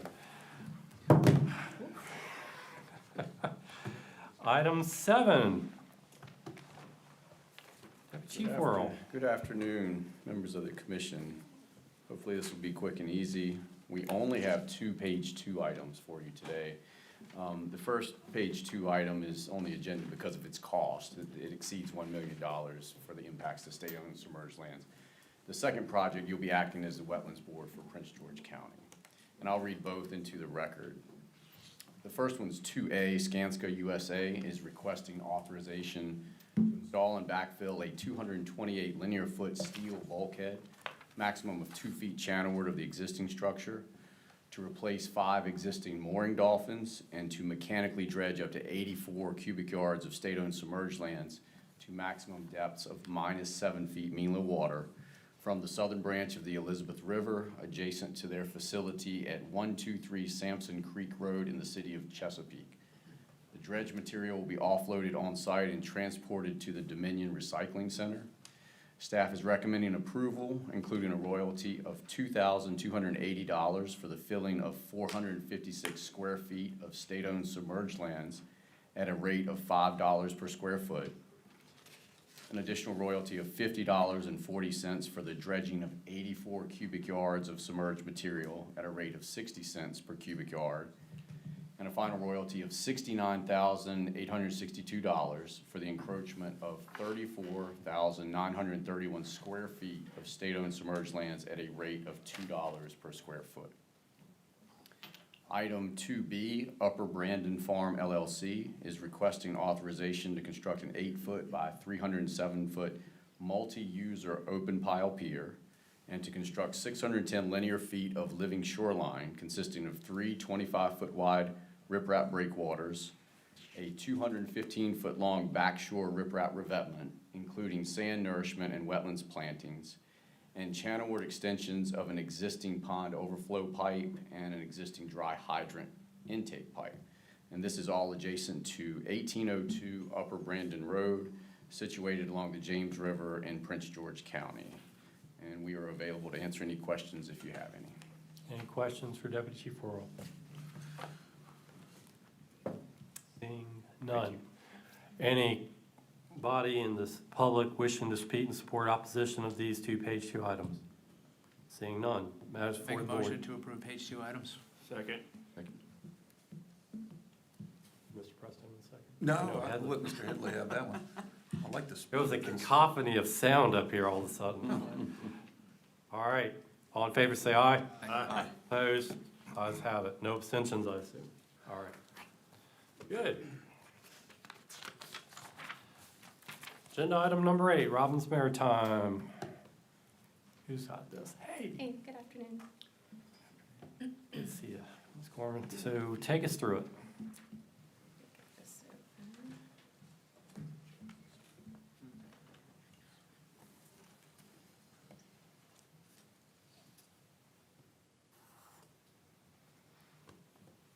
Okay, We have things not coming on screen. got it. All right, good afternoon, Commission.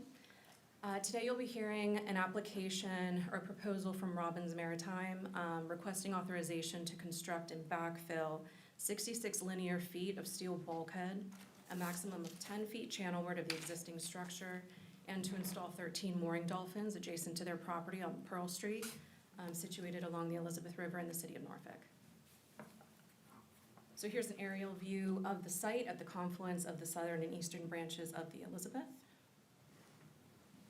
Here's a closer view of the project area with the general parcel boundary outlined in yellow, and this is the bulkhead proposal area, and the mooring dolphins are proposed out here. The shoreline along this area is mostly industrial and has been manipulated over the last several decades. And these aerials are from the VIMS Shoreline Change GIS site. The photo on the left is from 2025, and on the right is from 1937. The red line you see along the shoreline here is the 1937 shoreline, and it's on both photos. And the parcel is outlined in yellow. And as you can see in comparing these two photos, the shoreline at this site has been filled out quite a bit since the 1930s. This is a plan view of the proposal with the 13 mooring dolphins again out here on either side of their property, and the proposed bulkhead fill circled in yellow here, and I'll zoom in on that. So this is a close-up of the bulkhead plan view. The area hatched in pink is what's proposed to be filled. This channelward extent is where the actual steel bulkhead will go. And this is 660 square feet of subaqueous bottom. The justification provided for this portion of the proposal is to increase the safety and efficiency of this site and to minimize the loss of equipment while they're loading and unloading vessels. And as you'll see here, this is one of the mooring dolphins they're proposing here in the corner, and this light blue line is an I-beam that they're proposing for structural integrity. This is just a cross-section of the proposal. The total volume of fill is about 200 cubic yards. So this is a photo from our site visit. In this photo, I'm standing on the western bulkhead facing east. And we added these lines here to kind of give you some perspective because it is kind of a busy photo. The yellow lines are the existing structures, so there's a bulkhead here, and the what's left of a bulkhead here, and the red line is the proposed alignment. This is facing kind of northwest, and same as in the previous photo, the yellow structure, and the red is the proposed. And this is a barracks vessel that was on site during our visit. So as part of our public interest review, the adjacent property owners were notified, and a public notice was published in December 2025. We didn't receive any comments from the neighbors or the public. The city of Norfolk, there were no wetlands on site, so there was no permit needed from the local wetlands board, but the city is requiring a building permit, and they're also requiring the removal of derelict structures, debris, and a couple sunken barges that are on site before other site improvements can begin. We requested comments from the Virginia Department of Health. They deemed it acceptable. We also were in contact with the United States Coast Guard. They didn't have any comments on the project. And VIMS recommended a time of year and our standard steel pile driving conditions for the center pins of the mooring dolphins. So after evaluating the merits of the project and in keeping with the Commission's subaqueous guidelines and Section 28.2.1205 of the Code of Virginia, staff is recommending the proposed project be denied. We would recommend the approval of an open pile wharf in the proposed bulkhead alignment, which we believe would fulfill the safety and efficiency requirements of the facility. Alternatively, they could consider a bulkhead replacement 2 feet channelward, which is pretty standard for what Habitat Management approves on a regular basis. For clarification, we have no issues, staff has no issues with the proposed mooring dolphins, and we would recommend approval of those with our standard steel pile driving conditions and the time of year recommended by VIMS. If the applicant proceeds with consideration of a wharf and/or the 2-foot bulkhead encroachment, this proposal could be approved administratively. And I am glad to try and answer any questions, and I believe the applicant and their agent are present. I appreciate any questions, Ms. Gorman. Seeing none, I'll have you back up in a minute. Is the applicant present? Yes. If you have anything you'd like to add to this? Absolutely. Come to the podium, please.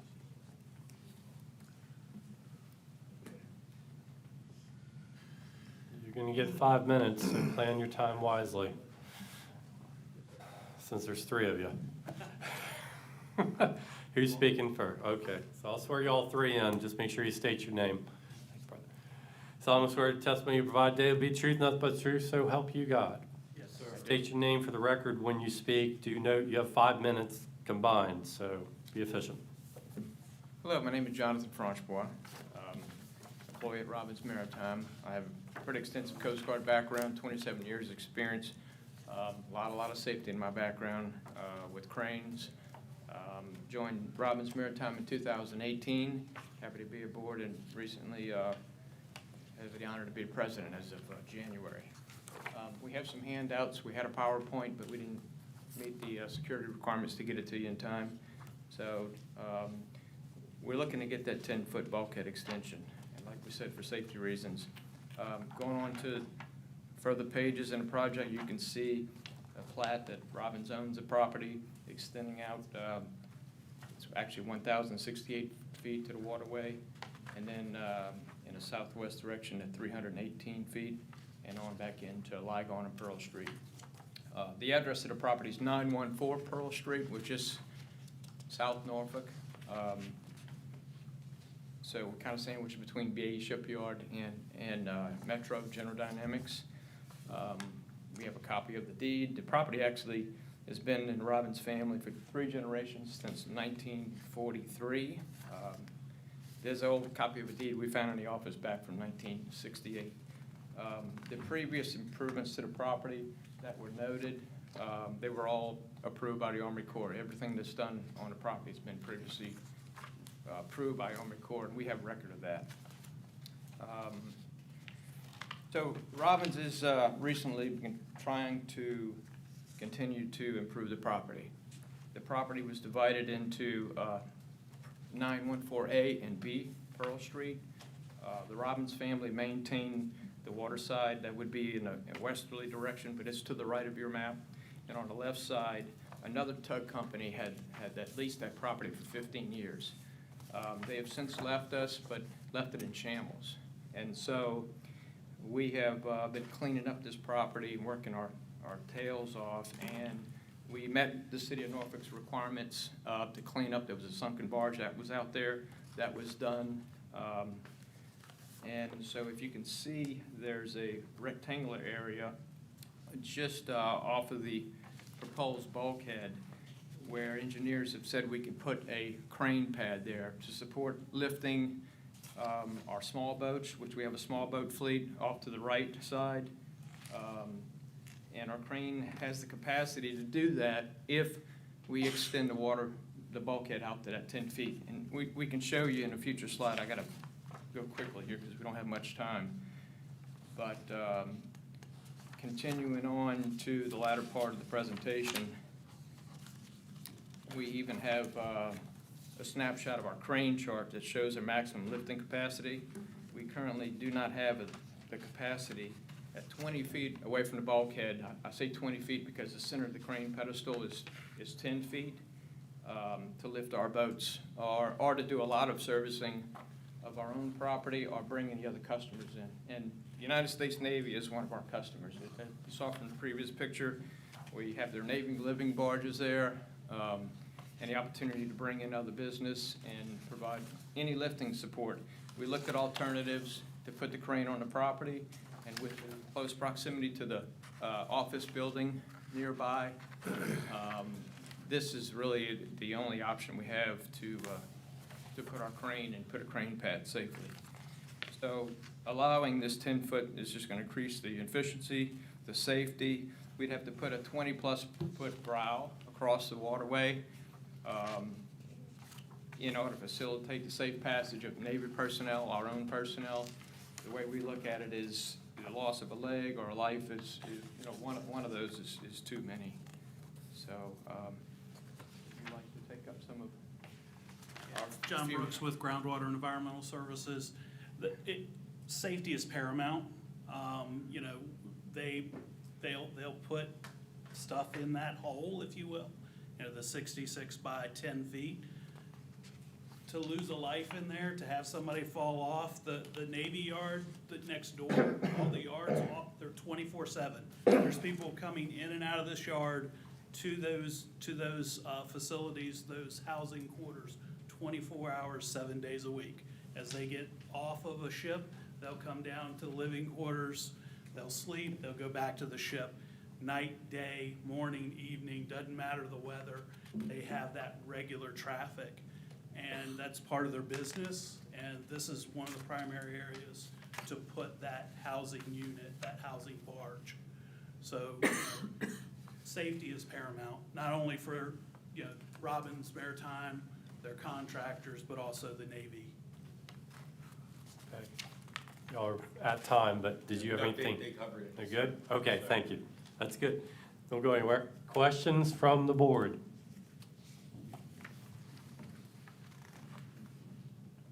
I, just maybe one comment, Commissioner, if I could, Sure. Regarding the crane. So that would be an incentive by extending this bulkhead out, that you'd be able to put the crane pad closer than, all crane lifts are based off of reach. Yes. Right, and that's what, you're just trying to get a little closer. Exactly. Okay, And you understood. can see, our boats are the small truckable tugs that we use to support all the shipyards in the harbor. We lose the ability to do maintenance on it. We would have to contract that out, and this, but sending it to a major shipyard to haul out a little boat is $8,000 per lift. And so the ability to do that, and also support, other businesses. We do a lot of dredging in Norfolk. We were part of the deepening and widening of our harbor to bring in more business. And so we support the state of Virginia and dredging all up and down the United States. Small family. Any comments? Go ahead. I'm still trying to make sure I understand the crane pad. So you're saying if you had the 10 feet out, your crane pad would move from onshore, offshore onto that 10 feet? You would be using that itself as a crane pad? Yes, ma'am. We have engineers that have a design to support it with concrete and I-beams underneath on the shore side. But it would be pretty much right at the edge of where this floating barge is right now. So it would allow our lifting distance out, from 20 feet from where it currently would be right now to only 10 feet. Just a follow-up? And we'd have the ability to lift, I have it on the crane chart there, It- from it 130-something pounds, substantially 1,000 goes up. pounds Yeah. to less than what our chuckables weigh. We couldn't be able to lift our own boats up. Ms. Kellum? Just a follow-up. So if that barge wasn't there and you still had the crane pad on shore, you could get the boat you're lifting closer to the bulkhead. Yeah. No. You saying if we just put a 2-foot bulkhead there?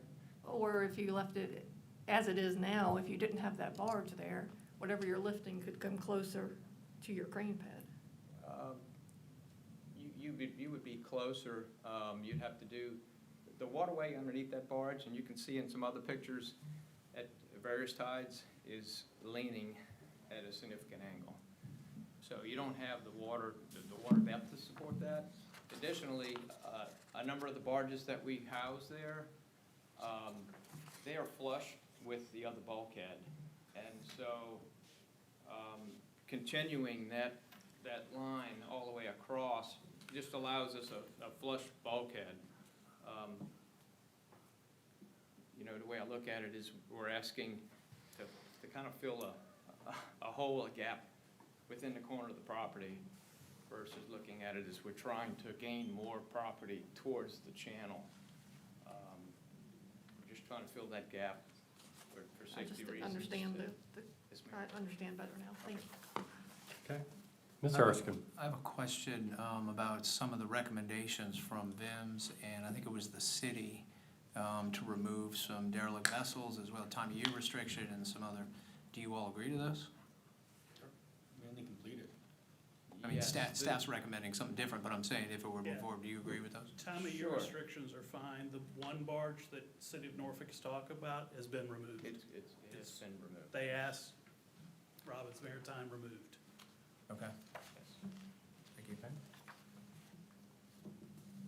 Anything else from the board? Okay, thank y'all very much. Thank you.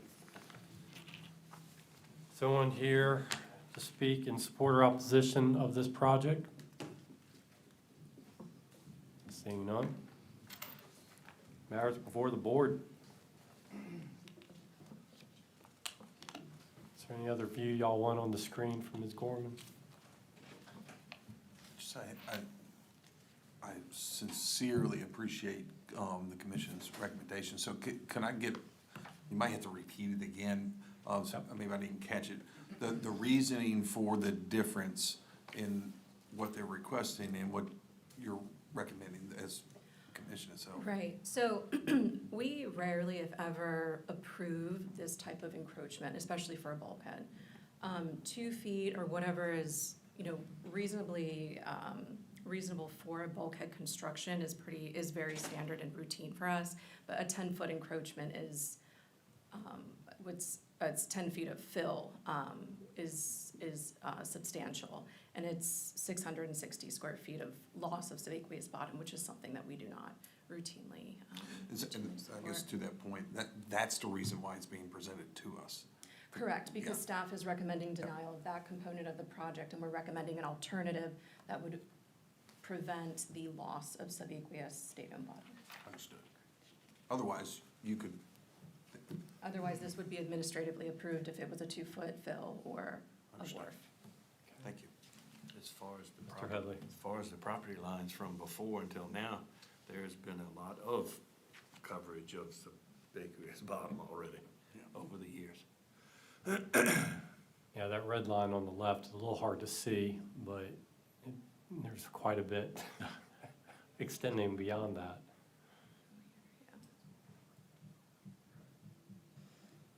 What's the pleasure of the board?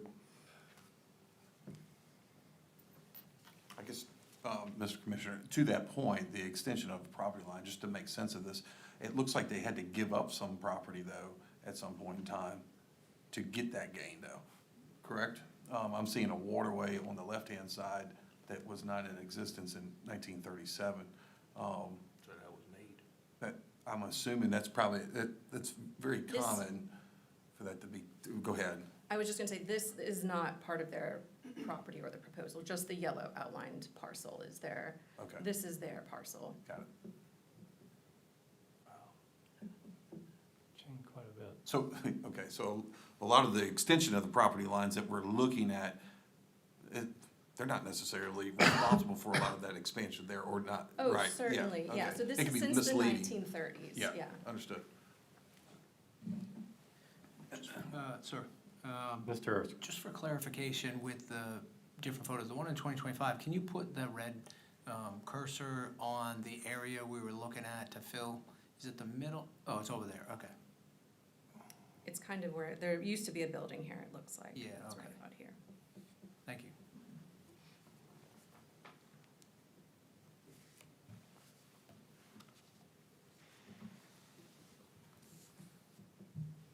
Well, operating motions. A question? No, go right ahead. Ms. Callum. Can you confirm the depth of water where that floating barge is? I do not know for certain. When we were on site, I recall it being several feet deep, but I would let them answer that question because I don't know. I didn't Want know me if to call this- them up? Yes, please. Okay, someone can answer that question, come up to the podium. I wasn't sure if it was. Wait till you get to the mic to respond. Jonathan Francois. I do have a few images in the shared PowerPoint. The safety risk one, I think that provides a pretty good example at a lower tide than when VMRC arrived to show you. This barge drafts 2 feet of water. And you see it sitting at quite a significant angle. So at low tide, there's inches of water there. And when you have a full moon, you can almost touch the sand on a low tide. Okay, answer your question. You have a follow-up? Well, follow up, I just didn't know if the 7 here was 7 feet and you're, No, actually, in the permit, we do have the soundings that we submitted in the JPA. I was just trying to figure We the do depth of have- what was gonna be built. Yes, ma'am. Right, well, just from what I recall being on site, there were no wetlands adjacent. There was no question if there were any wetlands on the channelward side of that, so it was, as I recall, it's open. May I add one thing, please? Go ahead. The requirements for permits and doing things back in the 30s and 40s have obviously changed from now. I'm not sure when the subaqueous rule became in effect, but we do have an old briefcase that's, we keep around the office. It's been around for probably 3 generations. And we have Army Corps engineer approval for any additions that were ever performed on the property. So nothing was, I don't think that's being suggested here at Okay. all. We all know how things change over time, so it's all Okay. fair. thank you. All right. Mr. Brandt. Gentlemen, in your project overview slide, I don't know if it's in there or not.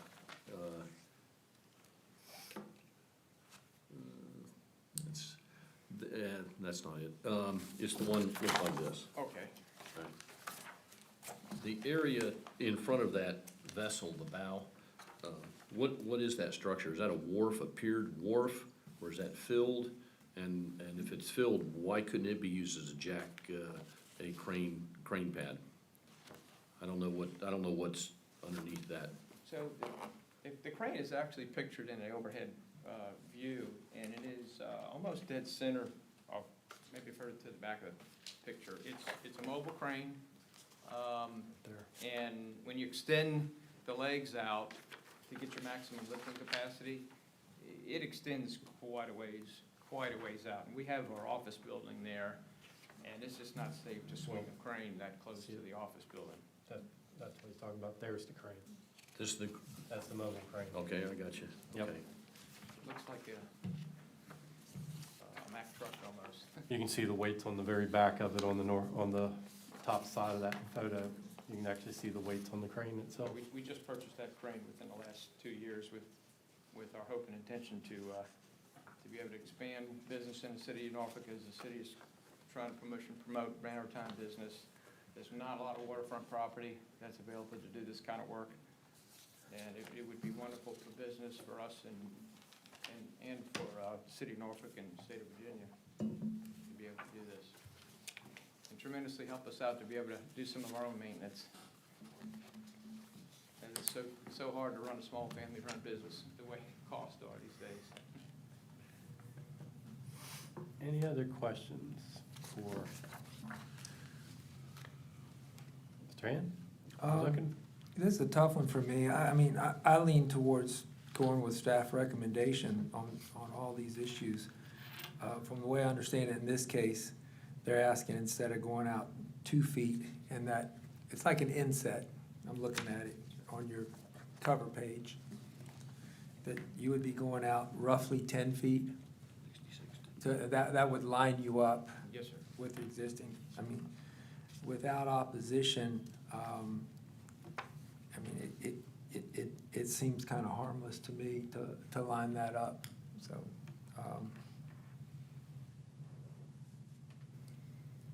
I'd be okay with it. I mean, I understand staff wants to be consistent, is what I understand. Okay. But every application is different. And if this wasn't inset and sort of filling in, I wouldn't dare support it. But the fact that it just sort of cleans up the line and removing the part that sticks out farther, if they don't bring that out, seems like it would cause as much damage as just filling that in. So, I mean, I can support it. Okay. Thank you, sir. Mr. Erskine. Along with what Mr. Hand was saying, I look at this as something that is in a commercial, heavily developed commercial area, and I respect the fact that staff is recommending the 2 foot because that's standard for encroachment. In this case, based on the needs and the environment that's in there already, I'd make a motion for approval of the application as submitted with the recommendations from VIMS as well as removal of any vessels that the city of Norfolk recommended. All right, let me just make note of that. I'll second it too. That's a second I just heard down here? Yes, sir. All right, thank you, sir. Let me just make sure I got good notes on it. All right, we have a motion and a second to approve the application as submitted to include the recommendations of VIMS and also the removal of any of the vessels from the common city of Norfolk. Any discussion on the motion? Seeing none. All in favor of the motion, say aye. Aye. Opposed? No. Dudley? Any abstentions? The ayes carry. Thank you.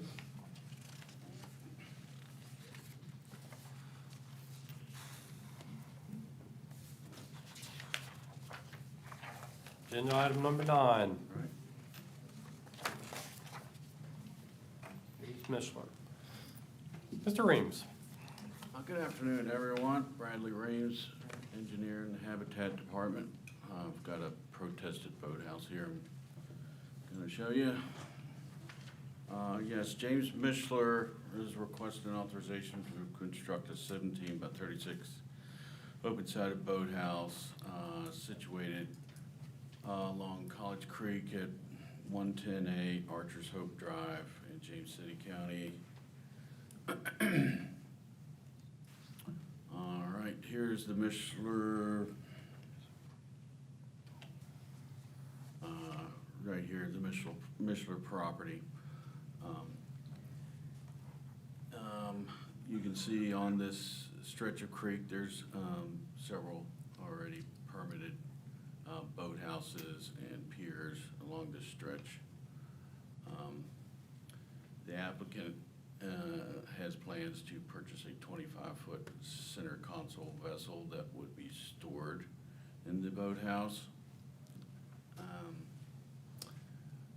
Prior to submission of the application, staff received a call from a neighbor in July of 2025 regarding unauthorized construction of a boathouse at the subject property.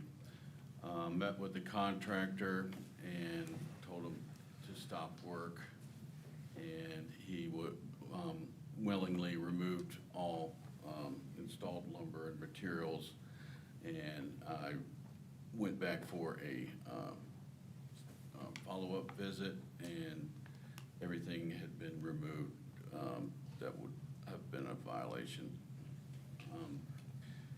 And so they waited a little bit and applied for the JPA. And we did issue a no permit necessary statutory authorization for the work that was going to be done to the pier and catwalks. So staff notified the adjoining property owners of the proposal as part of the public interest review. These two property owners, the Schumans and Manning, object to the boathouse. However, the Pratts do not object.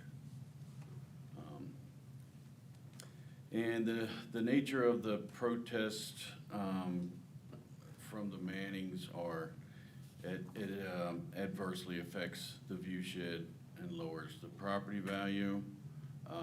Their request, the Mishlers to build a smaller boathouse or use a boat cover over the existing boat lift. And the Schumans also provided some comments. When the Mannings objected, we don't typically notify anyone but the two adjoining properties.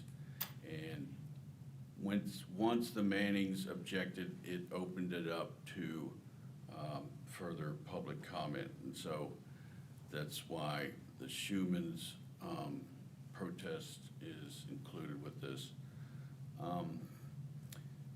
Yeah, and so the Schumann's objections are as follows. Like I discussed, they had an issue with the previous unauthorized pier construction. And he believed that there was material representations in the application and the excessive scale of the proposed structure. And he also made a comment saying that boat cover would be better served. James City County Wetlands Board did not issue a permit as it is outside of their jurisdiction. All right, here's the approximate distance the agent measured. It's 112 feet from the existing pier to the Mannings extended property line. And 48 feet right here would be the extent of the catwalks and boathouse.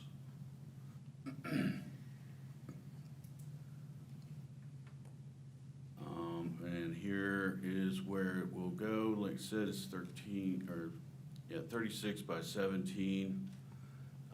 And then they're gonna put this finger pier and catwalk.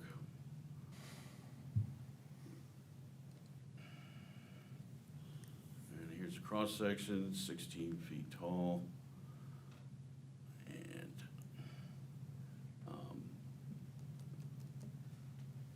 all right, so finally, had the application for the boathouse not been protested, staff would have determined that the boathouse was also statutorily authorized, similar to the pier structure, as the proposed 612 square feet is under the 700 square feet maximum allowable size as stated in code for statutorily authorized, boathouse. In this case, we believe the open-sided design of the boathouse roof structure only minimally adds to the visual obstruction already presented by the Micheler's statutorily authorized pier and other piers with roof structures in the area. Ultimately, staff believes that the addition of the boathouse is a reasonable use of the applicant's riparian rights for private use encroachment over state-owned submerged lands. Accordingly, after evaluating the merits of the project against the concerns expressed by those in opposition to the project, and after considering all factors contained in section 28.2 of 1205 of the Code of Virginia, staff recommends approval of the project. Both protestants contacted me and said they would not be present today. I believe the agent for the Michelers is here today. I'd be happy to answer any questions. Okay, any questions for Mr. Reams? Mr. Headley? Thank you. I got one in the overview of the two adjoining property owners. I think it was the Schumann's. Is that a boathouse? Yes, it is. Okay. Any other things, any other question, Mr. Reams? See none. All right, Brad, you have a seat. Applicant is present or is representative? Good afternoon. Swear you in. Do you solemnly swear testimony you provide today will be the truth, nothing but the truth, so help you God? I do. Please state your name for the record. Carla Havens, Mid-Atlantic Resource Consulting. Okay. Additionally, Mr. Micheler is here.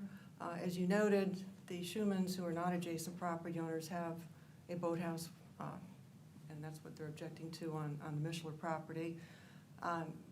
Additionally, the Mannings, who own roughly 50 feet of shoreline, you see it's almost shaped, it's like a flag lot, shaped like a pork chop. Their house is in excess of 450 feet from the shoreline. The lot is almost entirely wooded, and the change in grade from the waterfront up to where the Manning's home is 40 feet. So they're not going to see the roof of the boathouse. Additionally, the Schumann's property is for sale. It's been for sale. I hope you don't have someone like them in your neighborhood. Okay. And I'll just leave it at that, or then Mr. Mishler's here if you have questions on the history of the neighborhood or of his property that he can answer better. And I'll leave it at that. All right. Thank you. Any questions for the agent? Seeing none. Is anyone here to speak in support or opposition to this project from the public? Seeing none. Matters going back before the board. Motion to approve staff recommendation. Second. Fast. All right, I have a motion to approve and a second. All in favor say aye. Aye. Opposed? Abstentions? Motion carries. Thank you all very much. Agenda item number 10, public hearing, proposed amendments to Chapter 4 VAC 950 pertaining to black sea bass. Feels like we just dealt with this 3 weeks ago. Oh, wow, we did, didn't we?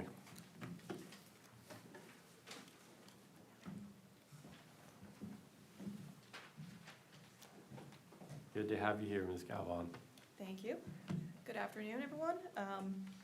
As the commissioner said, this is a public hearing following up on last month's request for a public hearing on a proposal to amend Chapter 4 VAC 20-950 pertaining to black sea bass to establish the recreational management measures for black sea bass, including a minimum size limit of no less than 12.5 inches, and amends the annual commercial quota determination. So in review, the Atlantic States Marine Fisheries Commission and the Mid-Atlantic Fishery Management Council voted to liberalize black sea bass recreational fishery coastwide by 20% for 2026.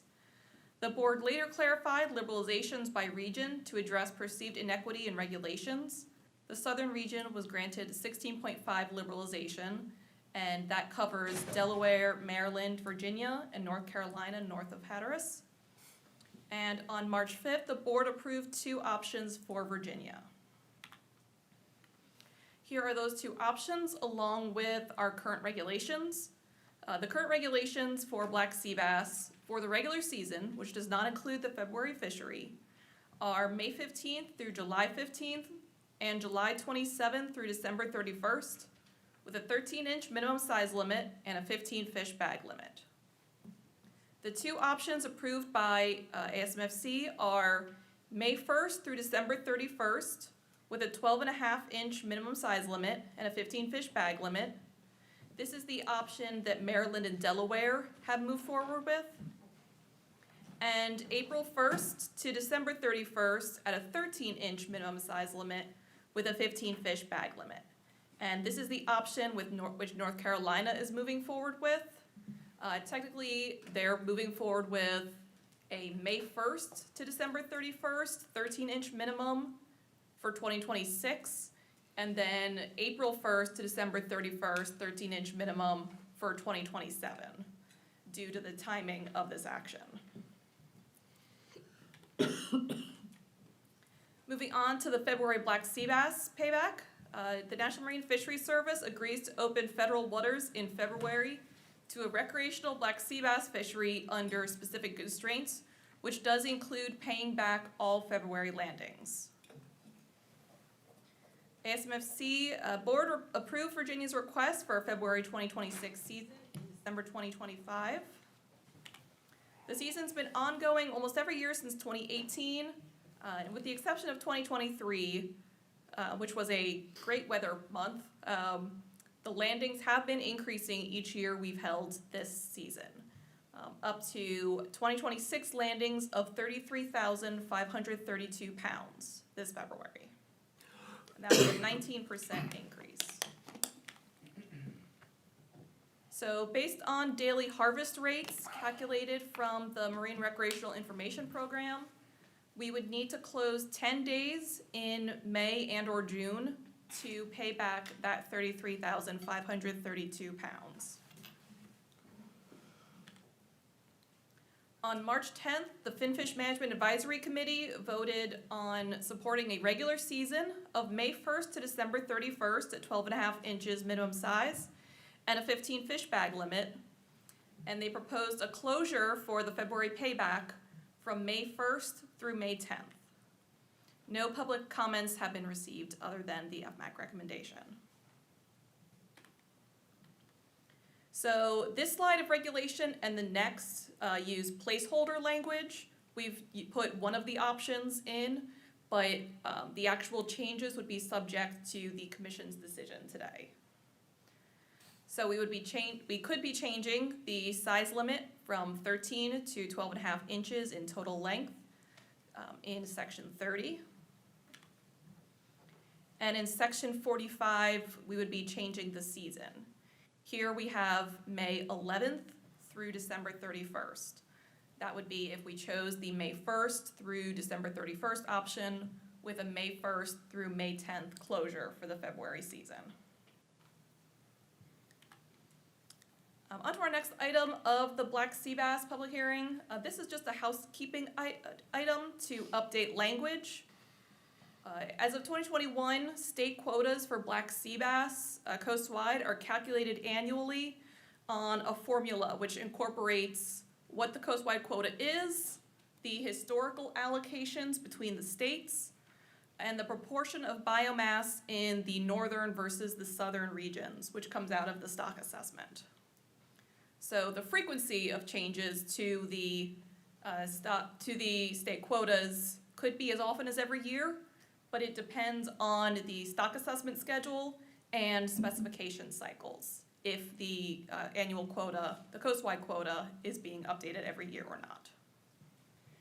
So because it is often changing, we are proposing the regulation defer to the Interstate Fishery Management Plan for Virginia's quota. And that is something we do with bluefish and summer flounder, which are similarly jointly managed species. We defer the state quotas in our regulation to that announced by ASMFC and the Mid-Atlantic Council.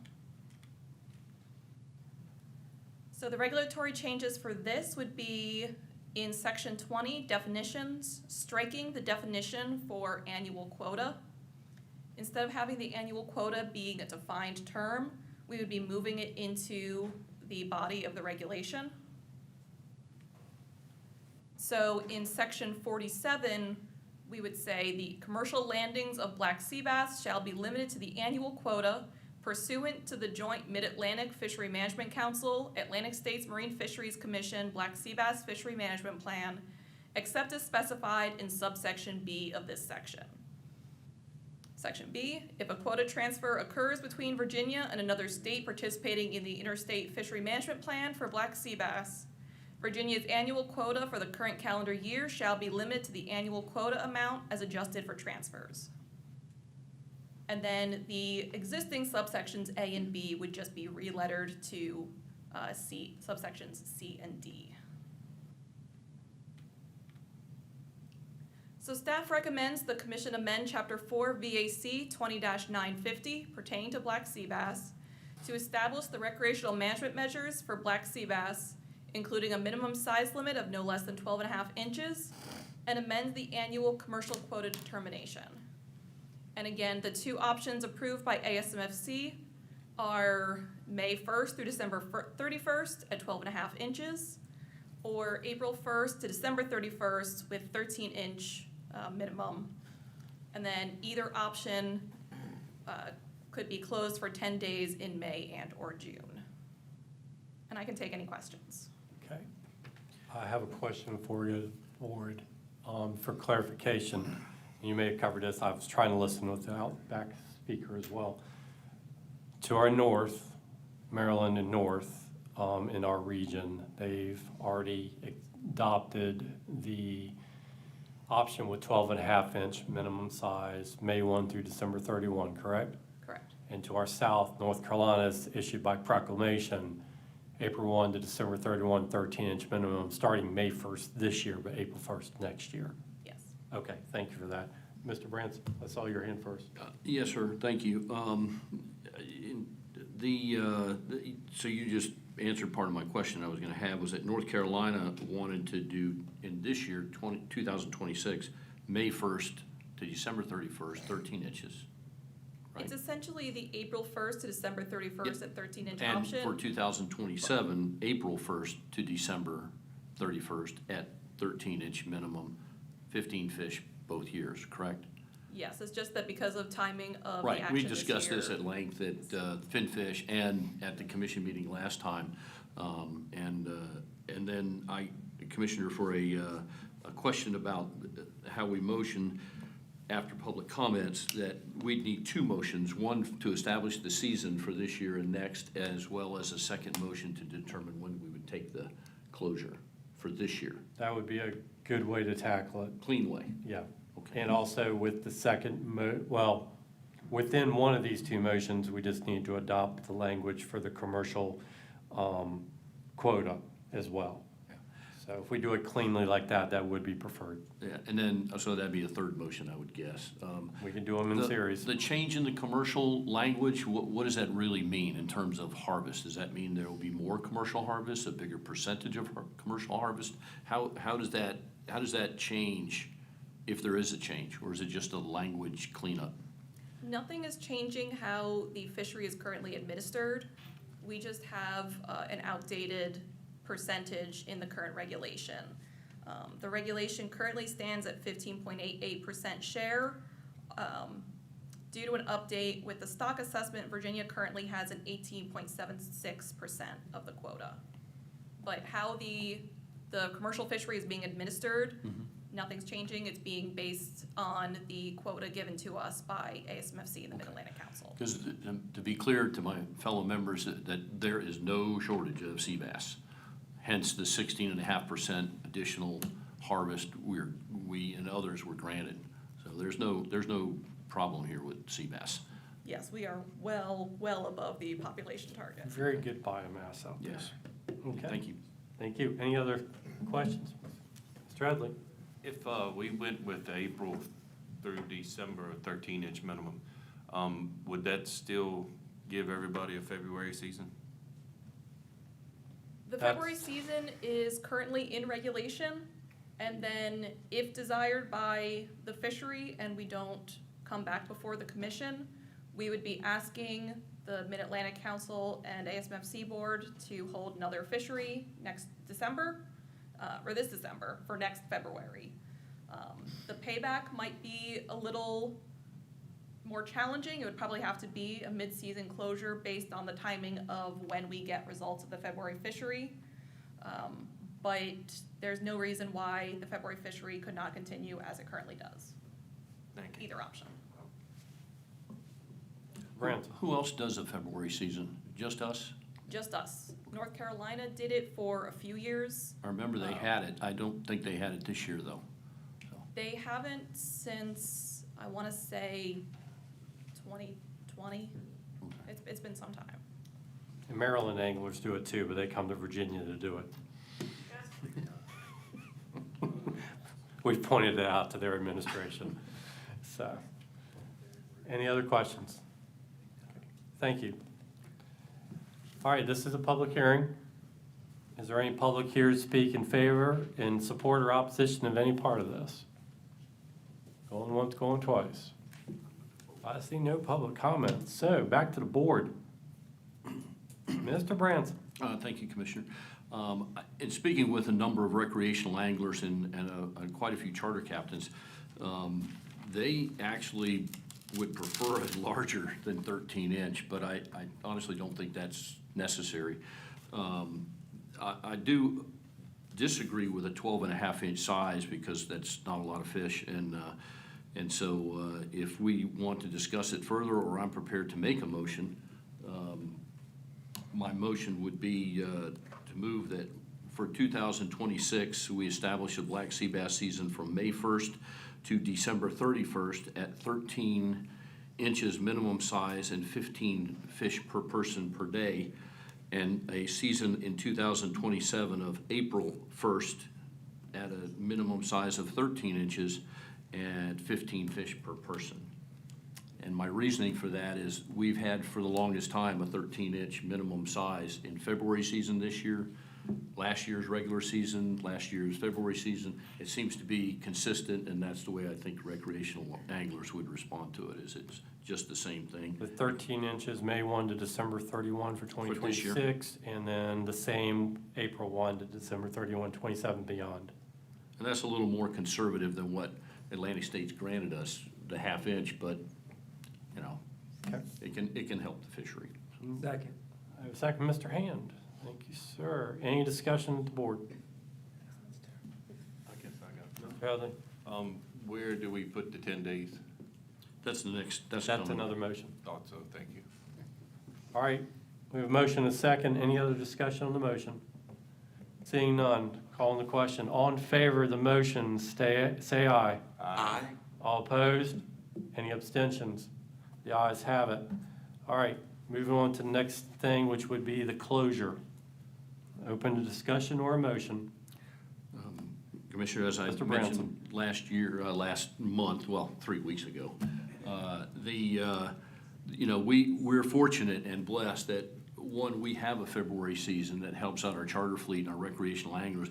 We also have a fisheries management staff that can manage it to the admiration of other states and the federal government, Atlantic states, and how we manage it with the permitting and reporting and the follow-ups, and even Alexa's call to me to say, hey, how come you didn't get your permit this year? You're gonna fish.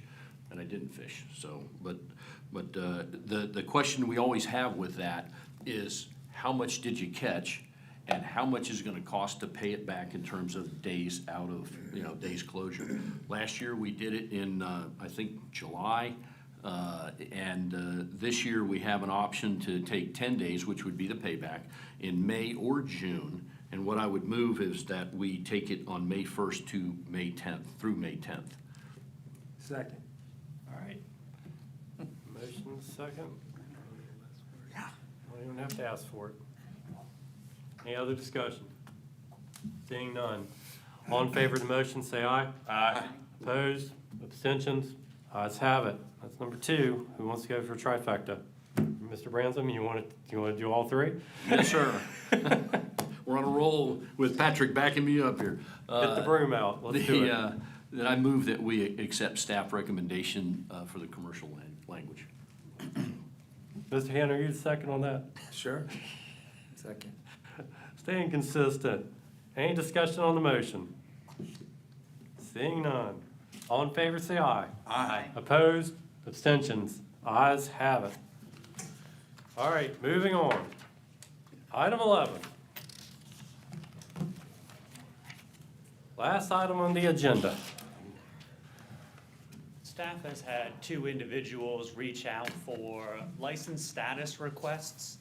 Unfortunately, both of these requests do not fall into any kind of regulatory framework that would allow staff to review and approve these administratively.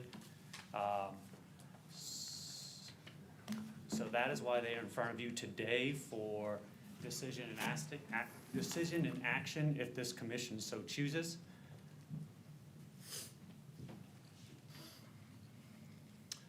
So the first individual that reached out to staff was Ms. Jennifer Hume. Ms. Jennifer Hume requests the commission grant an exception to a 2-year delay to attain a commercial fishing registration license. Ms. Hume last had a commercial fishing registration license in 2021 and failed to renew that registration license.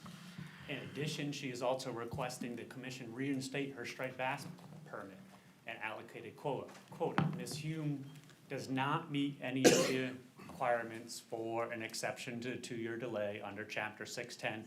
All the exceptions to 2-year delay have to do with medical, military, or retirement. And unfortunately for striped bass bay quota, the requirement is that you have a commercial card. So when she failed to renew her commercial card back in 2021, it also did not make her eligible for the striped bass quota. So she did reach out to staff, and unfortunately, there is no regulatory framework for staff to be able to approve this, and that's why it's in front of this commission today for potential action. Oh, we're looking something up. Go ahead, Mr. Headley, while we're looking this up. So where's her quota at right now? Her quota is essentially, is in a holding pen. We do this with individuals who pass away or fail to meet licenses. Rather than reallocating it right away, we put it in a holding situation. Yes, please. So, the commercial rockfish tags come in bags, so you have bags with her name on them currently? I do, yes. Thank you. Okay.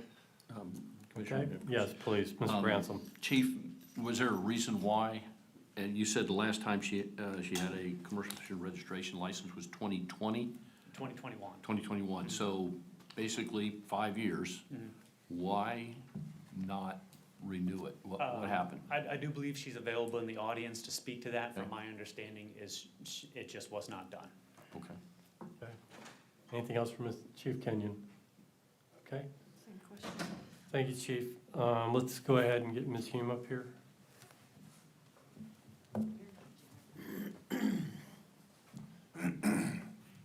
Good afternoon. Good afternoon. I'm going to swear you in. Do you solemnly swear the testimony you provide today will be the truth, nothing but the truth, so help you God? I do. State your name for the record, please. My name is Hannah Darby.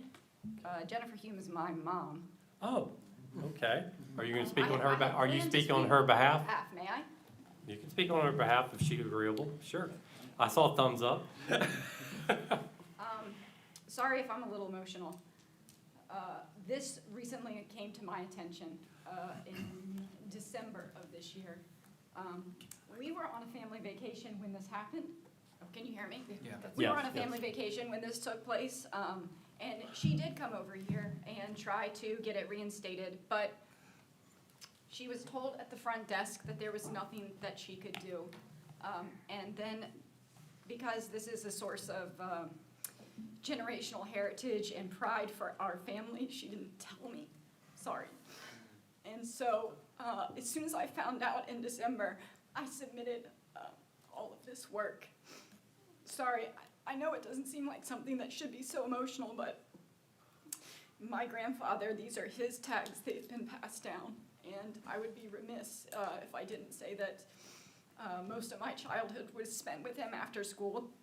My mom was the first female VMRC officer, and so that meant that her schedule when I was young was sort of, well, you know how it is when you're an officer. And so he was basically my babysitter, and I mean that in the best way. So when he picked me up from school, if we were crab potting, we were crab potting. If it was pound netting, if it was checking the gill nets, if it was our striped bass quota, you know, all of those things were an essential part of my childhood that I very much hope to inherit and utilize as an adult. Obviously, doesn't fall under any of the categories as to which you might consider reinstating it, but those licenses didn't just pay for my college or my first house, but they provided a scenario in which I got a firm foundation as an adult. They are backed by my grandfather's character and his integrity to be a good steward to the Bay, and which he was, and they are a source of pride and hard work.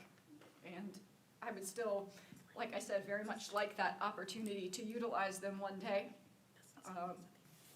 They are a source of pride and the fruits of somebody else's very hard work. So as soon as I found out about it, I submitted this paperwork within 24 hours. Any question? Mr. Branson? Yeah, Ms. Darby, thank you.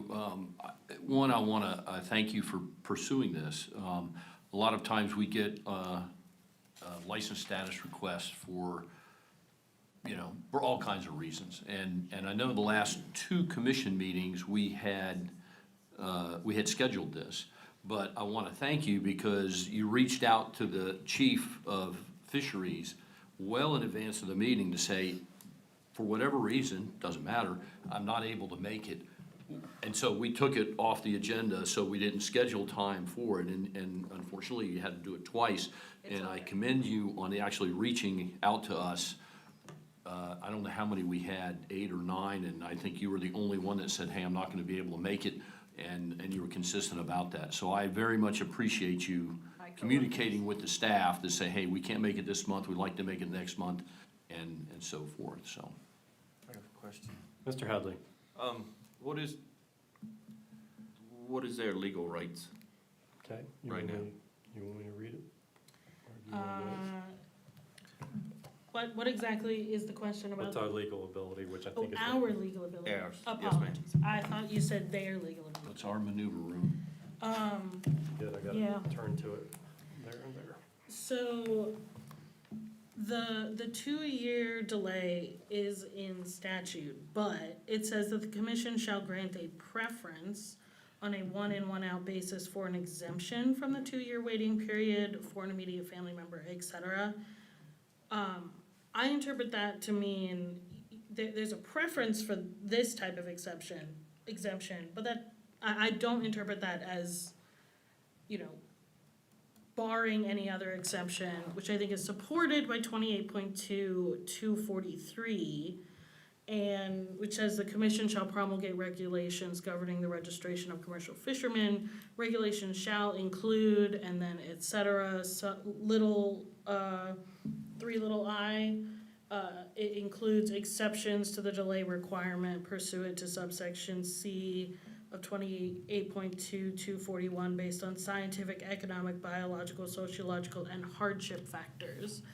So I think this puts it squarely in the commission regulation authority. So I think this means we could. If that's the pleasure. At the commission at the pleasure of the commission. Okay, Mr. Headley?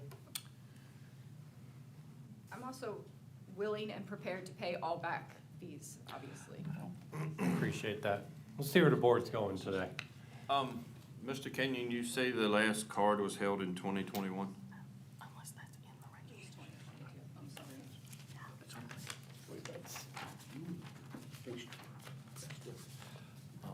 That is correct. I've got it date sold at April 15th of 2021 for commercial registration. So they've had it for 2021 is what I see. Commissioner? Sir? When I have an opportunity. Mr. Headley's done. Yep. Mr. Headley? Oh, I was gonna make a motion. Let's see what Ms. Brent's going to say, and then we'll come right back to you for a motion. I'm not sure unlike in the past where we've done oyster fees, I don't think we need to require Mrs. Hume to buy her back commercial fishing registration license. I think this would be today going forward, like 2026 going forward. I don't know the specific language, but this varies differently than the oyster fee user thing and all that we've done in the past, so. It's different. This is different than the oyster user fee. I believe we can do that. Council can kick me under the table if I'm off track, Okay, no kick, then I would, did you motion something? He's about to. Okay. I know he's about to. Over to you, sir. Anyone else before we have a motion hitting the table? Seeing none. Mr. Headley? Considering we still have tags with her name on them, current tags with her name on them, I make a motion to an exemption for her to get her commercial card and her rockfish tags Beginning this year. this year. Okay, so reestablishment of the commercial fishing registration license and the return, which is still in the books, of the striped bass bay quota and permit. Yes, sir. That is the motion. Do I have a second? Second. Second. Multiples. Works for me. Any discussion on the motion? Seeing none. All in favor say aye. Aye. Opposed? Abstentions? Motion carries. You will see Chief Kenyon on that, but he's not done. So he's got one more item, I believe. So, Thank you. Time to smile. don't run off. No, you're good, but wait till after the meeting. This is the last agenda item, so it won't be long now. Chief, we have one more. I have one other individual, Mr. David Bleeker. Mr. David Bleeker reached out to staff. He does have a 2026 commercial card. He is asking the commission to grant him a 2026 oyster user fee. Mr. Bleeker has never held an oyster user fee. He completed an exception form to obtain a user fee, however, he did not meet the criteria for any of the exception. So although this is why we're in front of the commission today, because there is no regulatory framework for staff to be able to grant the approval of an oyster user fee for someone who doesn't qualify for an exception and has never held one in the past. Make note of the exceptions, Chief. What are the allowable exceptions that? So there's a few different ones. There's an exception for a transfer, which this isn't. And then there's an exception due to medical hardship if you've previously held one. Okay. Is Mr. Bleeker present? Come forward. I should know that. I saw you this morning. It's been a long day. Thank you for sticking it out today, sir. Yes, All right, Mr. Bleeker, you solemnly swear testimony you provide today will be the truth, nothing but the truth, so help you God? I do. State your name for the record, My name is David Bleeker. and, I've worked on the water all my life, 100%. I got my first oyster license when I was 14 years old and spent my Christmas vacation patting tongue with my brother, working the patting tongue rig. When you're talking, I've never had a oyster user's fee. I've oystered, I've crab dredged, which was the industry that got taken away from me. I've done everything on the water. I've purse-seined in the Menhaden fleet and stuff like that. And the user fee went into effect in 2017. At that time, I had gotten into the eel potting industry. There was a robust bait market for rockfish and things, and at that time is when they went into the $300 a year user fee, and I just wasn't oystering then. I was usually spending my time up until December eel potting, and then the rest of the time making pots. But it's gotten to the point where everything's changing, and with the eel industry, since the striped bass changes, which the minimum one fish, and they did away with the trophy season, and there pretty much isn't an eel market in the fall anymore, a bulk eel market. In 2019, Leon Pruitt, he had the last big bulk eel market that there was, because he sold to Delaware Valley and Pennsylvania. And he is one of the last ones that actually ship overseas anymore. They fly him out. And when his quotas went down, he cut them off. So there is no, in other words, if you eel pot in the fall now and you save up 5,000 pounds, there isn't anybody that can just take that bulk amount of eels anymore. There just ain't there. So you got to try to peddle 10 pounds here, 15 pounds here, and whatever you can do to the catfish market and stuff like that. So the reason I didn't have at that time the user fee, didn't pay it, but I had oystered, like I said, since I was 14 years old. A couple years prior to the user fee, I'd gotten into the eeling because it was more lucrative. And so that's basically that. It's not that I never oystered before. I've oystered, like I said, since I started when I was 14 years old. And I'm looking, this fishery is changing constantly, all the time, especially with crabbing too. Now I'm putting more pressure on crabbing, and with the less picking houses and everything else, that industry's changed so much too. I'm just looking not to supplement my income, but to sustain it at this point, to have something to do from November to March when crabbing opens back up. But I'm willing to pay the back $300. If I paid that in 2017 up to this point, it's really no different. So I'm willing to pay that, my back fees, to stay into the fishery, to have something to do, sustain my livelihood. And Mr. Bleeker, I'm looking at your records. The last time I see for public, at least for public, is 2009 oysters by hand scrape. Me and my brother were one of the first ones when y'all opened it up the Rappahannock, up Waterview was the first area. And we were flabbergasted because we never thought they would let us use power to pull our dredges. Right. And we pretty much jerry-rigged something with our crab pot winder to pull our dredges. And we worked, it's not like now they catch it, we worked, at that time, we'd start 7 o'clock in the morning, work till 3 o'clock, lucky to catch 4 bushels, and happy to do it because it was something to do in the wintertime, as far as that goes. Okay, sir. Let me see if the board has some questions for you. Any members of the board like to ask any questions? Mr. Preston. I guess really, I mean, with no exceptions, exemptions, or however they're listed accurate, or, you know, I know. This would technically, and council can correct me, this would, because it wasn't in the original from the beginning, this would actually be a new entry? Right, that's the way I understand it. Yeah, that's what it seems like. I mean, I think this, and I don't have a photographic memory, but I don't know that we've ever had an exemption for someone who has never had it and wants to enter the industry With the user fee. with the user fee. I think the ones we've had in the past were, you know, they missed a year, they missed the deadline, not brand new entries into the fishery, but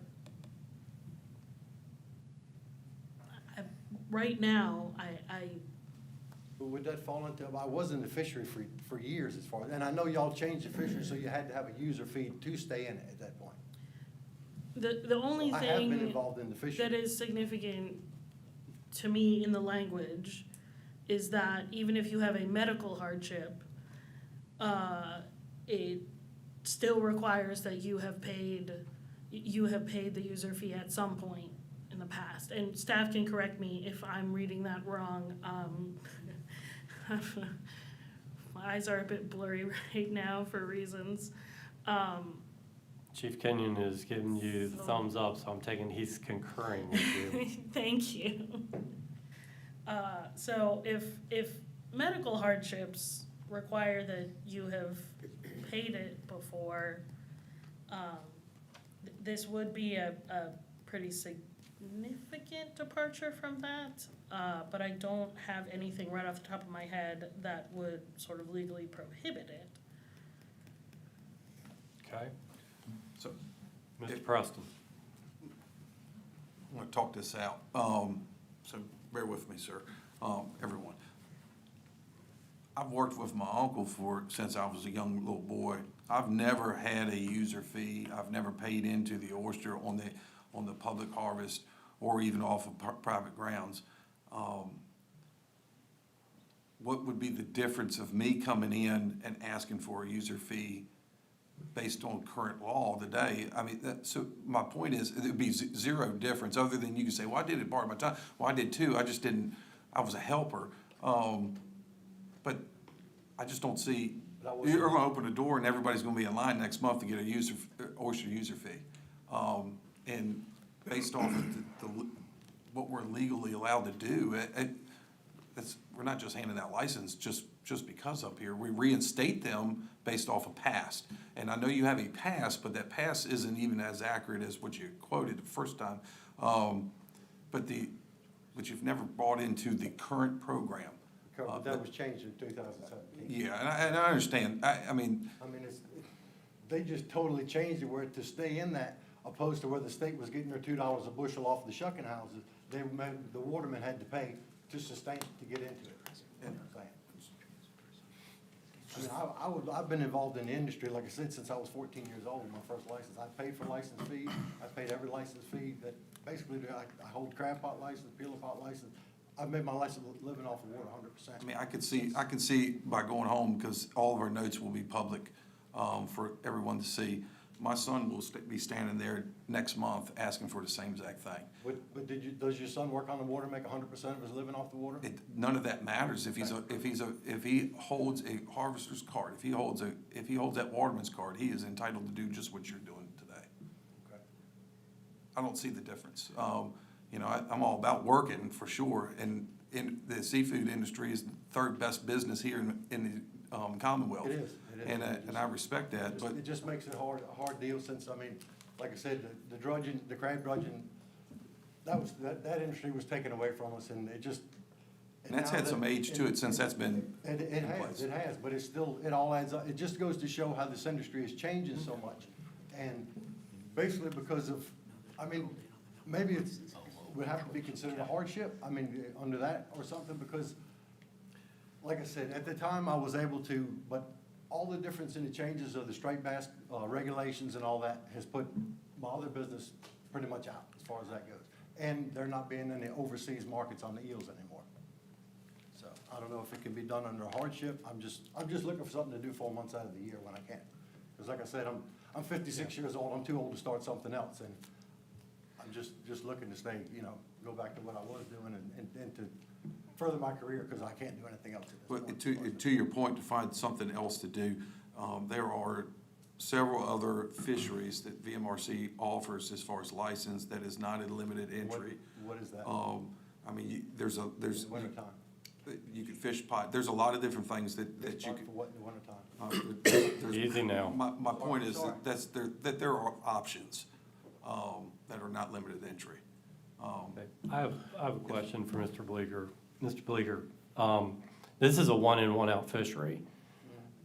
Have you sought out trying to work out a trade, a transfer with someone else with a user fee that's willing to transfer? I had tried, I'd advertised on Facebook, I have 6 acres of oyster shore at Yankee Point, and I was gonna try to maybe trade that for somebody that has a license or something, but then nobody, the licenses are outrageous now. I mean, $12,000, you can't, and there's no guarantee you can spend $12,000 and something happened 2 years down the road and the regulations change again, and just like the commercial Kobe licenses. Everybody went out and spent a pile of money on that, and then a year later, after they spent the big bucks to get the commercial licenses, they cut the fish back to 2 anyhow again. Okay. So what I'm saying, it's such a risk, and financially right now, as far as for $12,000 for me, that's really not an option as far as that goes. I appreciate that.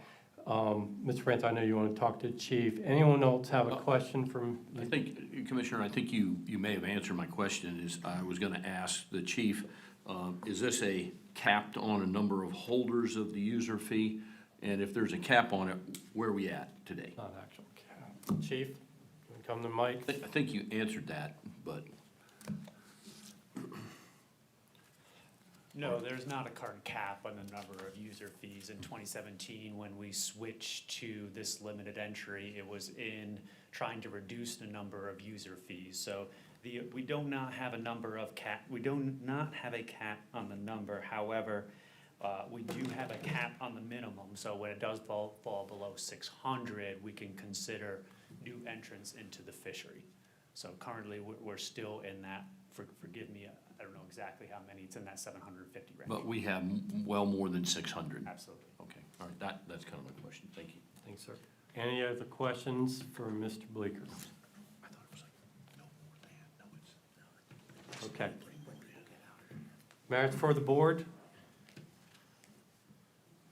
Does the board wish to take any action?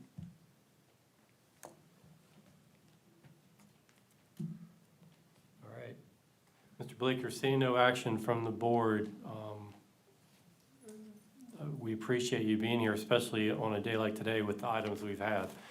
But with no action from the board, there will not be there will not actually be a situation here where we add on an oyster user fee. Okay. Thank y'all for your time. Thank you, sir. There is no other matters on the agenda. Being no further business, meeting is adjourned until the next commission meeting, which will be held on Tuesday, May 26th of this year, the day after Memorial Day.